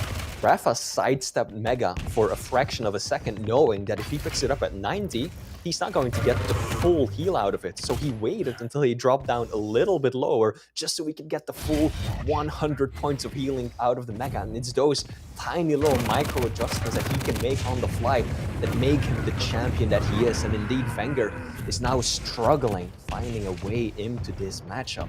So far, the orb hasn't helped him all that often. I think at times it has even hurt him. So I don't know how he's going to continue this. You know, there's been a couple of times where he's had a good little bout of LG, and that seems to be one of the ways that he needs to try to put something together. But Rafa is kind of in the same boat. I mean, his LG actually is about 10 percentage points higher than Wenger's right now, and you know, his damage is about 400 more. So I feel like that is one of the keys to getting in there, but it just hasn't really worked out for him. Now the game slows down a little bit as Rafa puts himself in the back corner, setting up a little bit of a trap. Look at that heavy damage, 165 points of damage, and that's just the kind of thing. Again, you dish out that unanswered damage, and it's going to give you a huge advantage on a map like Quake. With no railgun on this map, Wenger can't really retaliate without a heavy machine gun of his own. At that distance, he's desperate. Rafa actually pushing in quite closely right there. Yeah, kind of like pushing the limits a little bit here. I think he realizes he's got some room to take a few risks. LG's come out on both sides. That tri-bolt has been pretty effective for Rafa, just from a zoning perspective as well. Has done a little bit of damage. It hasn't necessarily been a superstar, but he's using everything in his arsenal. That tri-bolt completely whiffs. He had his LG out just briefly. Nice rocket coming out. And Rafa seems like he's kind of slowed it down. It seems to be favoring the tops / middle of the map. Obviously using that heavy machine gun and trying to use LG when he can. So he's got great control right now. 5 heavies, 5 actually it's 5 across the board for everyone. So no one is really winning the control game on major items. Yeah. We've also just fallen into a situation where there's no delay between the major items. So Mega and Heavy are up at pretty much the exact same time, so that makes it very difficult for one player to immediately get control, and you basically need to get, you know, an overwhelming victory in a fight or even a frag just to break through this. Because like as it stands now, both players will just keep falling back on an item, damage each other without one really getting the upper hand, and that's just favoring Rafa right now. Yeah, absolutely. That's exactly what I was about to say, because Rafa can kind of extend out a little bit, poke, make it harder. You know, that free power-up that Wenger knows he's going to get, it's still going to come at a cost. And you know, in that case, that's exactly what we saw there at the heavy. Rafa then just scoot back, grab the Mega. And, you know, he's had, I think, the better stack for a majority of the game. But it's a good observation. And now we have Wenger at the top of the statue. LG coming out, both players doing some damage. Rafa with the armor stack, gonna move up. He does get hit right in the face, and Wenger with an orb that does connect, and that finally puts him on the board. Can he convert this into something more? That's the question now. That's a good amount of damage. Rafa no longer really in a position to push for the heavy, has to fall back on Mega. Now Wenger can push in. There we go. This could favor the Maestro man. Nice little rocket jump there as well. Might be able to secure himself another frag here, but he's got to be careful. Look at the peeker. Oh, that's still gonna connect! Oh! Ow! Oh my gosh, Wenger with a little display of emotion there. I was even shocked. I thought that peeker was done for, and then suddenly it turned around in surprise, and there it was. Peeker getting on the board. Always interesting time when that happens. Wenger, though, throwing out that aggression. I would say there was some anger behind that one even a little bit, but it did manage to get him on the board. And when that happens, you know, I can let that slide a little bit. 3 frags separate these two, and there's about a frag a minute requirement here from Wenger just to tie this one up. So Rafa still sitting with a little bit better stack. Let's see what he can do. Wenger doesn't really manage to connect with any meaningful rocket damage right there. Oh, the Beaker is out again. Rafa can take his time for this one, knows that Wenger can't get close. Won't be able to get more damage out of it though. And now both players are hurting. Neither has any armor to their name. Rafa will be the first to find himself a small armor. If he gets this one too, then that's really bad for Wenger. Yeah, indeed. Wenger does get the heavy, but just look at the stack. It doesn't put him anywhere in overstack territory, whereas Rafa does secure the Mega, so that helps the man from Liquid. And time is running out for Wenger, Wheat. It really is.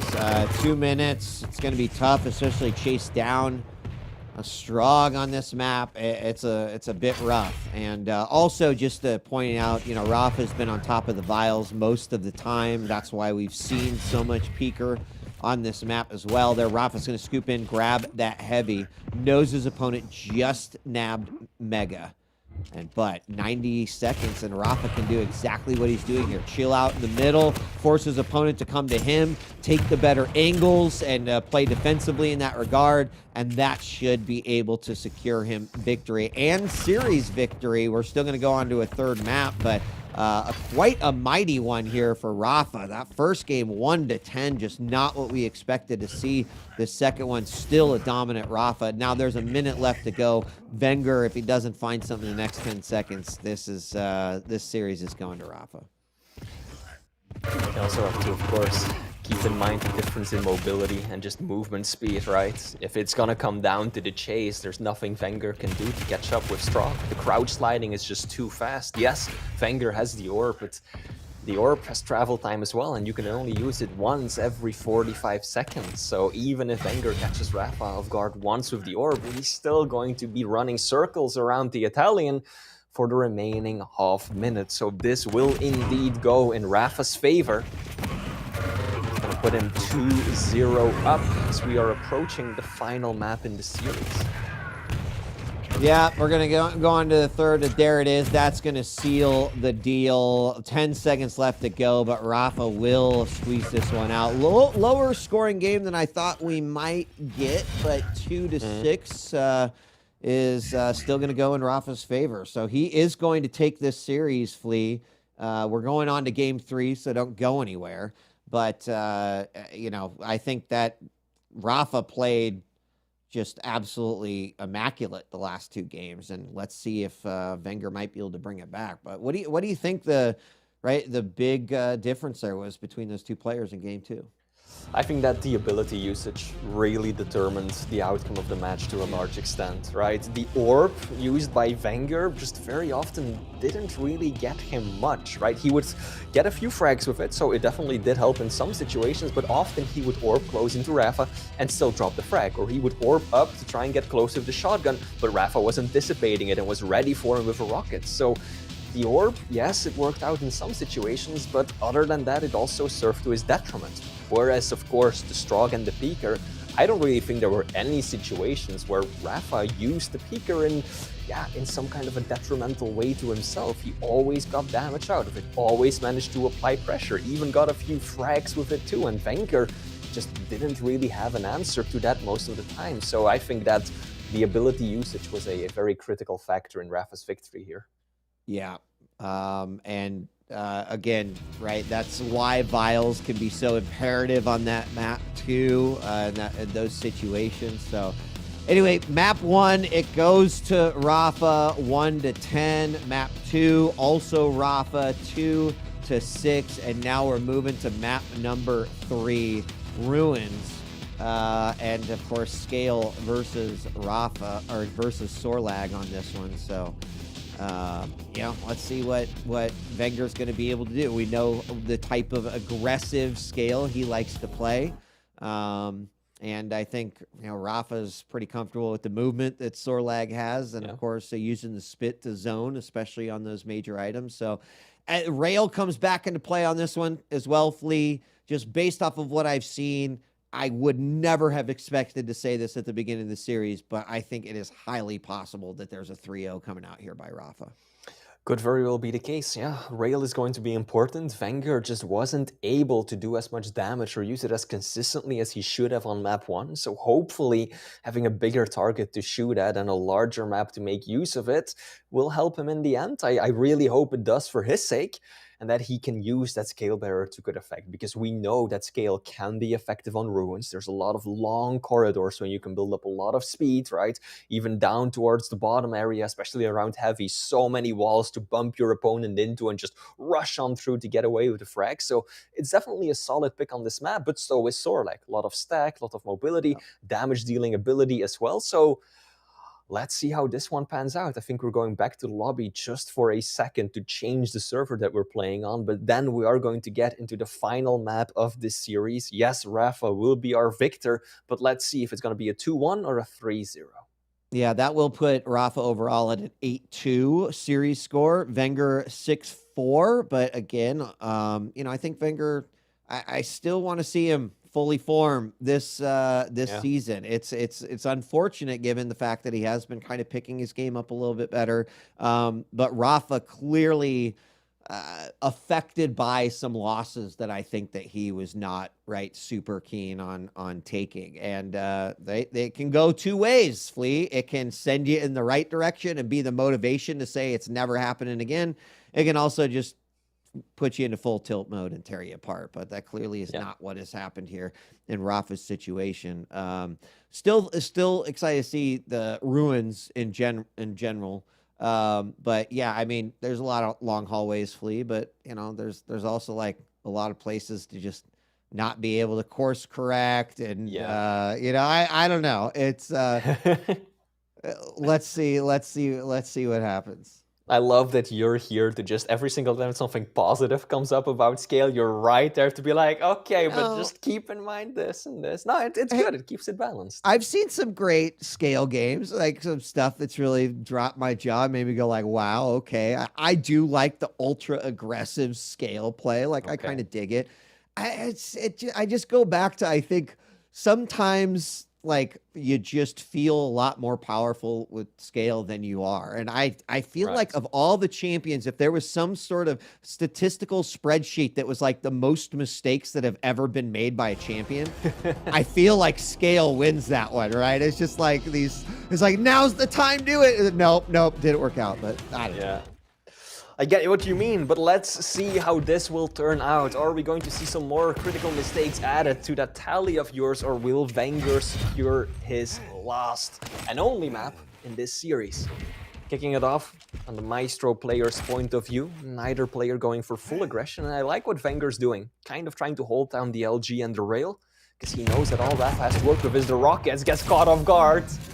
That's a lot of damage, a lot of unreturned damage too, but out comes the scale, doesn't quite get as much as he would have liked, and it will be Rafa. I'm just saying, Flea, and it looked like the right time to use it, but it didn't quite. Actually, I feel like that could have gone either way. I would have probably busted it out right there too, and oh my gosh, Wenger! Forget about the bull rush, just pin my opponent to the wall with the LG, and he quickly negates that initial frag by Rafa, putting him now up 1-2-1. And another one off the spawn conversion. Shotgun comes out, both players dishing out some good damage, but Wenger, another one, looking for a conversion here, not gonna happen. Rafa shuts it down, and it's like we're starting all over again. 1 minute in, 2-2. Well, you said you can appreciate a hyper-aggressive scale read. Wenger is trying to deliver just that for us today. Both items, 0 delay between them. Synced perfectly to the millisecond, it seems. They are. Now You Rafa really don't doesn't see that very often. No, you don't. Rafa wants the rockets, Wenger wants the LG and the rail. He's down to his final rocket. Good choice. I was a little worried that he would try to chase with one rocket in the tank and then just fall short from getting the frag, but I like that he turned away, but it looks like it won't work out in the end anyways. Still, decent amount of damage. Yeah, Rafa's going to have to recover from that one. Means no conversion possibility outside of that. So just one frag lead here in this game. We're 2 minutes in, still very, very early. And, you know, I think Rafa is definitely playing this one right. The frag that we saw over the side. Oh, hold on. As we do have the bull rush coming out, that one works out quite well. Perfect connection into the wall. LG to finish it off. Wenger is going to tie this one back up. Rafa, I think, has been looking for more opportunities to, you know, hit rails, make something happen here. Oh, no. Damn. I just turned his head for a second, Flea, and that was all Wenger needed to do a ton of damage. I mean, Rafa did pick up that heavy. That would have been kind of bad. That would have gotten in the hands of Wenger. No, no. Rafa with the juke, just using the little ledge to perfection. And I think, that's kind of one of the things that you were alluding to, right? A lot of places where you can't adjust the course that easily.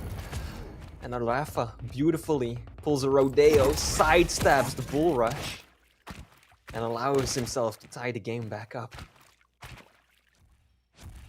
Yep, 3 minutes in, 4-4. A lot of action back and forth. Wenger's certainly giving us the aggression.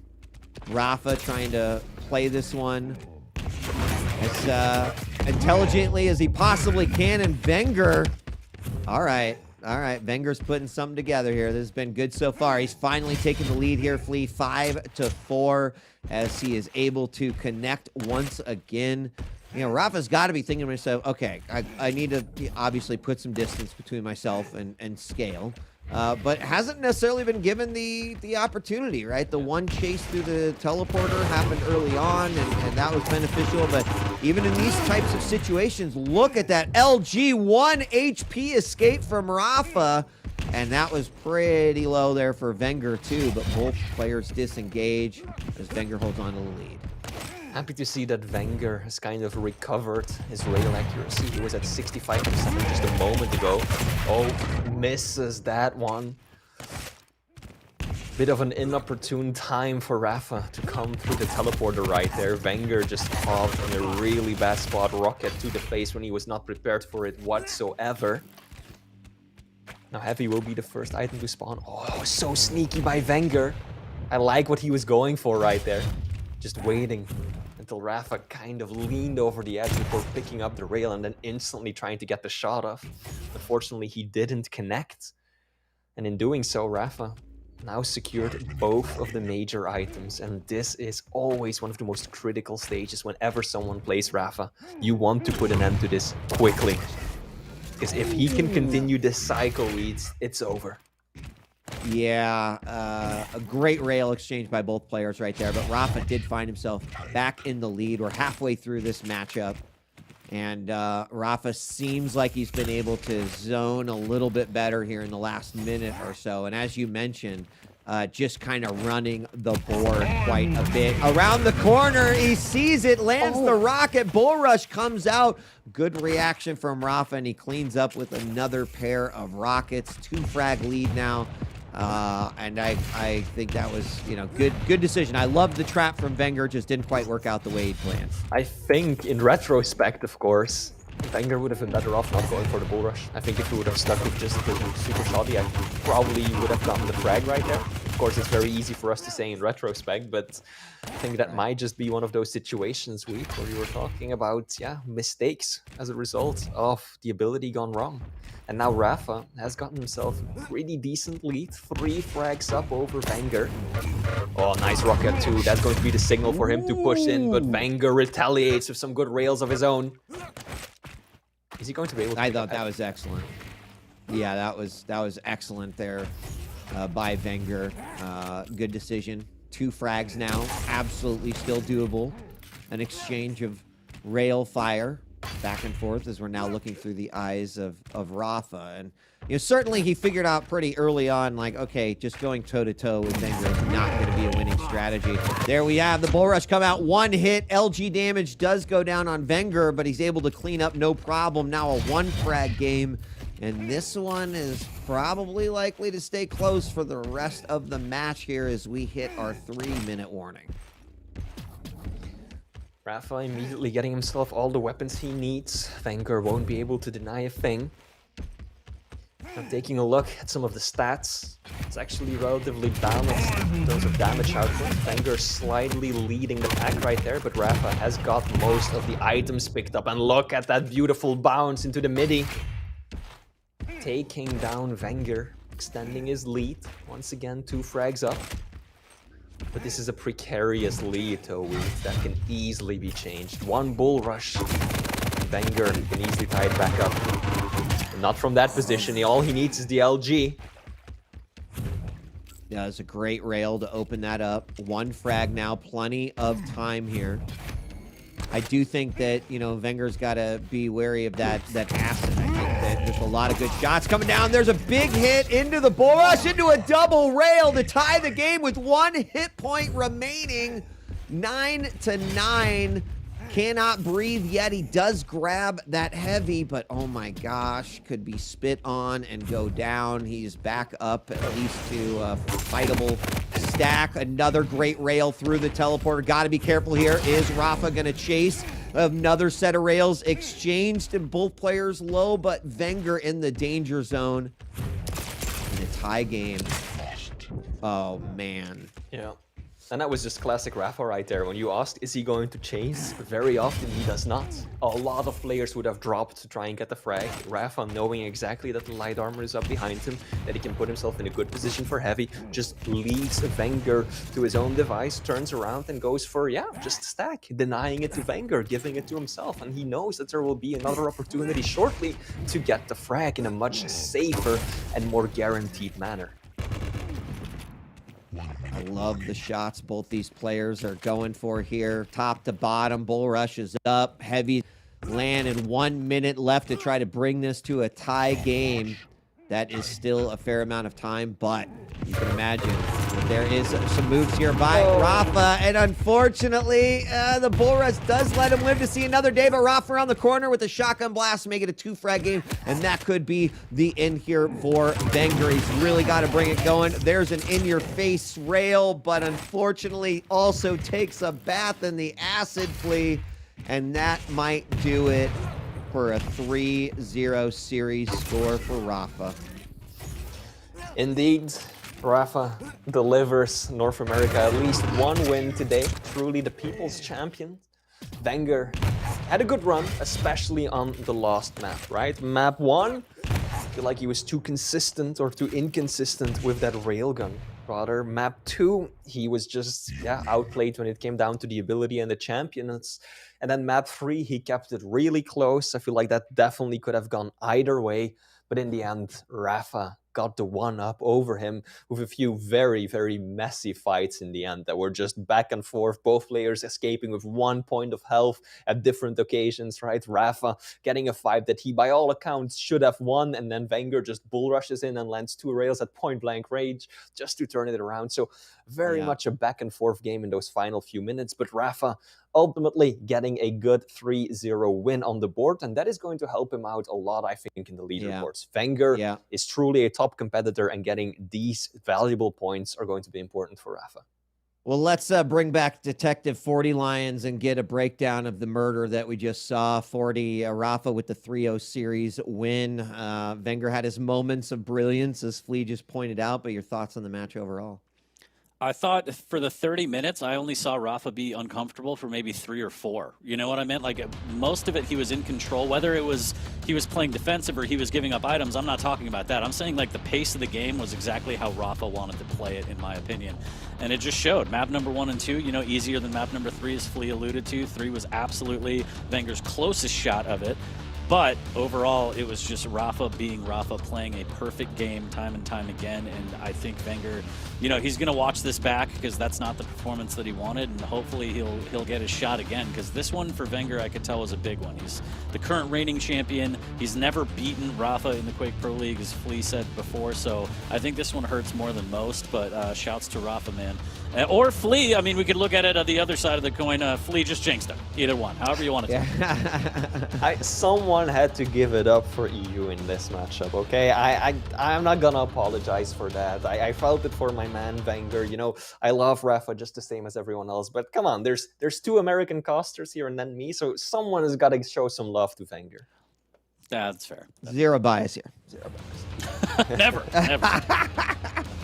Especially when it comes Take to a look scale at the bear. match Come on. breakdown. Oh, yeah, especially scale. But yeah, those are the results. And yeah, I mean, what else can you say about it? Ranger's going to want this one back, but he's going to have to watch the VOD. He's going to hold that L for at least a little bit longer as we do get closer and closer to finals where he might have a shot at Rafa again. But shouts to Rafa, 3-0 today. Yeah, a fantastic day of games, honestly. Pretty good. We're spoiled here. Yeah, I definitely got to give, if you're just coming in and you're like, damn it, I missed the whole day, I would definitely say watch the Nosfa Maxter series, right? Such close games that happened there.